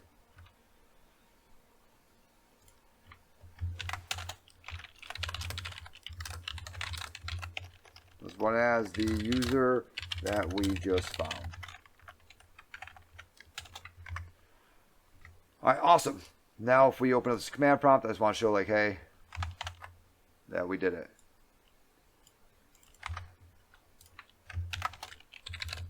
The directory search shows us that we are running as the, whatever his name is, SVC servman user. Alright, easy day. Now, we can go, now you want to add a group policy management snap-in.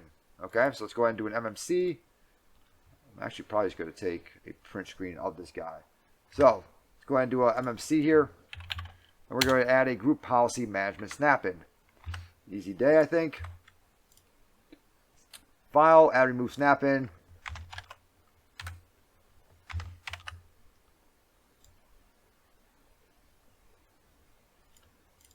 There we go. File, add remove snap-in. Okay. Select group policy management, snap-in, and click add. Okay. So group policy management snap-in. Group policy manage. Oh God. Can't actually see what it says after that, can we?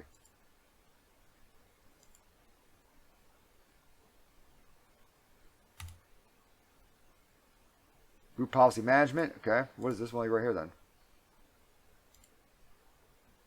Alright, not that one. Oh, that's group policy.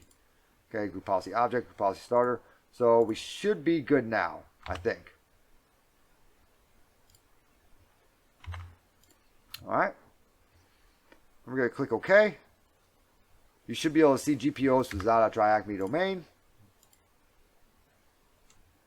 Group policy management, forest, domains, .try-acme, and yes, we can. Let me throw into here. After this, we can see the GPOs for the domain. Alright, awesome. We can navigate the GPO that our user has permission to modify. Servers, management servers, yep. Management server pushes.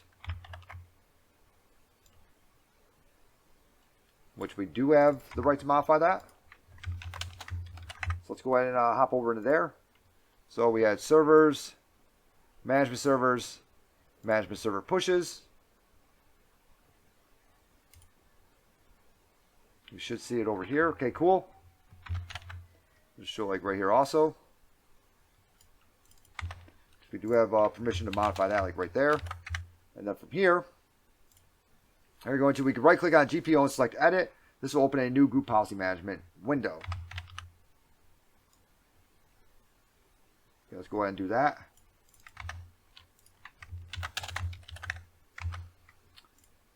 So we can right click on this guy, select edit, and there's our group policy window. Sweet.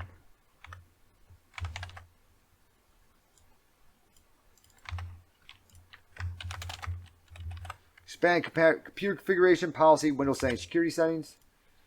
Computer configuration policy, security, Windows settings, security settings. Windows settings, And then the security settings. Okay. So we get here, right? And from here, we want to then do click on the restricted groups and select add group. If the IT support group already exists, it means someone has already performed the exploit. You can either delete it or create it yourself, or just inspect to see what's configured. Okay. So let's go ahead and, what do you want to do now? Restricted groups and select add group. So restricted groups, right? Or right click, add group. We want to print screen that like right there.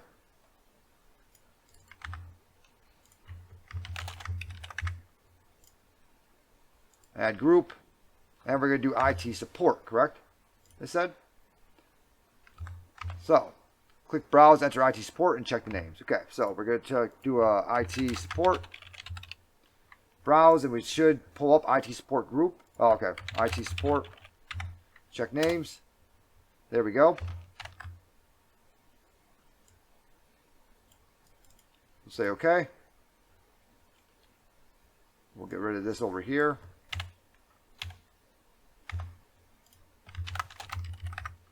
Hop back over into here. Do that guy.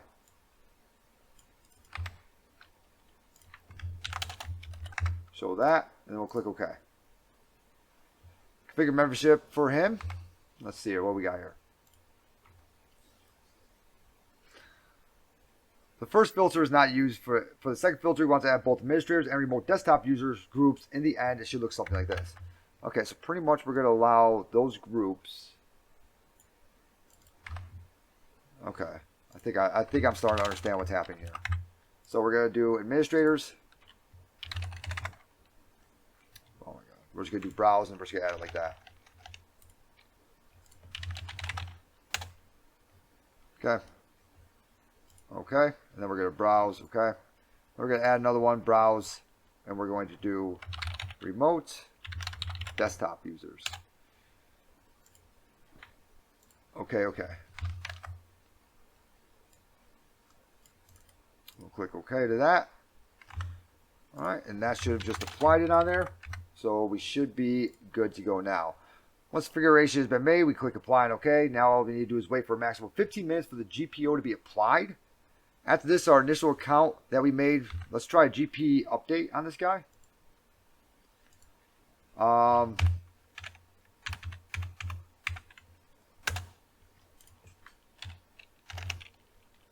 Let's go ahead and MSF console, cat user pass.txt. Let's go and get Trevor's password. I actually don't have his password for this one over here, do I? Oh, yes, I do. PASSWRD1 #. Yep, okay, there we go. And we are going to, because he's a local admin on this machine, so we're going to use exploit multi-handler, set payload to Windows x64 shell, and I think I did stageless payload, if I remember correctly. Reverse TCP, set lhost to 10.50. There we go, set L port, I believe I did 4444, run that. CD into caret, I think I made. Shell.exe, not PowerShell, so shell.exe. We should get a callback over here. Let's also do a GP update. /force. Try that like right there. Now I'm just going to go ahead and take a quick print screen of this in case I can't actually do a GP update. Right. And I don't remember who was even in the IT support group. We're going to have to look at that again too. Alright. Let's go ahead and do let's go ahead and try to get in that person. Did I have a tier 1 admin also? Or did I use, I thought I had more people than just that. But I think that she falls under RDP, Melanie Davies. I think that she can RDP in. So let's go ahead and check that out like real quick. So we should be able to get in with at least an admin there. I want to go back down to my, T2. And it was Davies, right? Melanie, I believe. Melanie Davies. Yeah, what do you fall under? Okay. Can you RDP and stuff like that? Group delegated RDP privileges. All right, so she can RDP. So that means that she should tend to be able to RDP now into THM server 2. Should. Logic allows users to configure Windows policies. Group policy object. Is that what you mean?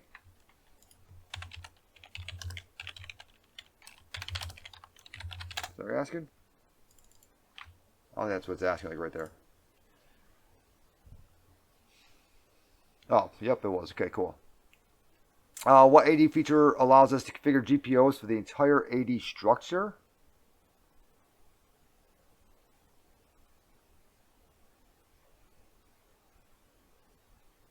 It's always group policy objects, but for the entire AD structure?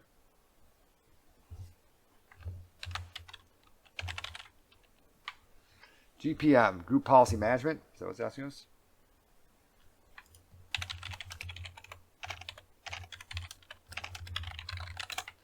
What is the name of the GPO that our compromised AD account owns?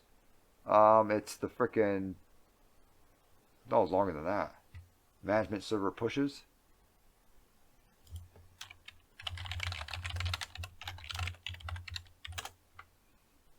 Alright, cool. And what is the value of the flag stored in THM server 2 in the administrator's desktop directory flag4.txt?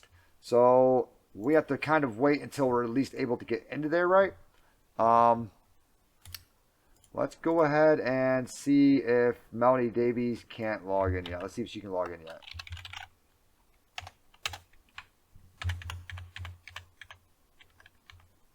Because she is part of the, what is it?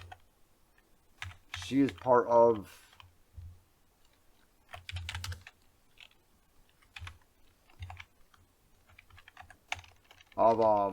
the remote desktop users group. So, and we put them in saying that they can do it. I don't know if she's going to be able to SSH in. We could try.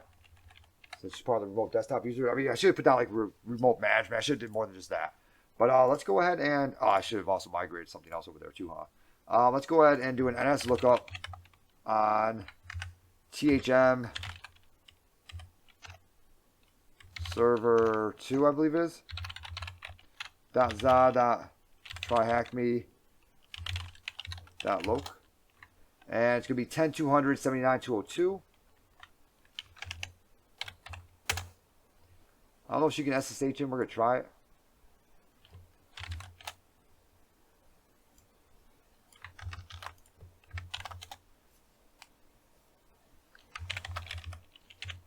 Ooh, that's not her actual password anymore, is it? We changed her password, didn't we? Alright, that's okay. Let's go ahead and try it with SVC IIS because he was also part of the...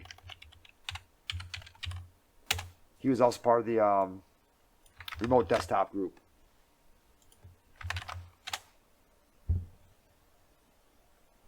Yeah, we actually changed her password a while ago. Sarah Hilton's also part of the remote desktop users group, right? It just says not responding, so. Doesn't say that we didn't get it. Okay, cool. So now we're in THM server 2. So let's go ahead and CD into C administrator or C users. So it looks like we can now get in this way. I wonder if we can actually, let's go ahead and CD into administrator. Okay, we can't get into there. CD into administrator Azah. Okay, so it looks like we need to be able to get into this person. We changed that password, I remember a while ago, for the Melanie Davies, right? We changed her password a while ago. So that's not really helping us out very much now, is it? So, I wonder if we can get in through SVC server, man. Or if we can get in through him and get it. He's not a... Problem is that he's not VC serve, man. He is not a administrator, though, according to Bloodhound, at least the last time we actually did it.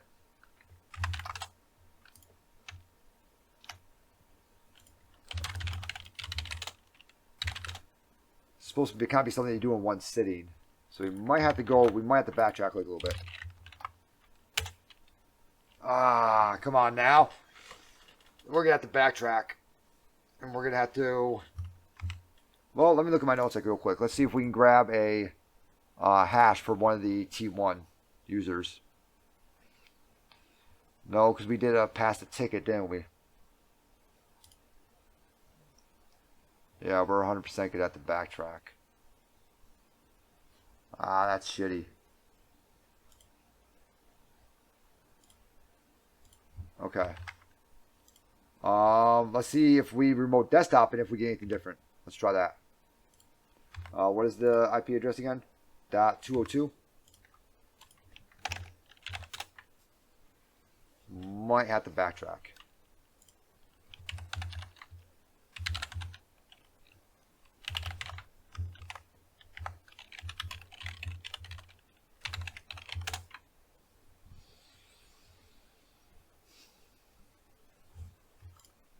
Okay. That should have been it. SVC serve man, yep.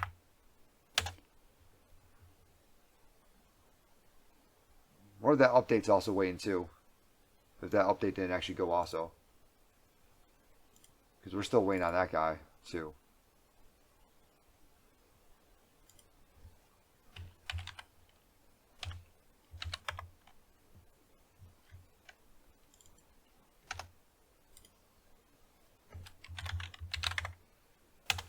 We can also just add in a name, can't we? No, we cannot.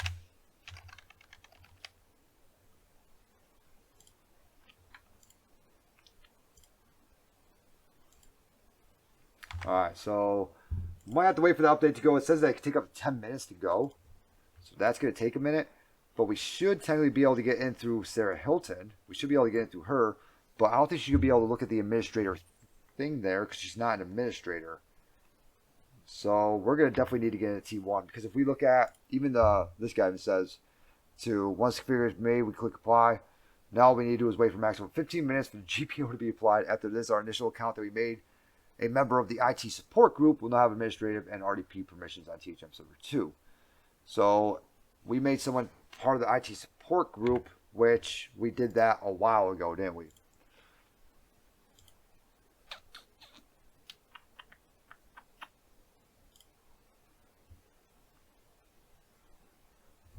I think we did that over here, didn't we? Well, Melanie Davies, yeah, because we changed her password.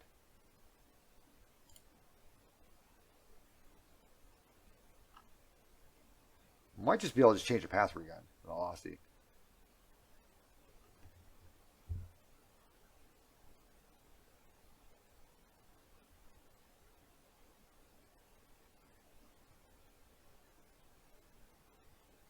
Yeah, we're gonna have to back it up to here and then keep going. So we'll back it up to here and then we're gonna keep going from here. Okay, so we have with generic right permissions. Okay, let's see here.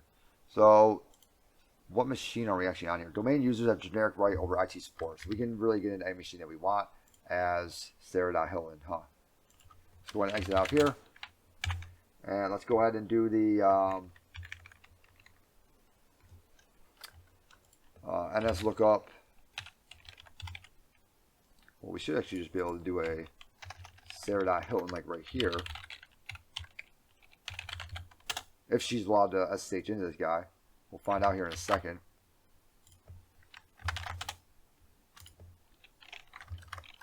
Okay, cool. So we can SSH into there. So now what we should tend to be able to do is we should be able to do a add domain group member tag identity.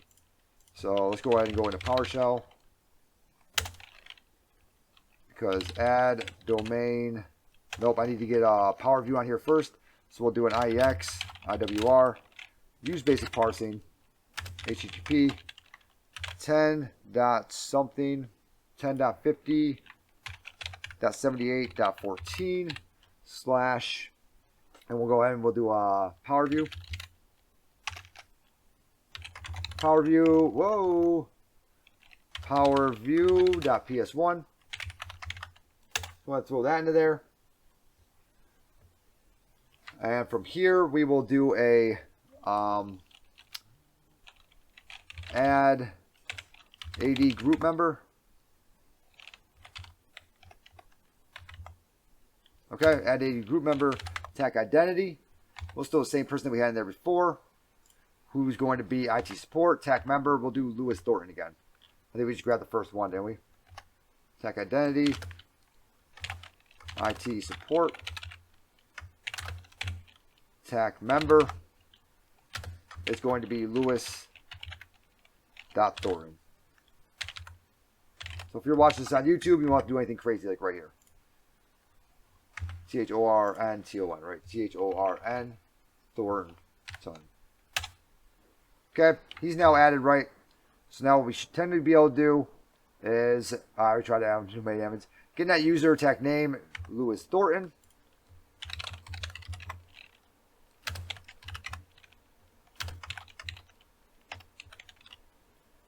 And we'll make sure that he's actually in there.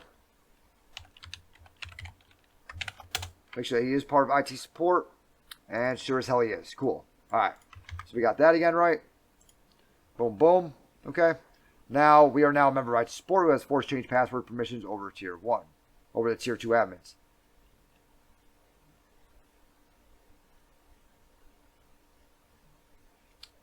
Well, I actually logged in with Lewis Thornton, didn't I?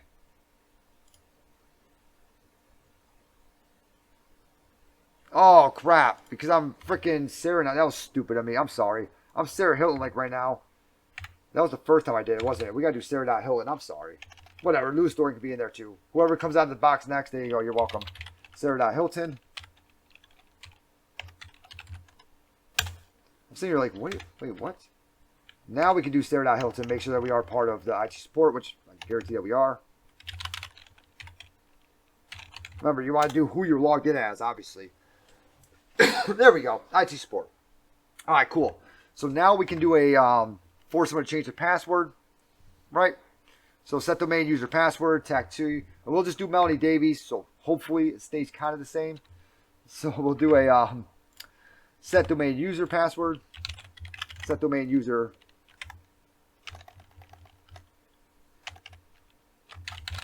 password. All right. Tech identity.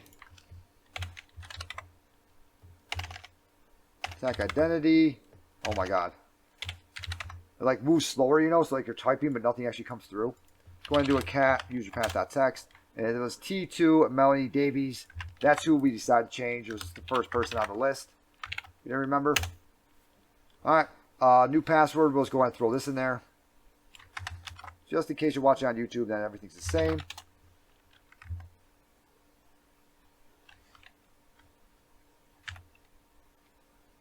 Shouldn't be.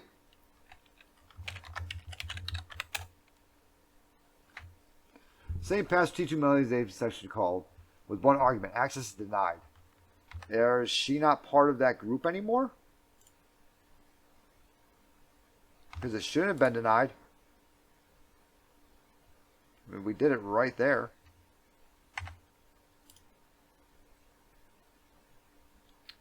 Is Melanie Davies not part of the... Why can't we do her? Maybe someone else already did her? But we should be able to change it again no matter what. Because we're part of IT support now as Sarah Hilton. Oh, you know what? I'm wondering if we have to exit and log back in as Sarah Hilton. Let's try that. We'll exit, then we'll exit again. Let's go ahead and log back in as Sarah Hilton.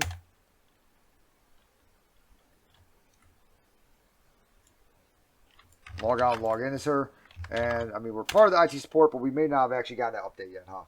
Now I think about it. So, let's go ahead and do a PowerShell.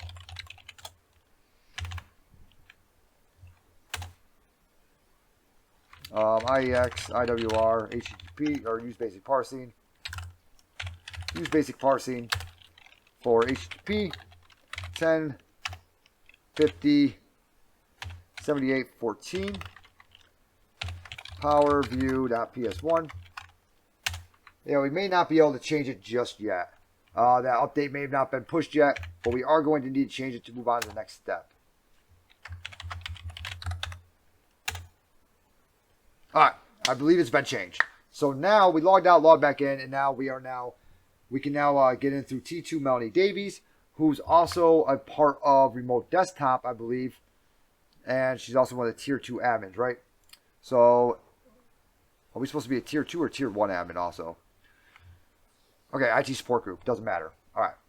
We'll now have administrative and RDP permissions on THM Server 2. After this, our initial account that we made with member of IT support group. So, T2, Tier 2 Melanie Davies she now has permissions to be able to RDP into THM Server 2. So let's go ahead and do an NS lookup for THM Server 2. 79.202. Okay, cool. And we'll try to get in through T2 Melanie Davies, right? Control V. Boom. P @ SSW0RD1. I don't think I typed that in correctly. And for the domain, za.tryhackme.local. If we can't yet, then that just means that the update hasn't gone yet. Because it can take up to 15 minutes, which is incredibly long. Kind of annoying. Or if we can SSH in as her. And if we'll be part, and what group will be part of also, you know?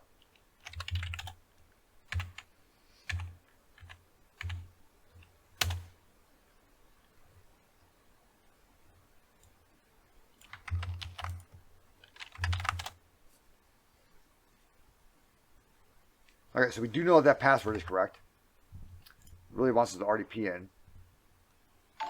But I don't know if that's going to happen. Hey, Black Sheep Spicy, thanks a lot for the raid. Thank you very much.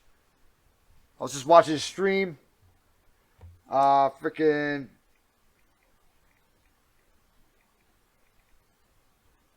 I mean, it's the worst time to raid, just so you know.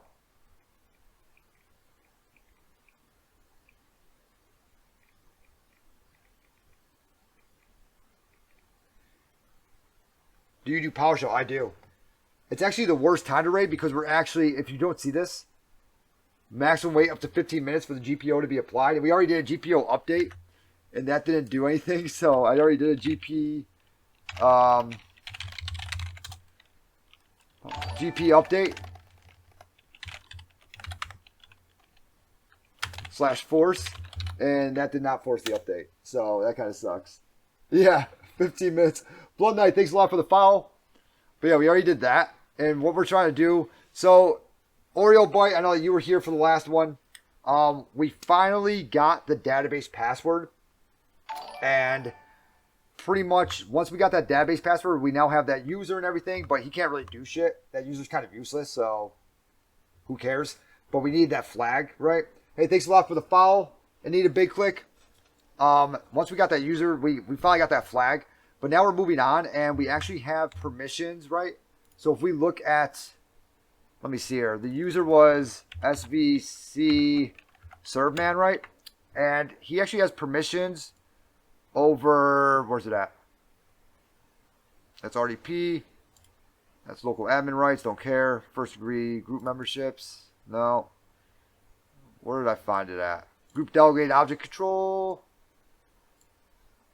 Oh, let me actually, there we go. Group delegated object control, nope.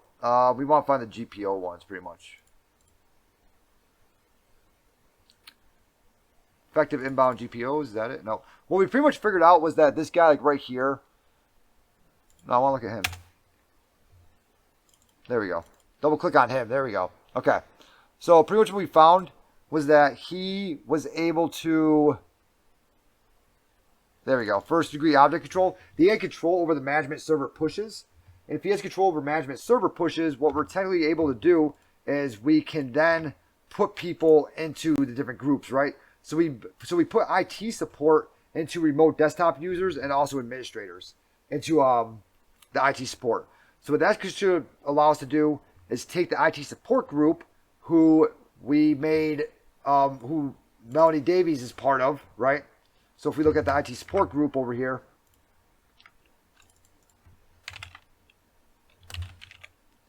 IT support, if we look at that group like right here, and we look at the direct members, at least she should be part of it. She may not be part of it anymore.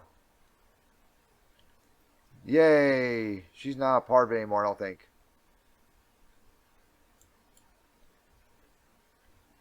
Nope, excuse me. She is a part of it still because we put her into the... We put, let me see here. My user, Sarah Hilton, into IT support because we had those rights in the beginning, right? So we put her into IT support because we had those rights. So if we look up Sarah Hilton's rights down on Bloodhound.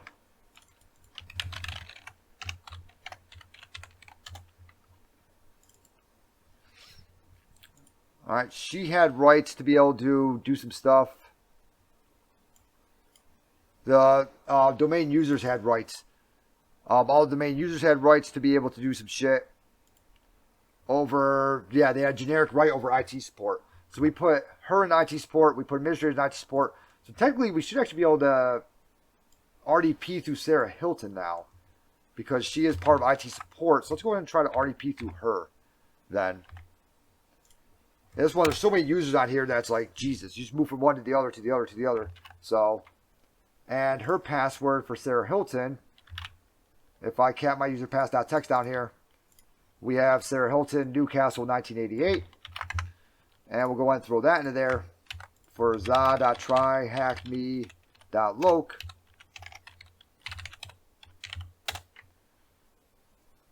But yeah, that database user was pretty fucking useless, actually. All right, cool. So we RDP'd in as her finally. So Sarah Hilton finally was able to RDP in. So good thing we don't have to wait that long. Awesome. All right. So from here, we have to get into the administrator's desktop, which I don't think we're going to be able to do because we're just Sarah Hilton. We're just a user. Right? So I don't know if we're actually going to be able to do that. And we just got kicked out of it also. So that's not very helpful either. So let's go ahead and remnant back into that. I forgot what the IP address was. .202, right? Let's go ahead and do an NS lookup again. Right there. .202. We'll do Sarah Hilton, and we'll put in her password again. Sarah.Hilton, because we put her as the IT administrator group. And we'll go ahead and do a za.tryhackme.loc. That's a pretty hot name. What the fuck? Sarah Hilton sounds hot. All right. Well, she's part of IT support, so I guess if you call this company, she'll answer now. Even though she doesn't know that she's part of IT support, but hell, if that's what we're going to go with, then I guess that's what we're going to go with now. All right, let's go ahead and see. Let's see if she can actually run PowerShell as an administrator. Let's right-click. More. Run as administrator. Okay, we are in administrator tab like right now, so yeah, we can do that. Okay, cool. We'll right-click. We'll properties. Let's go ahead and make this a little bit bigger for you guys. Sarah Hilton sounds hot. I didn't think that at all. I didn't think that once. CD into C. That was just the credentials that they gave me. We'll CD into users. And CD into administrator. I know you can't see that, sorry. DIR. Let's CD into desktop. We'll do a back documents if we have to. It might also be administrator. There we go. Type flag4.text. And let me actually show that I am. Who am I? And, who am I? Host name. And then type flag4.text. Just so whenever I put this in my notes, I can see that I'm Sarah Hilton on THM server 2. And we got that flag. Let's go and grab that. We RDP through Sarah.Hilton to THM server 2. And she was not able to do that first, but now we are because we messed with the GPOs, right? So let's go ahead and grab this like right here. And we'll throw that over here. And we'll get it quick. Let's go! It's water. I'm out of beer. I need a big... Oh, you hate to see it. Go to the gas station. All right, exploiting certificates. It's going to be our next thing, right? So let's go ahead and exploit some certificates here. And then we're finally going to do my favorite part, exploiting domain trust, which is actually my favorite thing. That Exploiting domain trust and the Kerberos tickets, those are my two favorite things. Like right there. Those things are great. Let's go ahead and exploit certificates here. Exploiting certificates. So much easier if it was just one long stream for last night instead of having to like, because now I'm trying to like remember like, oh, what did I do yesterday? I have to like look back at my notes and everything. That's why when I'm taking a test, I only sleep for like a couple hours because I'll forget what I actually did to get so far into it. If I don't already like make like a net user somewhere, you know, if I don't already have like a persistence on there, I have to sit there like, oh crap, what did I do? Oh, what about this? Oh crap. And I have to sit there and look through all my notes again. It's horrible. You transfer docker, you can't finish with it. All right. So let's go ahead and look at this. Now we have access THM server 2. We have furthered our journey of exploiting Active Directory by exploiting all tier 1 asset servers. Yay. However, we are again stuck without simple means to move to the next tier. Who the fuck's ever stuck? Okay, good. All right, cool. IEX, IWR, use basic parsing, HTTP. Say we're fucking stuck. Let's see what we can do in here. Try to tell me I'm stuck. 1050, 7814. Invoke Mimikatz.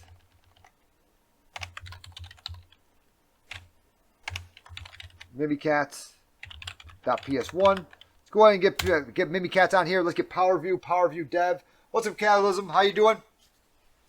Beautiful day today. Especially compared to the last stream where we just got stuck on that freaking database. Oh, I thought, yeah, someone definitely copied the administrator.zod database into trevor.local. And I'm stuck. What are you stuck on? Why are you stuck? Where are you at? All right, let's go ahead and do a invoke Mimikatz. We'll just try just a dump creds first.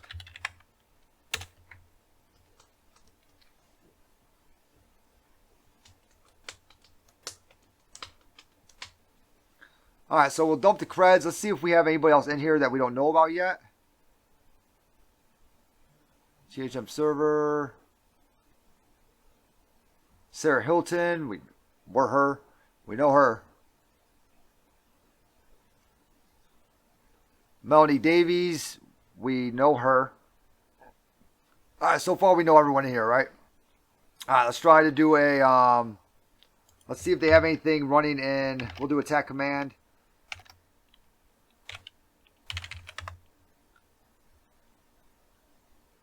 Stuck in the dryer. I'm stuck underneath the bed. I need help. Oh, yeah. Everyone's seen those ones. It's so weird. Attack command. We'll do a vault. Or, yeah, vault/list. See if there's anything in here. Vault list. Whoops, that's not going to work. Attack command. Vault list. Try something like that. See if they have anything in the vault. And if they do, we can try to do a vault cred/patch. Alright, we just Sarah Hilton. We don't care about her stuff at all because we already are her. So nothing's running in the background like that. Let's go ahead and do an invoke or an IEX IWR. Use basic parsing. HTTP. I should have just pressed up a whole bunch, huh? There it is. That's what I want, like right there. And we'll do power view. And let's see if we have if we can get anywhere else as this user. Most likely not, actually, now I think about it. But we are an administrator now. So we'll do power view. Let's do an invoke user hunter. Check access.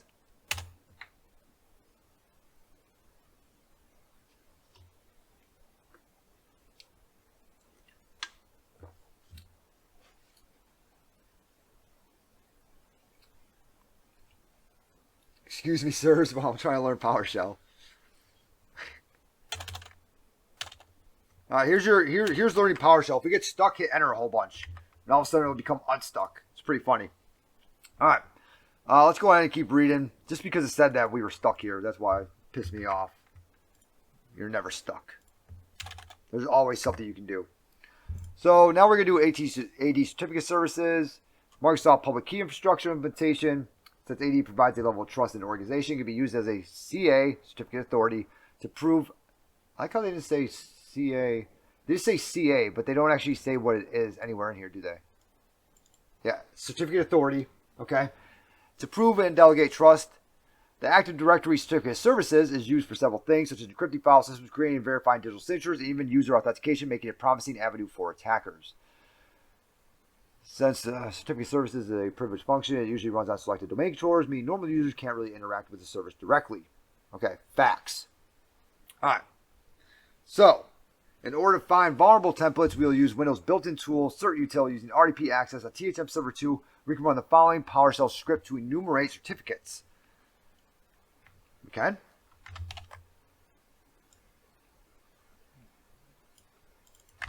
I didn't know that. So let's go ahead and try that like right there. Okay, user hunter ain't finding anything. Just stuck. Let's go ahead and go back to command prompt. And we will do that. What is it? Cert util tech template. And we're going to save it out templates.txt. We'll cd in to see that. We'll do users. And then we'll make a directory caret. And we'll cd in there. Since a whole bunch of people are using this machine, not just me. Okay, let's go ahead and type out that templates.txt.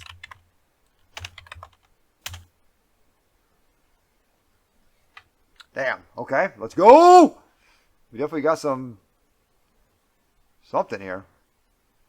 And I know this was a thing, like right here.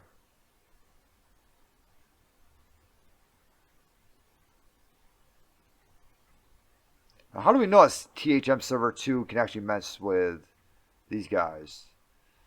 Holy Jesus. That was the worst idea I've ever had. Okay, let's do up. I'm just going to print screen that like right there. And then we dump that. Once you have it, type templates.txt and you will get a lot of stuff. Okay. This box, like right here, is the exploiting Active Directory. New box and part of their little Active Directory network thing, which I actually did this one before I did the lateral movement one, so I still have to go back and do the lateral movement one. Because I should still be here when the 5th box comes out, as long as it comes out on time. So exploiting a certificate template. Okay, so let's see here. So we did that. This is providing output of all configured templates. We could also use a certificate auditing tool, such as goes past PSK1 audit. However, a manual approach allows us to make sure we will find all possible misconfigurations. A certificate template is deemed misconfigured if a combination of parameter values becomes poisonous, allowing the request to perform privilege escalation. So, just so you guys know, at one point, I believe it was Google's or Microsoft, I forgot which one it was, but the certificate authority actually got cracked.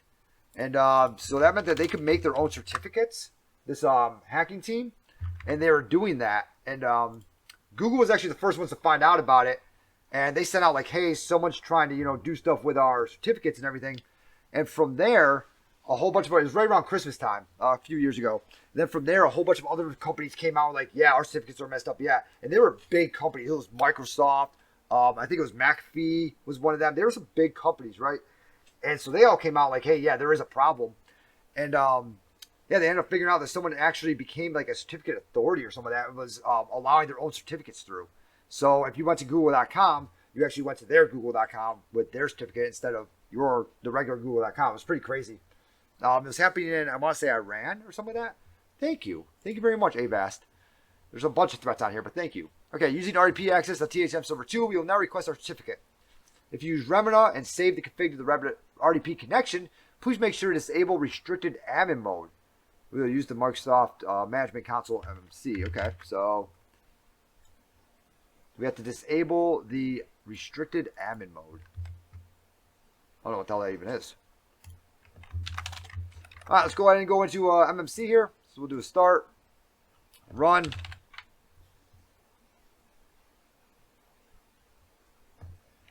We'll just type in MMC. MMC should be your thing. Okay, group policy management. Boom.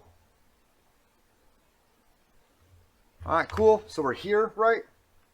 Let's go ahead and real quick just give Black Sheep Spicy, if he's still in here. He is. Let's go ahead and do that like real quick. And we'll continue on.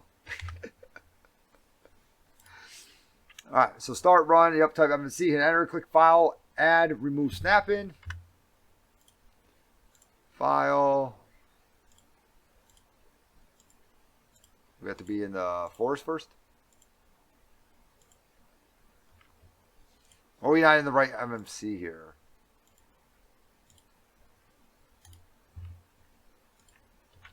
Run. MMC.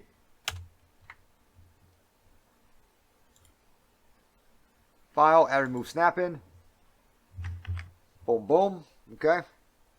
From here, add the certificate snap-in and make sure you select computer account and local computer on the prompts. So add the certificate snap-in. Okay, so certificates, add. And we want computer account and my user account, I take it? It didn't say anything about service account, right? Computer account and local computer. Okay. I see computer account. Boom, next. And then local computer. Finish. All right, cool. So we now have the certificate on there. You should now see the certificate snap-in. Yep. We request a personal certificate. All right. Let's go ahead and do that.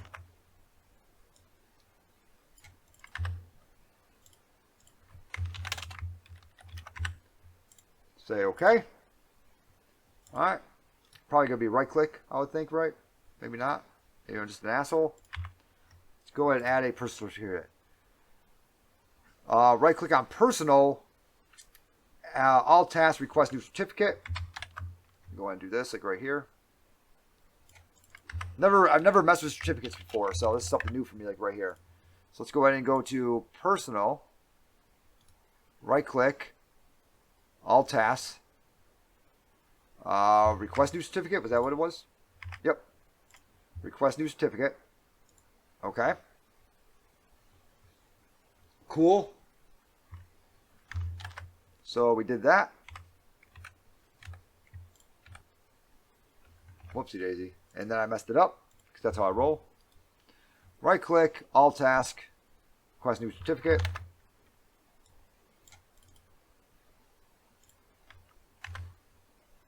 I'll head back over here and show that I did that. Okay. Click next twice and select AD enrollment policy. Next. Okay. AD enrollment policy.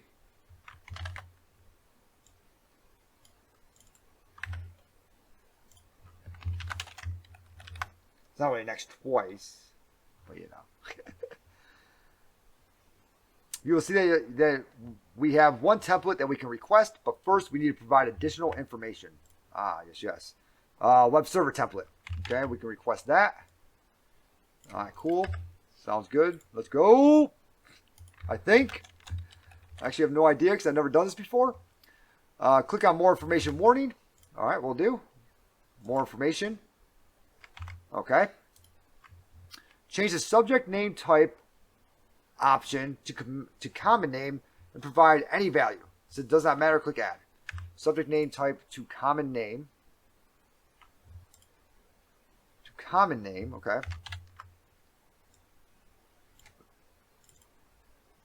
And provide any value. Black sheep loves PowerShell. Okay, we'll add that. If you guys aren't already following Black Sheep Spicy, follow him so that you can watch him do his PowerShell videos. All right. Boom. All right, cool. From here, we go ahead and change the subject name. Okay. Change the alternative name type option to user principal name. Okay. We'll do. User principal name. Boom.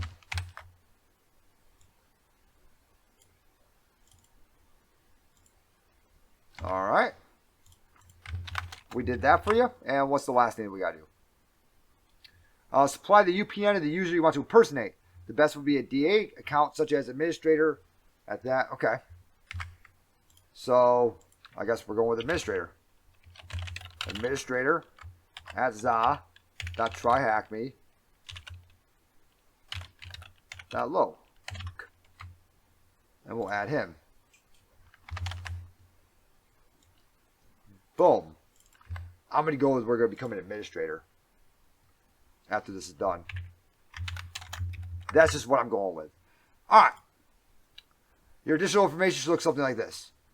It does, but my cert actually says something way cooler. I wonder if it's actually supposed to say CN equals. Because mine, I don't think. Yeah, it does. Okay, cool. I'm a pimp. It ain't easy. Once you're happy with it, I am happy with it. Click apply and OK. Then select certificates. The certificate and click enroll. You should be able to see your certificate. Okay, cool. Let's do that. Let's go ahead and apply. OK. That. Enroll. And while that's actually loading up, we'll go ahead and throw this guy over here. And it's enrolling it. Yo, is that Black Sheep Spicy Space equals PowerShell? He did say, all right, I want this on YouTube also. This is going to be saved. He did say that he was going to start doing PowerShell in July. It's July 1st here. He didn't say what part of the world in July. I know you're still here. I know. We don't talk shit behind people's backs. We just let them straight up know. All right, he did say that he was going to start learning in July. He didn't say, oh, I'm going to start learning in July, West Coast time, and, you know, America. He said, I'm going to start learning in July. It is July 1st at 1:40 p.m. here in Okinawa, Japan. Oh, shit, what the hell was that? A tier 1. Oh, sweet, man. Hey, thanks a lot. That's awesome. Thank you very much. No, nothing. He's actually, he's been on this channel a lot lately. He's been really talking a lot of some of that lately, too. So that's freaking awesome. Thank you, Cannibalism. That's freaking awesome, dude. Thank you. All right. So, we have now we now made a certificate, right? Now we need to export the certificate, right? So, I have actually made certificates before with when I went through Network Defense Professional, but I never made like a fake certificate. And it was much easier than this also. Certificate was like pretty much already made. We just had to export them. So now if I go into personal, I guess I have a certificate here now, right? Okay, right click, Alt-Task, export, I'm going to go with.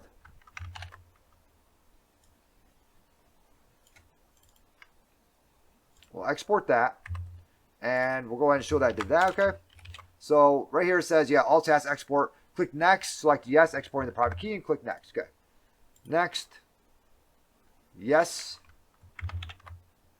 Let me actually take a print screen of that part because we have to actually show that we actually did that. We had to do that. Yes. And then we're just going to click next again, and we're going to export that private key, it looks like. Private key cannot be exported without a password. Okay, so we'll go ahead and we'll throw in a password in there. To maintain security, you must protect the private key to a security principal or by using a password. So it wants us to use a password, I take it, instead of password. Okay. So it wants us to use a password, and we're just going to make it PSSW0RD1, if I can spell right.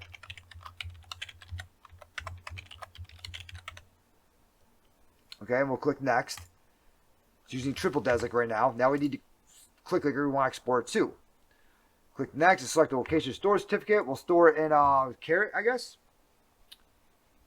So we'll go with, like we'll store it in my place, the C drive. Users, I don't remember where I was even at. Sarah Hilton, is that like where Caret was at? Or did I actually just leave it in users? I think I might have left it in users, huh? Caret, and we'll say save. File name, Caret cert. Save that. All right, cool. So we did that, right? So we just saved it. See, I'm nice. I actually save it in like my own folder and everything, not just, you know, on the C drive somewhere. I'm a nice person. Since this is a network box. And other people can use it. Export keys. Okay, next. Yep, that looks pretty good. Like right there. Let me go ahead and take a print screen of that in case I ever have to do it again. Finish. And we'll go ahead and we'll start exporting those keys, I believe. The export was successful. Awesome. Okay, cool. So the export was successful. From here, now we can finally impersonate a user. For this, 2 steps are required. Use certificate to request a Kerberos Ticket Granting ticket. Okay, makes sense. Load the Kerberos Ticket Granting ticket into your hacking platform of choice. Makes sense again. first we need to get Rubius, it looks like. And if you've ever watched stream before, you know that I do like Rubius. Rubius and me, we are good friends. Not best friends because I'm not that good with him. But I know that we can do a bunch of stuff with Rubius and where to find it, which is really all that actually matters, is that you know where to look up the information, right? So let's go ahead and get into... we're in Carrot already. So I believe... I already have... No, I don't have Rubius on my machine yet. So let's go ahead and locate Rubius. .exe. And we'll go ahead and we'll copy Rubius over to myself. We have our Python server up, right? And we'll go ahead and we'll do a wget http, or actually wget use basic parsing. Let's go with PowerShell first. Wget use basic parsing http. I forget what the hell the thing is. Black Sheep Spicy, you still here? You learning stuff? We export a certificate. I'm learning stuff. I know that much. Yeah, but like I said, if you're not following, follow Black Sheep Spicy. He does some pretty awesome stuff. rubus.exe. He does it kind of like the same way that I do it, where he goes through a black box style and doesn't really know what's going on in between it. And just tries to, just get that black box style, which makes it, I feel like that makes it more fun. I feel like we all learn more. Unless you do certain util. Why? Why would I want, when I have PowerShell version, whatever the hell we're on.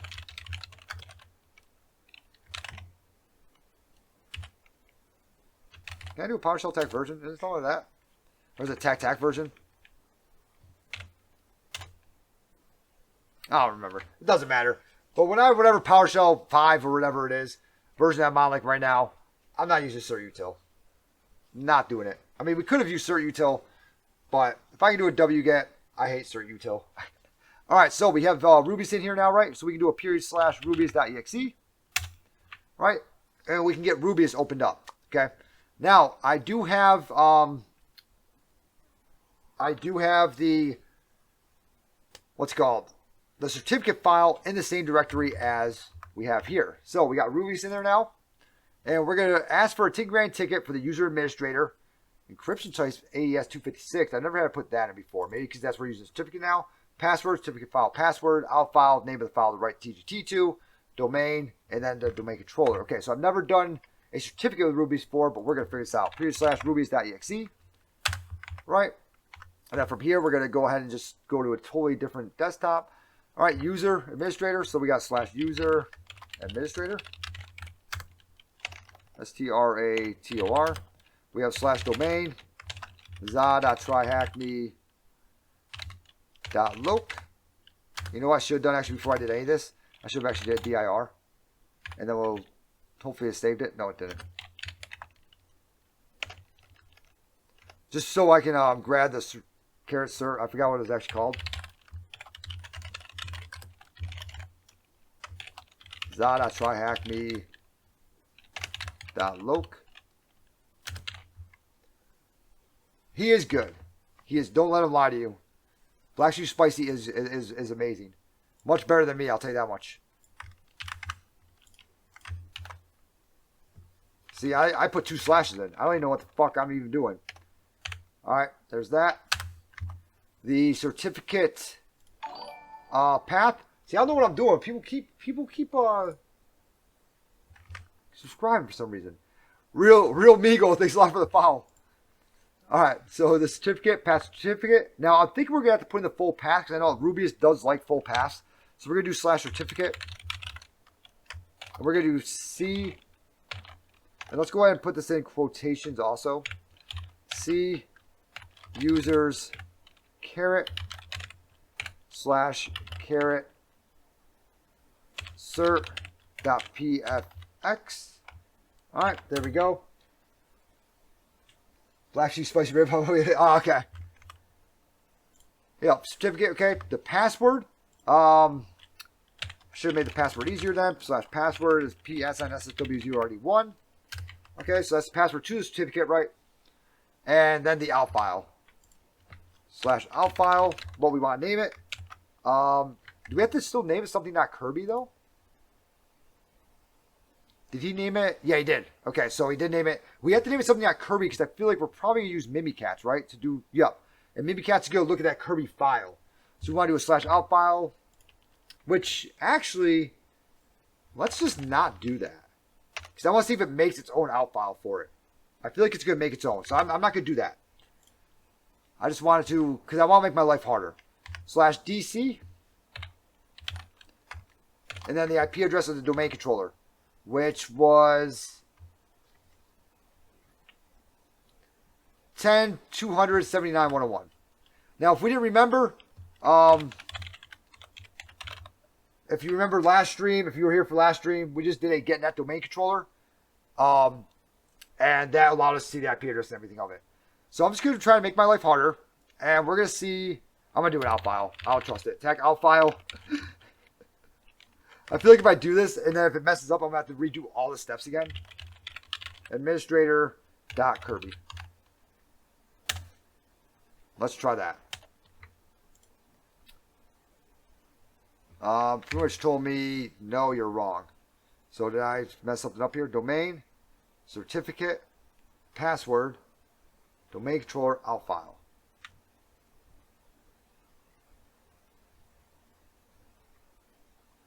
Am I missing something?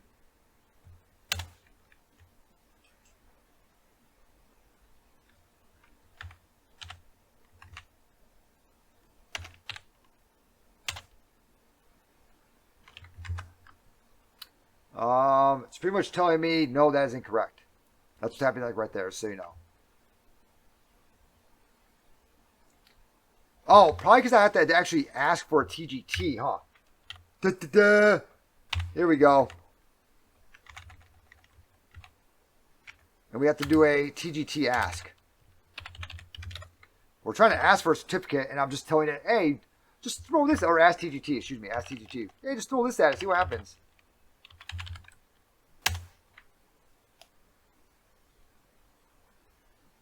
Error pre-auth failed. Okay. Why did it fail? I feel like the encryption type, what we did, is different than the certificate that we have.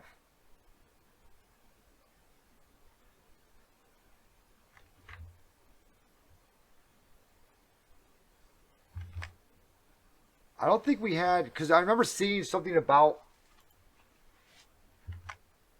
I feel like either A, we missed a step, and we were supposed to change it over to AES 256, or B, they just don't say it in here. It doesn't say anything in here, because I do remember, as we were going through this, let me go and look at my notes.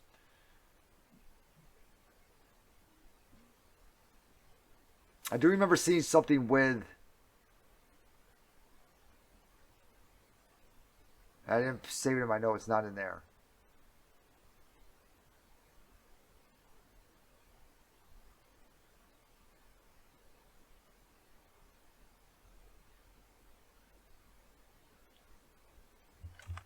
We are going to the correct file, right?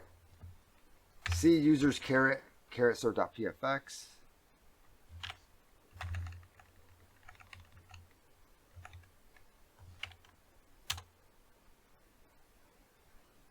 KDC error pre-authentication failed. All right. So we have a problem here, right? Certificate. Let's just try it without the full path. Oh, you know what? Nope, that's good. Never mind. Thought I had a slash the wrong way. Let's just try like this. Rubius usually likes the full path, but let's try like this. Since it's already here.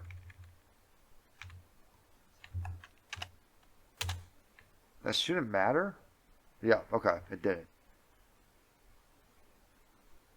I feel like that is not...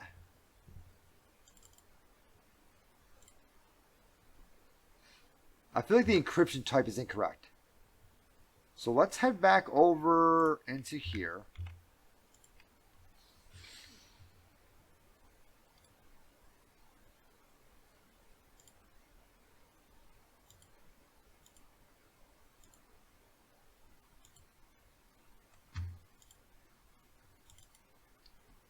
Maybe we should just do another one.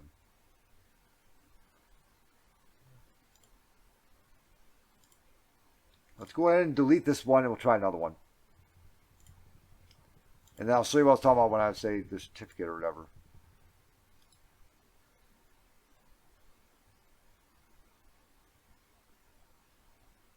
Okay, gotta remember how to do it now.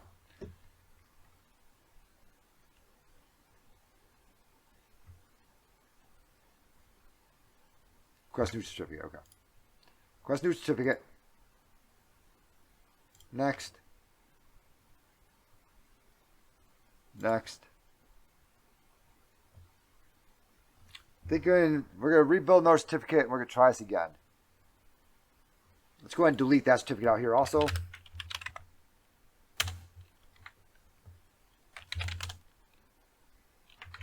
So I'll make sure that it didn't actually build it, which it did not.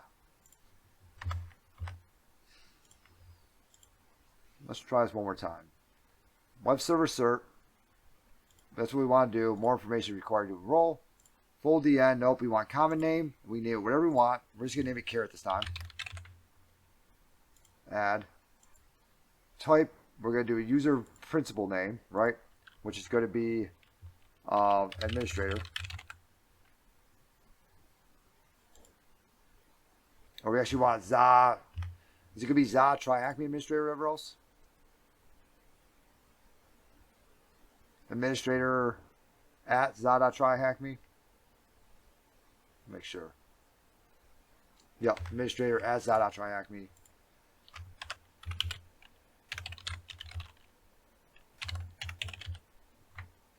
Add him. Apply. Okay. We're good with that. Enroll. I could have swore I remember seeing something about encryption on here. Just don't remember where it was.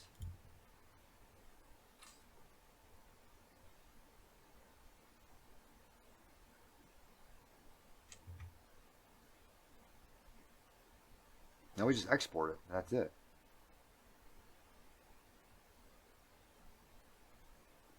Say where to save it. That's weird. Okay, now we gotta say where to save it. Finish that.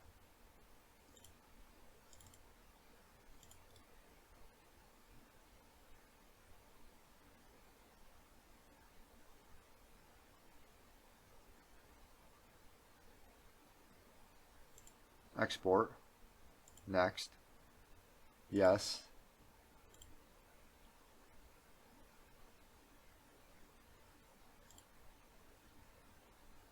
Go by password. Right here, encryption. That's what it is. There's our product right there. We're supposed to click on AES SHA 256 probably because that's what we told. So we could just had triple des SHA. We probably would have had the proper key made over here. I've already deleted it, but that's most likely what our problem is. So we actually want to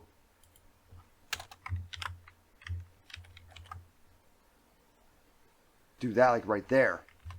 Now let's give it a password. I knew I saw encryption somewhere. Good thing one of us are paying attention, try-hack-me. Alright, so we'll go ahead and we'll do p@SSW0RD1, p@SSW0RD1. I think I actually might have messed that up. Nope, I didn't. Browse. And we'll put it back into the C drive, users, Carrot, and we'll just call it Carrot. Save that. Next. Finish. Alright, so that was now successfully exported. So now we should be able to do the Rubius command that we've been trying because we're telling it the encryption type is AES 256 for Carrot cert. Oh, whoops, it's called Carrot now, right? And do Carrot cert as the carrot.pfx. So we'll delete that.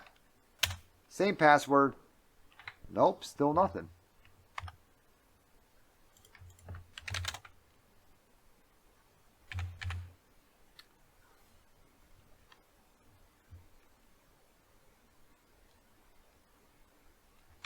Let's go ahead and give it the full file path this time.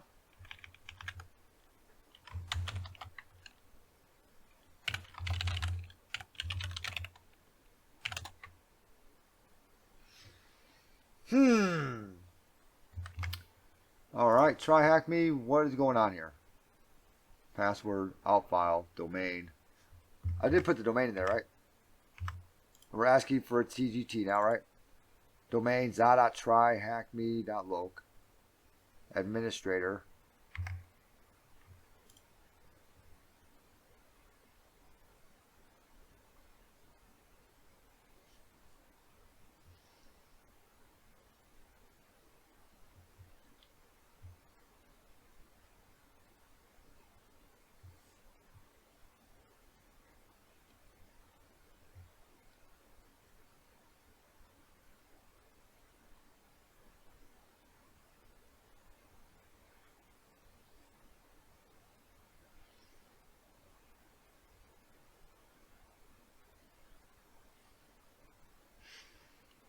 Are we not putting in the actual domain controller IP address? DC, the IP of the domain controller which we are requesting TGT from. Usually it's best to select the domain controller that has a CA service running. So, I feel like IP of domain controller. Yeah, we're putting in the domain controller address here. 10.200.79.101. 10.200.79.101. I don't understand what else it wants from us here.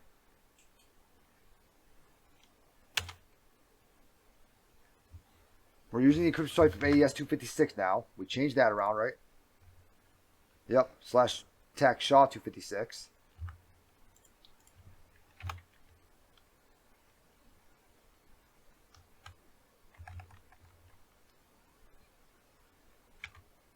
I think I spelled everything right. Trying a little bit harder that time, it seemed like. I feel like I spelled everything correctly, but let's just go ahead and just to make sure. We'll just copy and paste this guy in there, and we'll just go through and do it like that.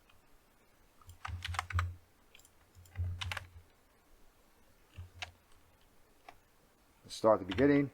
We got to put a period slash in here for it to run on PowerShell as TGT. User administrator, encryption type AES-256 certificate, path certificate, which is going to be C users.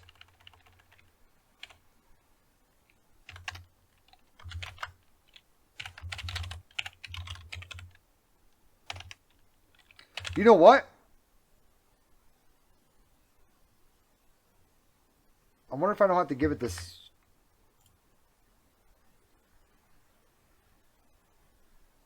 Damn, nope, okay. I was hoping I didn't have to give it the actual caret.pfx. And if it would just grab it for me. /password, password, certificate file, password.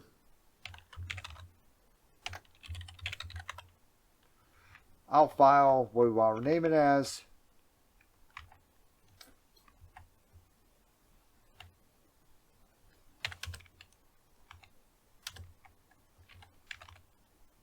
Administrator.kirby, and then finally our domain controller IP address, which is going to be 10.200.79.101.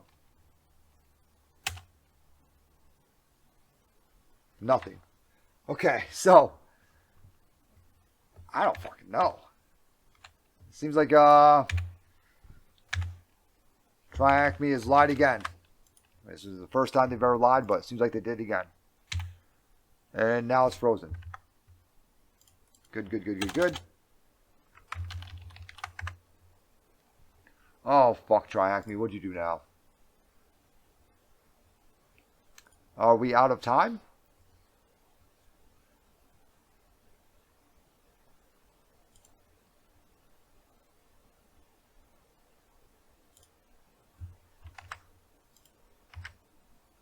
What happened, TryHackMe?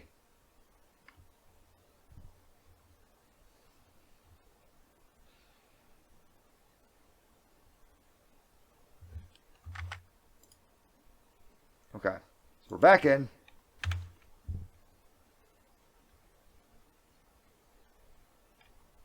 Let's try it without actually giving it a certificate. Let's say where the certificate path is at.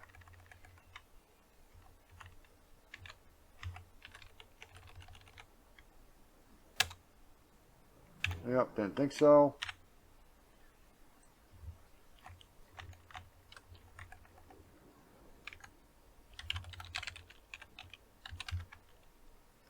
Let's actually give it case sensitive and everything. That shouldn't matter. KDC error pre-authentication failed. Good, that's what I see. Who am I? Okay. So that doesn't work.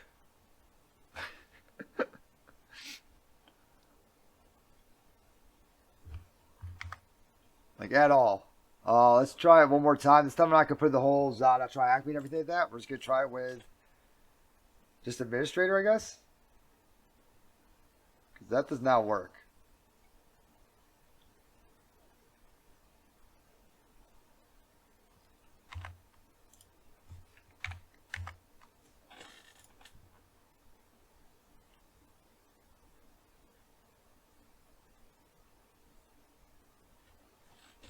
Okay, let's try it one more time. We'll try creating our certificate. Let's go ahead and delete that one. And we'll try it again, I guess. Right click, all tasks. Request new certificate. Next. Next. Web server. More information. Common name. Directory name, user principal name, right? We're just going to say administrator this time. Add. Apply. Okay. Enroll.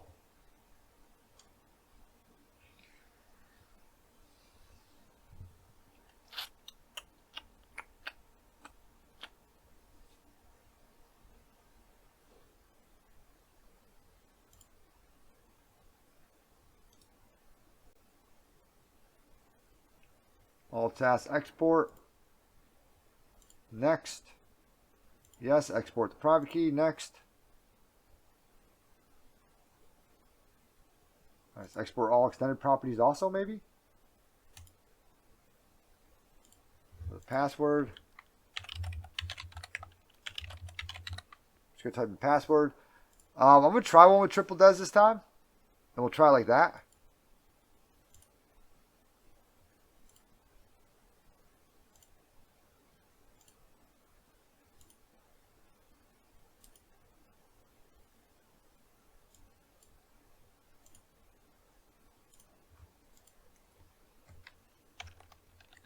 Try this again. So this time it's going to be triple des, right?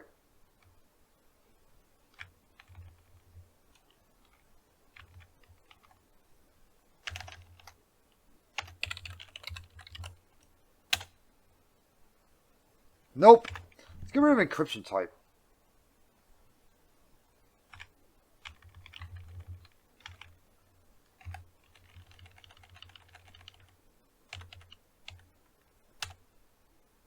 Nope.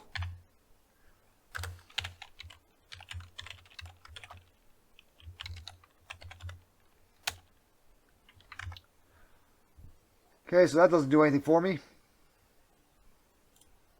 Oh, try hack me. Why?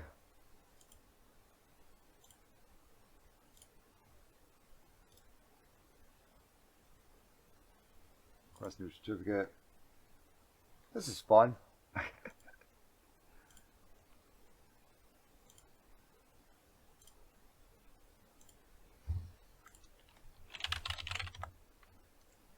Directory name. Let me guess, someone deleted this also, right?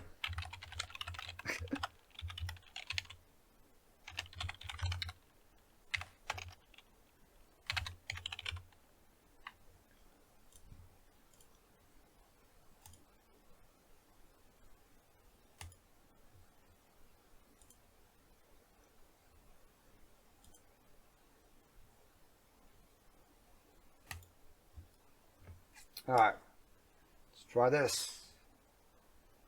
It won't work, but we'll try it.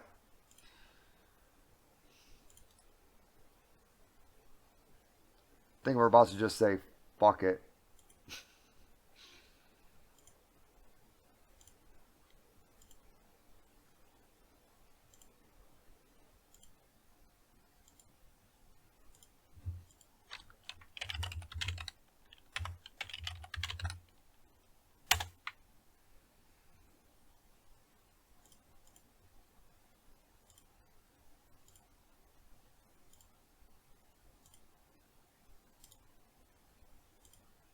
Okay, I changed the password that time. Something even easier to just password.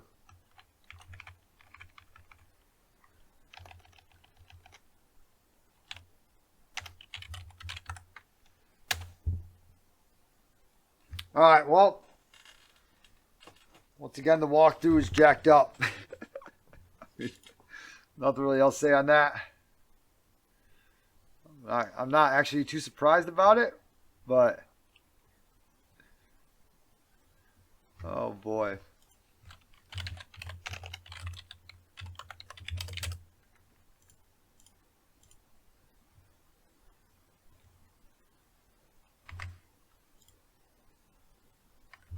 That's TGT, right?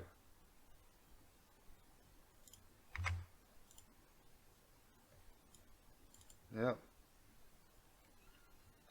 Let's go into their Rubius. Maybe it's a different Rubius.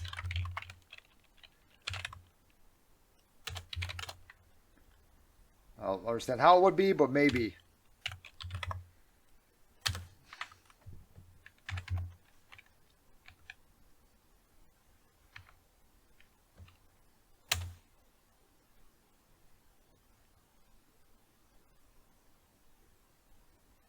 The fuck Rubius do you guys have?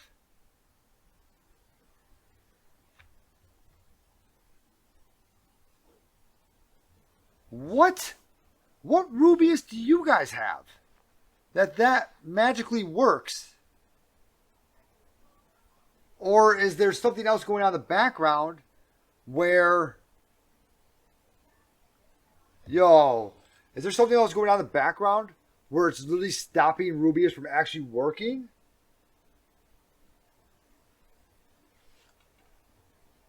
Is it really?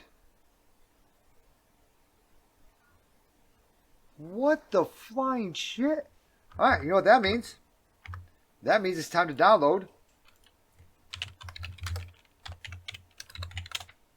And get rid of the other one.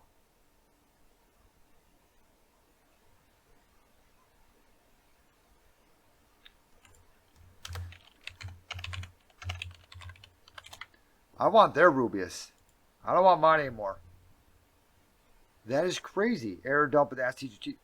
We didn't get an error that time. They're trying to do a certificate also. That's pretty funny. What?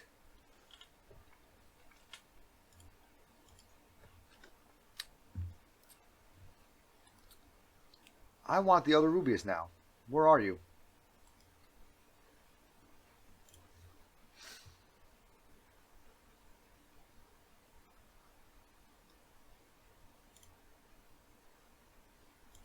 Rubius. Where's the executable at? Okay, I need to get their Rubius over to me now. So how the hell do I steal their Rubius? I should be able to steal theirs somehow. Right hand side on main page, was there? I didn't see it. Oh, latest. Okay, cool. All right, awesome. So we're gonna actually grab. We just grab the zip file. Doesn't really matter. Oh, this just came. Oh, this actually came out. No, okay.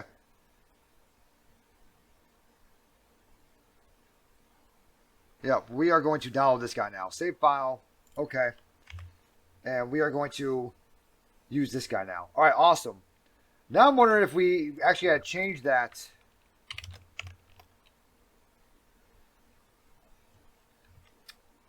I wonder if we had to actually change that one thing. What was it? Let me that AES 256 on there. I feel like we still would have had to because we're calling for an AES 256 encryption type. So I feel like we still should have had to, but I'm wondering if we had. I'm wondering now. I'm gonna move this downloads Rubius over to here, okay? And I want to get that back onto my Windows machine. That definitely says 1.6.4 though. The following is Rubius that's not 3.5 compatible. The Rubius 2.0 plus code is not 4.0. Ah, crap. Wrong one. Yeah, I want this one. Rubius 3.5. That's what I want. Rubius. Latest one is 3.5, which means go to file.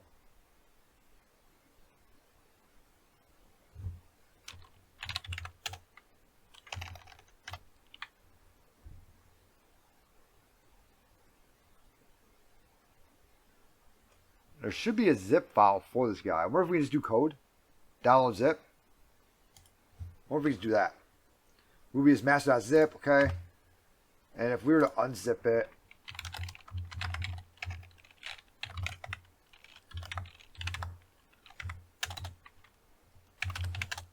Okay. If we were to unzip this.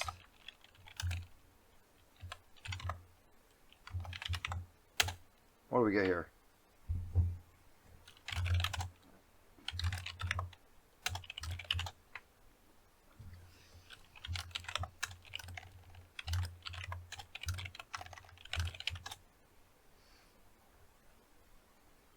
Huh.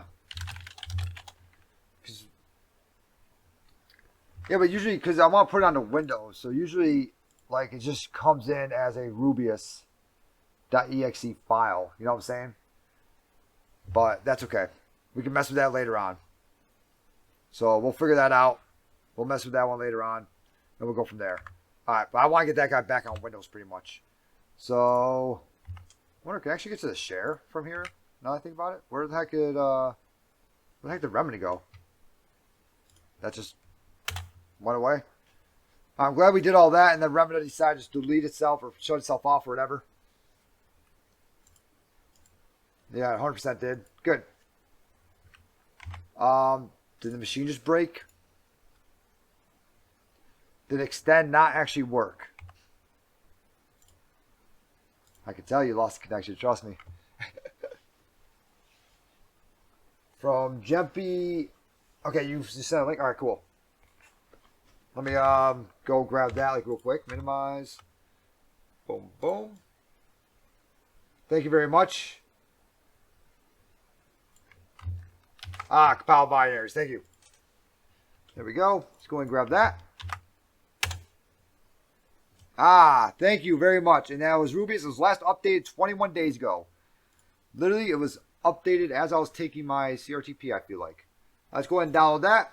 And we're going to actually remove some of these. Remove tech RF, Rubius, star. Let's do that.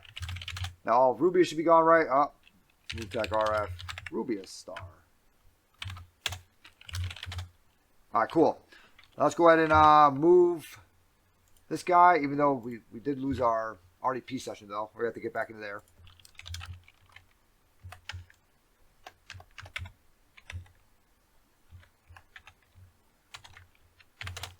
And let me go ahead and do a IF config, because I want my... Damn it, I'm on the wrong... I'll do that later on. I'm on the wrong interface like right now. I'll move it over to the Windows machine later on. Thank you very much for that, for sending that out. All right, let's go ahead and try to see if we can get back on this guy, like real quick. Let's see if we can remote desktop back in him, because for some reason we just seem to have lost everything on there.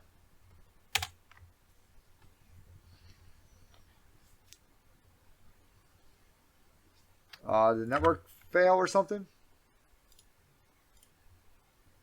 Yep, the network shut off, even though we had an hour left. I'm going to start the network up. I'm going to take a quick 5-minute break. That Rubius had me going. Like right there. That is crazy. Okay, cool. At least we got it. We got it down. All right, so I'm going to take a 5-minute break like real quick. I'll be right back. We are currently in THM Server 2.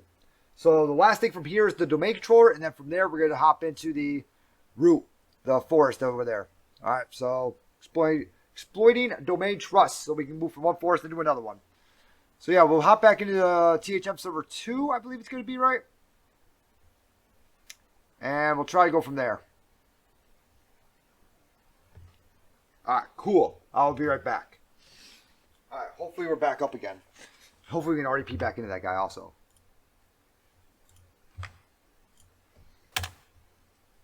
And we were using Sarah Hilton, right? All of you guys remember, I know that. Just cat user path.text.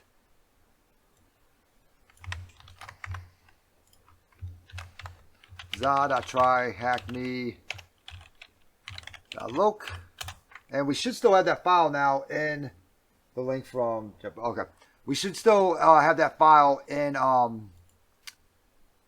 that directory that I had, right?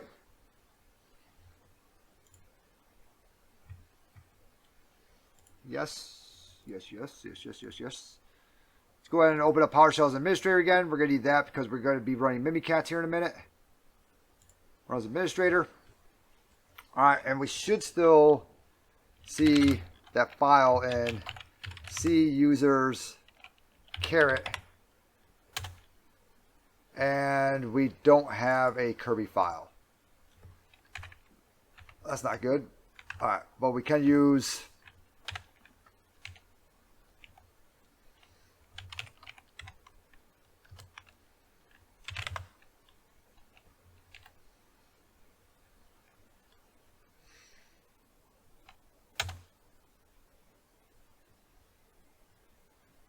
oh, probably because it's in a tools file now, isn't it? Because we just dropped it right to the tools file, huh? That's most likely why. So now we're going to drop it to Sarah Hilton's directory there. Because we didn't actually give it an actual outbound directory kind of thing, right? So let's go ahead and take a print screen of that.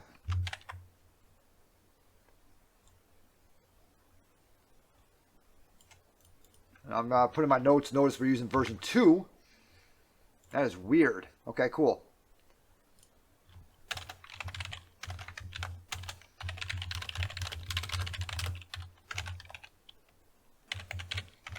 Okay, so we should see it in here now. And we do. There's our administrator.kirby. So let's go ahead and get Mimikatz back on here. IEX, IWR, use basic parsing, HTTP. I always do a question mark because I moved too fast there. Okay, there. And we'll go ahead and do a 10507814 / invoke Mimikatz. And it is case sensitive because it's coming from a Linux machine. There we go.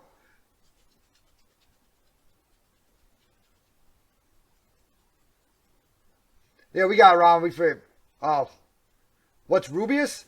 Rubius is a extremely freaking powerful tool. So if we actually look up Rubius, taming the three-headed dog here.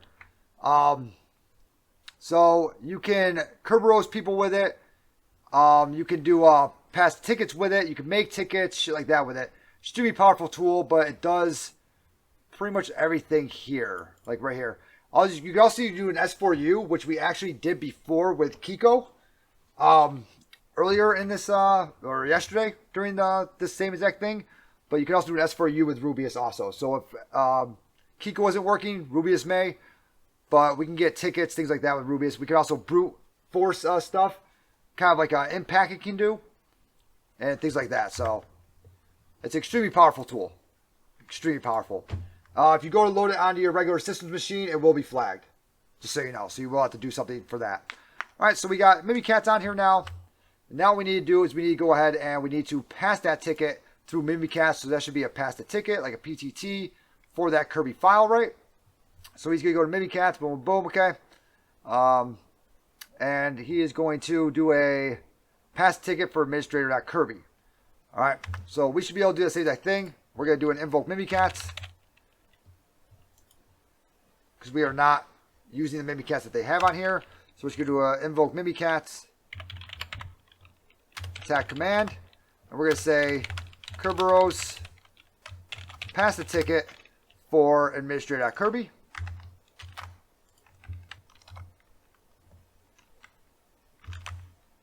There we go. All right. And I think that that's all we need to do on here. And hopefully it'll be the same with the invoke Mimikatz, everything like that. That should be all we have to do is pass a ticket for that. And then we should have a ticket in our K list.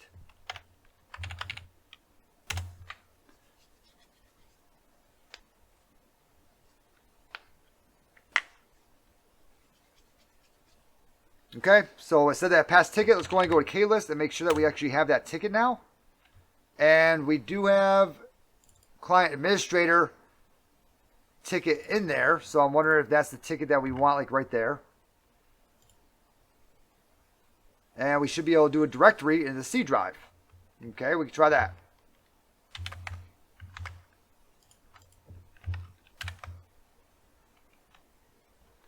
For the domain controller, and we can. So we are using that ticket that we just created like right there. Remember, we did put down that we were administrator as the user. And now we have now passed that ticket. So we can do that. So I wonder if we can get a session on now.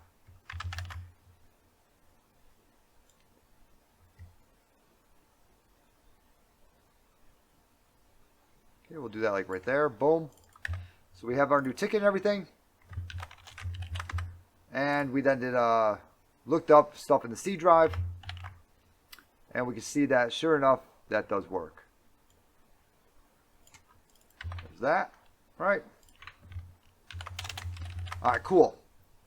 Now I'm wondering if we can do a session on it. Finally, we have access tier 0 infrastructure and compromise the full child domain. I mean, kind of. What does the user create to ask the CA for a certificate?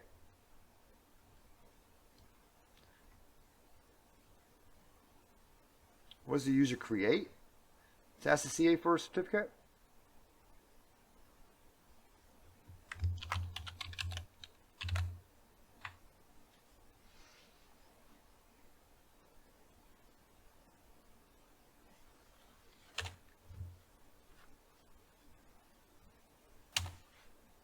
What does the user create to ask the CA for a certificate?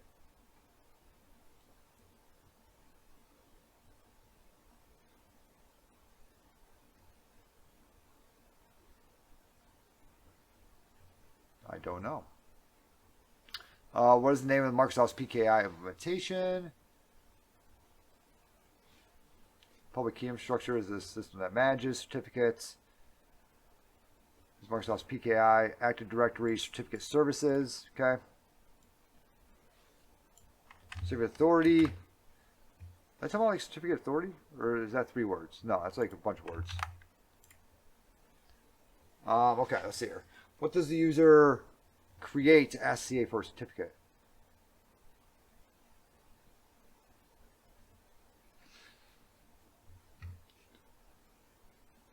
So sign certificate. Certificate sign request is a message sent to the CA to request a signed certificate, to ask for a certificate.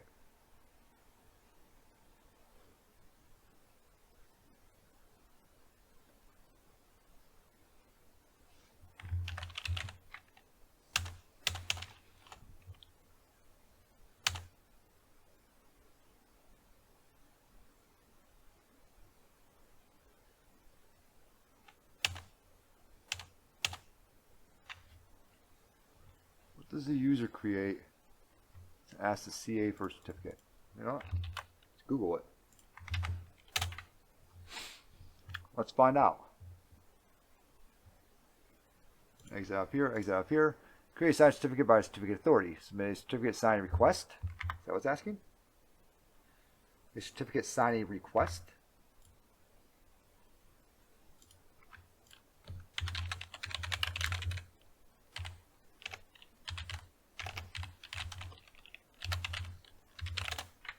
Okay. And what is the value of the flag stored in THMDC in the administrator's desktop directory 5.txt? Okay, now we need to, I wonder if we can create a session on this guy now that we have that certificate.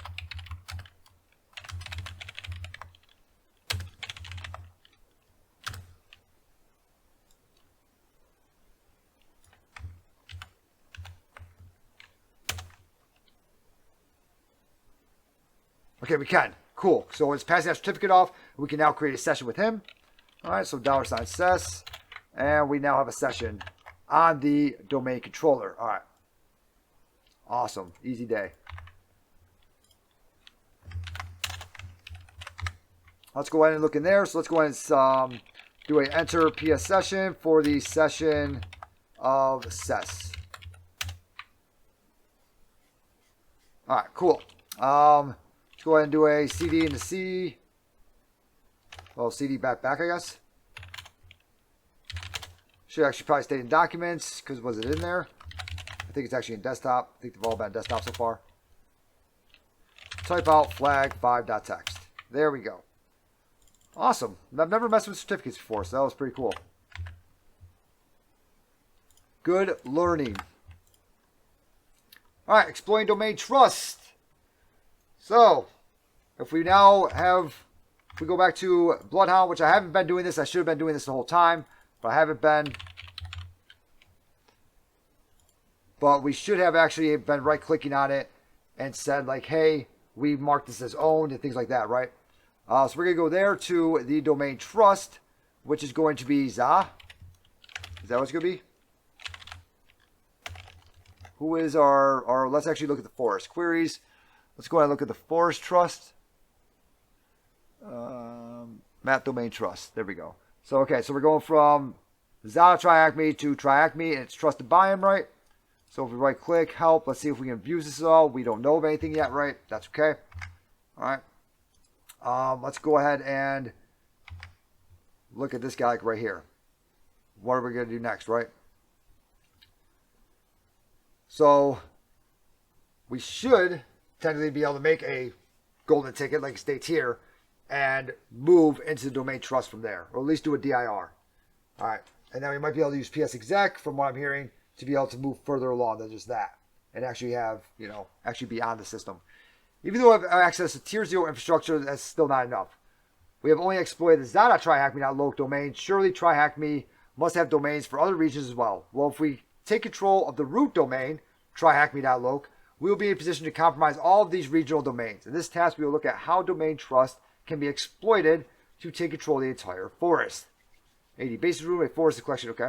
Domain trust. So KRB, TGT, and golden tickets. KRB, TGT is the account used for Microsoft implementation of Kerberos. The name is derived from Kerberos, or from KRB. And the ticket grain ticket. Essentially, this account acts as a service account for Kerberos Distribution Center service, which handles all Kerberos ticket requests. This account is used to encrypt and sign all Kerberos tickets for the domain. All right, cool. So we're going to do an LSA dump DC sync for the user za at Kerberos ticket grain ticket. So now we're on here. Let's go ahead and do an IEX, IWR, use basic parsing for HTTP. Actually, might just be able to click up and just get it much easier.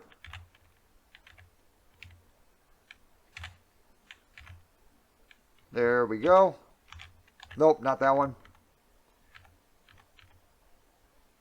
Okay.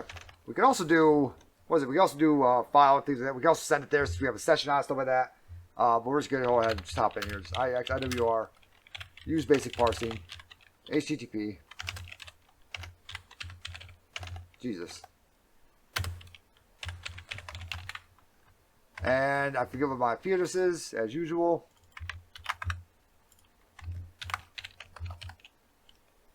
Invoke Mimikatz. .ps1. Alright. Let's go and grab that guy, throw him onto here. And then from here, we will do our LSA, or our DC sync, right?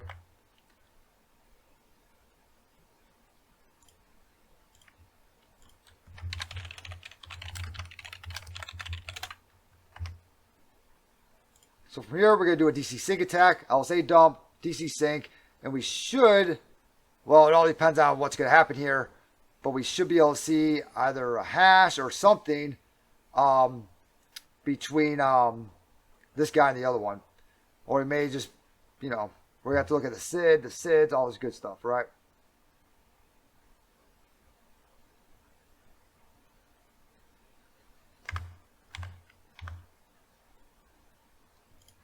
So we're going to do a invoke Mimikatz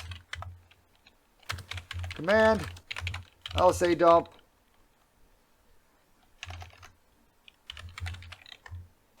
DC sync, user. I don't think, do I need a little colon there? I think I need the colons there, right? User, za, KRB, TGT.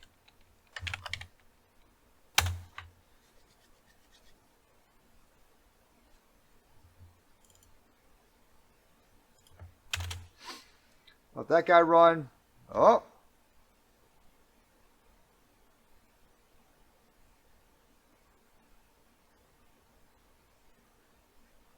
Oh, did I do the thing the wrong way? That'd be that way.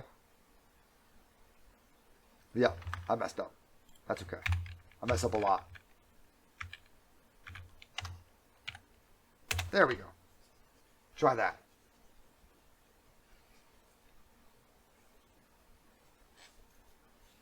There we are. Okay, cool. Let me go ahead and take a print screen of that guy right there.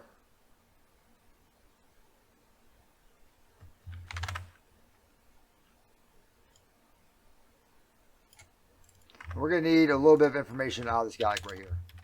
Right? So, we're going to need the SID. We may need the SIDs. I don't know if we're actually going to need all that for what type of permissions we have between the two. But the SID is the child domain controller, which will impersonate the forward TGT. The SID of the enterprise admin is the parent domain, which will add as the extra SID, which is going to be SIDs. Yep, so we need the SID and also the SIDs, right? Which we should actually be able to find all that in here, actually. So we should be able to see the SID and the SIDs in here, at least I usually can. This may be the SID, like right here. We just get rid of that TAC 502 at the end there. And we should be able to see the try hack me one in here also. Depending on how this guy was built, no, we cannot. Okay. That's okay. Depending on how everything was built, we may be able to get more. You already know my Kali via VirtualBox. Hell yeah. How else are you going to do it?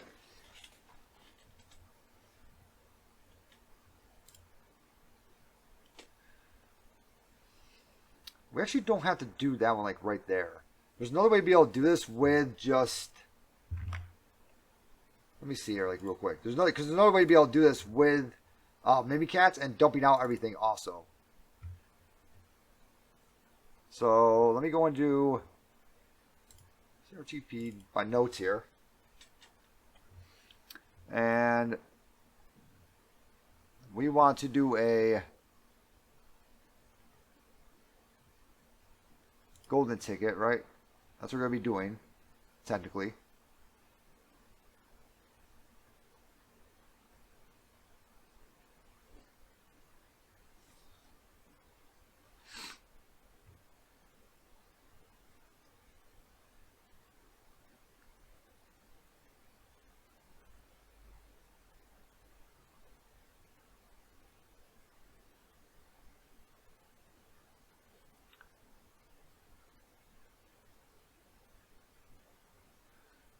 Pretty sure there's an actual easier way to actually do this.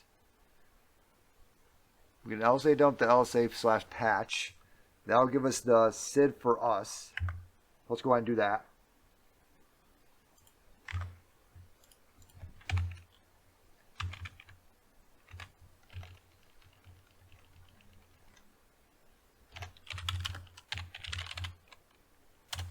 So we'll do that like right there, right?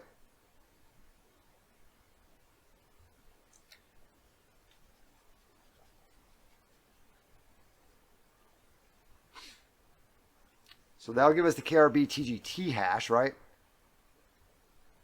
Because we're going to need that. And a lot of other people.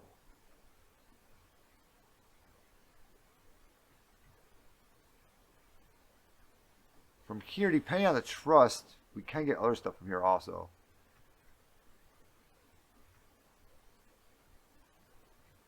Jesus Christ almighty, there's a lot of users on this thing.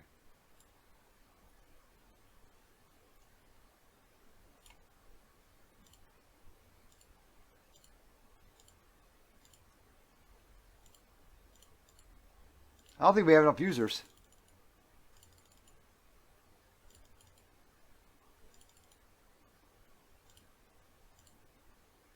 We have so many users that we actually can't print out anything else. Okay. So, we're not going to do that. We're just going to keep following what they want us to do because we have so many users that we actually can't scroll up any further. So let's just go ahead and we'll just do the get AD identity THMDC. That'll drop that for us. We may need power view on here if we're going to do that. Nope. Okay. Cool. So we're going to need the SID. So let's go ahead and start up a notepad document. And we're going to need this SID along with the other one. So we're going to say THM DC SID. And that's going to be this guy right here. And then we also need the other SID for... And we may actually have to get rid of that 1001 like right there. We'll see.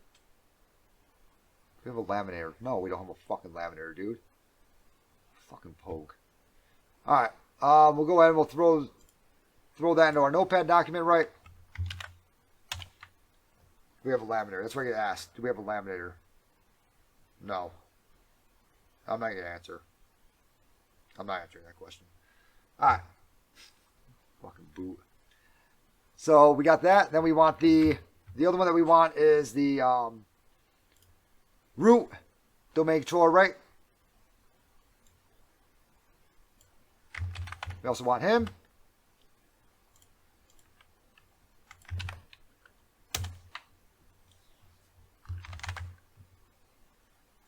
Go and grab that. Boom. We're going to need him also for this.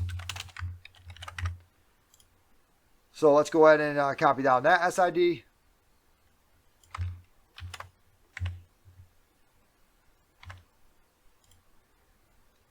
And that is called the... Whoopsie daisy. Not that. Didn't want to do that. Oh my god. I hate remote desktop. So slow to react to everything. We'll call that THM root. DC, SID. And that's going to be this like right here. Okay. Now we also need the Kerberos sticky dragging ticket hash.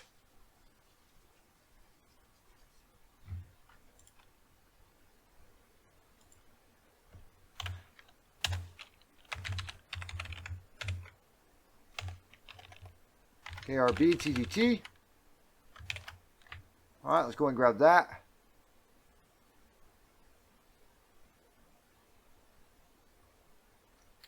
And it should be this guy right here. And we just need the NT portion of that. That's all we need for that guy. Okay. So far, so good.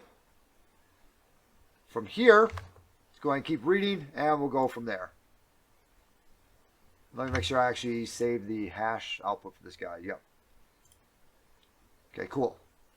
Then we have his hash. And from here, go ahead and keep reading. Explain domain trust. All right, so we're going to do a Kerberos golden. User as administrator. Okay, domain. What domain are we on? The SID, our SID, right? Of the 1001. Service going to be KRB TGT. RC4 is the NT hash. Okay. And then SIDS is the other domain controller, the root domain controller SID. And then we're going to do a slash pass the ticket. All right. So we just go ahead and copy this whole thing down right here. Now, sometimes when you're doing this, the SID, you may have to delete that 1001 off. Okay, things like that, right? You may have to delete the 1001 off and do it like that.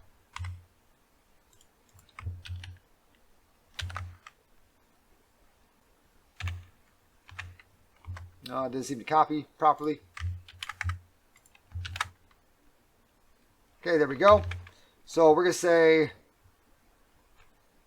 the RC4, so the hash, right, which we already have, which we saved in that notepad file that we opened up, right? Whoops, KRB TGT RC4.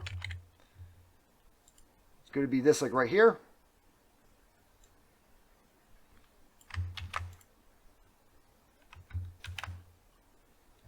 Definitely messed that up. Whatever the hell I just did like right there. That is not a hash. There we go. There's that and that. All right. And then from here, we got these SIDs. We can just leave that SID the same because it is going to be the same as what we have already. At least it looks the same because we did have attack 1001. Let's go ahead and get that SID in there. For SIDs, SIDS, right? And that's going to be the root. One like right here. And then we're going to do a slash pass the ticket. Okay. Click home. And we're going to say invoke Mimikatz. Attack command. There we go. And there we are. And we'll hit enter with that. And we should be able to do a DIR now into the root domain controller. Okay, it gave us that ticket right. So if I do a klist now, we should have another ticket in there. Or no, we're on domain controller now, so we should have a new ticket for the KRB TGT going through administrator. That looks good. All right. Now we should technically be able to do is the dir // and we should be able to get it in the domain controller there.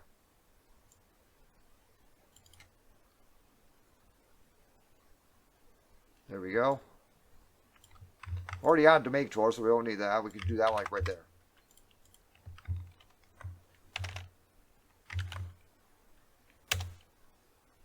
And we can. So we can now do that, right? So we can now do a dir in the THM root DC. Sweet. Awesome. Amazing. Right? That is great.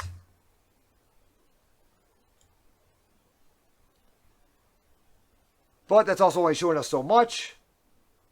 So let's go ahead and we might have to actually do that same exact command again. Down on, instead of the domain controller, down on another system. Because I want to try to now get a session on this guy, right? Well, I wonder if we can actually do a type and just type things out. Let's try.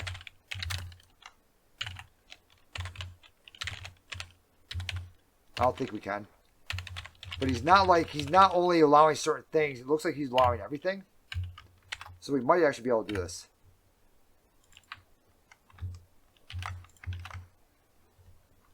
Guess we'll find out.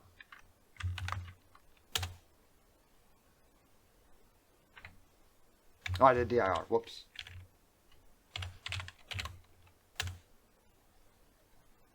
Because he's not only allowing like SIFs. Okay, so we can. So we can actually do a type on there because he's not just allowing just like SIFs or something like that. He's allowing for everything.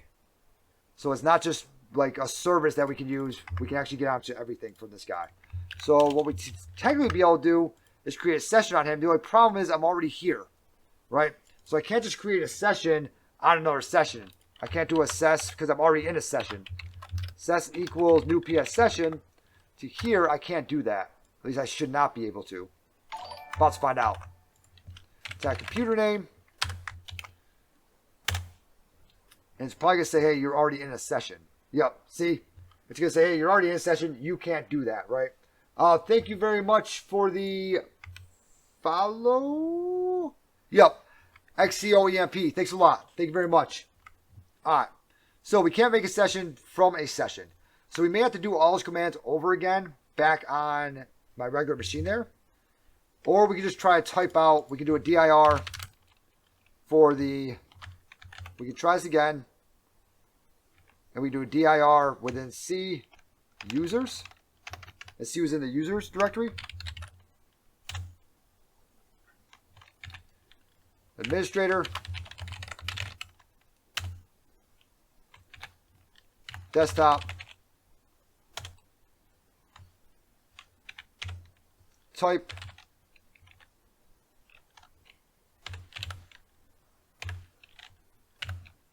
Flag 6 dot text. And there we are. Now what I want to do is I want to try all those same exact commands and try to do it on my... Whoops.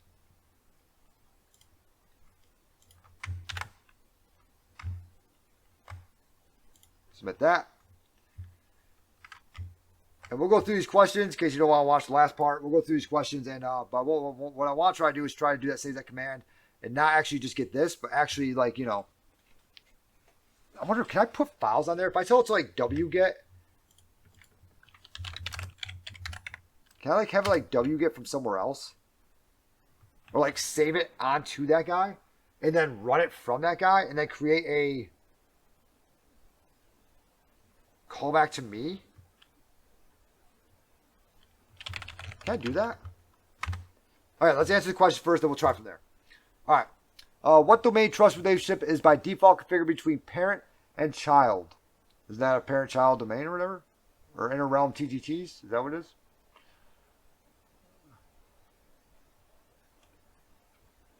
Oh, directional trust flows from trusted domain to a trusted domain. Transitive trust relationship between two domains to include other trusted domains. Okay. So between a parent and a child,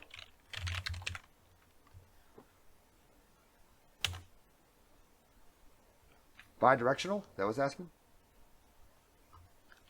Bidirectional trust?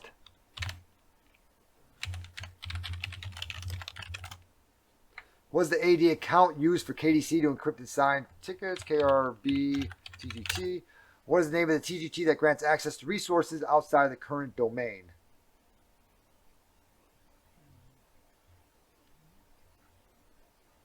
Inner realm. Okay. And then we'll go to conclusion. We'll complete that, but we're not done with them yet. Okay, yep, thank you. Okay, so let's go ahead and try to do a wget use-based parsing, HTTP, and I'm going to try to save it onto that other guy. I'm going to see if that works at all. Because I've only ever done this and with SIFs involved, which I can only do so much with that, you know what I'm saying?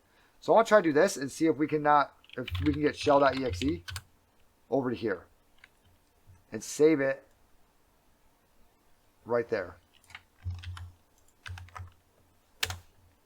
Oh, I didn't do tac out file. I might want to do a tac out file, huh?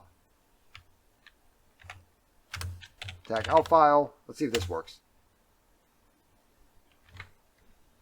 File name directory is incorrect.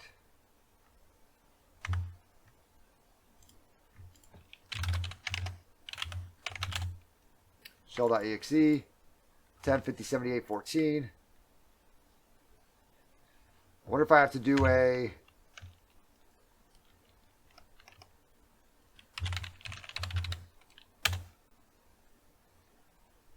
okay. Now can I put that on that guy somehow? I think it'd be easier to get a session on him in all honesty. Because we can do everything on there. So I'm wondering if it would just be easier just to get a regular session on him.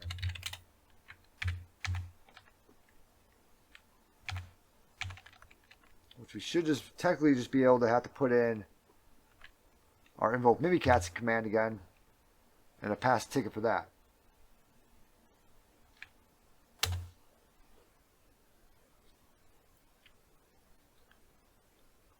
Let's see if this will work even if I'm not on the domain controller. Okay, so we got that. Let's do a klist. Okay, it's in there. So let's try a dir on him first, right? See if we can even get to that other guy. Oh shit. Okay, we can. All right. So let's try to do a session.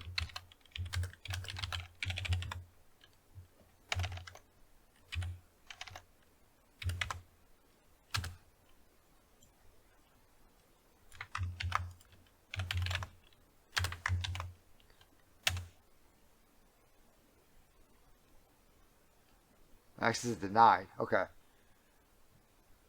So we can do a dir though. We can look at stuff. We can probably type stuff out and everything like that, right?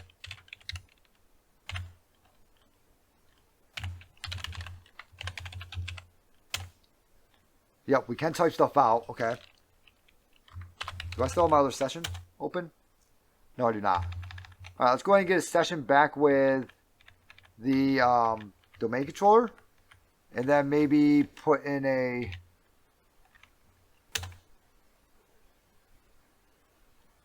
I'm not going to be able to do that now because we got rid of the ticket. All right. That's going to be it. I was going to say go in the session to make sure and then do remote desktop into him, put in a user and all that stuff. We're not going to be able to do that now because we got rid of the ticket and everything. So I'm not going to go through everything again. All right. So we got to there. We got to the root domain controller and everything like that. And that should be about it. We have now exploited Active Directory. Awesome. Thanks a lot for everyone that stuck around. Thanks a lot for watching. Chubby Noob, what's up, man? How you doing? Yo, this is quite the room, dude. I'll definitely, I highly suggest it. It was a lot of fun. That was a lot of fun. So, it was a lot of fun until we got to, what was it? Yeah, the database, because it didn't work. But then we got it. So, that's going to be, yeah, that's going to be about it. So, that was pretty fun. Tonight, I still have to go through and do the, if I go to my dashboard, or if I go to learn, right, I still have to go through and I still have to do the lateral movement one. So I think I'm going to do that one like right there next. This lateral movement one like right here. Because I totally forgot about this one. I might do that tonight. All right, I'm in Okinawa, so it's only 3 p.m. here. So, but let's go ahead. Let's check out InfoSec GitHub. See if anyone else is streaming like right now. Highly doubt it. It's like 1 a.m. on the East Coast. I think there's 5 of them, Chad. There's 5. There's going to come out with another one. So there's going to be 5 total that they come out with. Hopefully they come out with it before I leave for, a few months. So hopefully they come out with it before that. But we pretty much just did lateral movement and pivoting all throughout what we just did like right there. But that should be pretty fun. And we do support 40 here also with SoCat. So that should be something fun. You know what I'm saying? Try something like that. Use that stuff. So that'll be something else. Some more learning. So that'll be a lot of fun. So we do have somebody that is on here on the InfoSec GitHub streams. And if you guys don't know, Chad B Noob, he's like him. And if we scroll down, you actually see it. All right, Chad B Noob and GoPro Slowyo, they're the ones that really made this InfoSec streams thing on here. He also streams, so if you're not following him already, make sure you follow Chad B Noob and also GoPro Slowyo, because there's some pretty amazing people. And then No Shame, here's the socials. All right, and we will go ahead and let's get Gamozo. Okay, that's the only other one on. Hopefully he speaks English. I don't know. I'm going to go with everyone in here who speaks English. I have no idea. But thanks for watching. Thanks a lot for hanging out. And yeah, I'll see you guys later.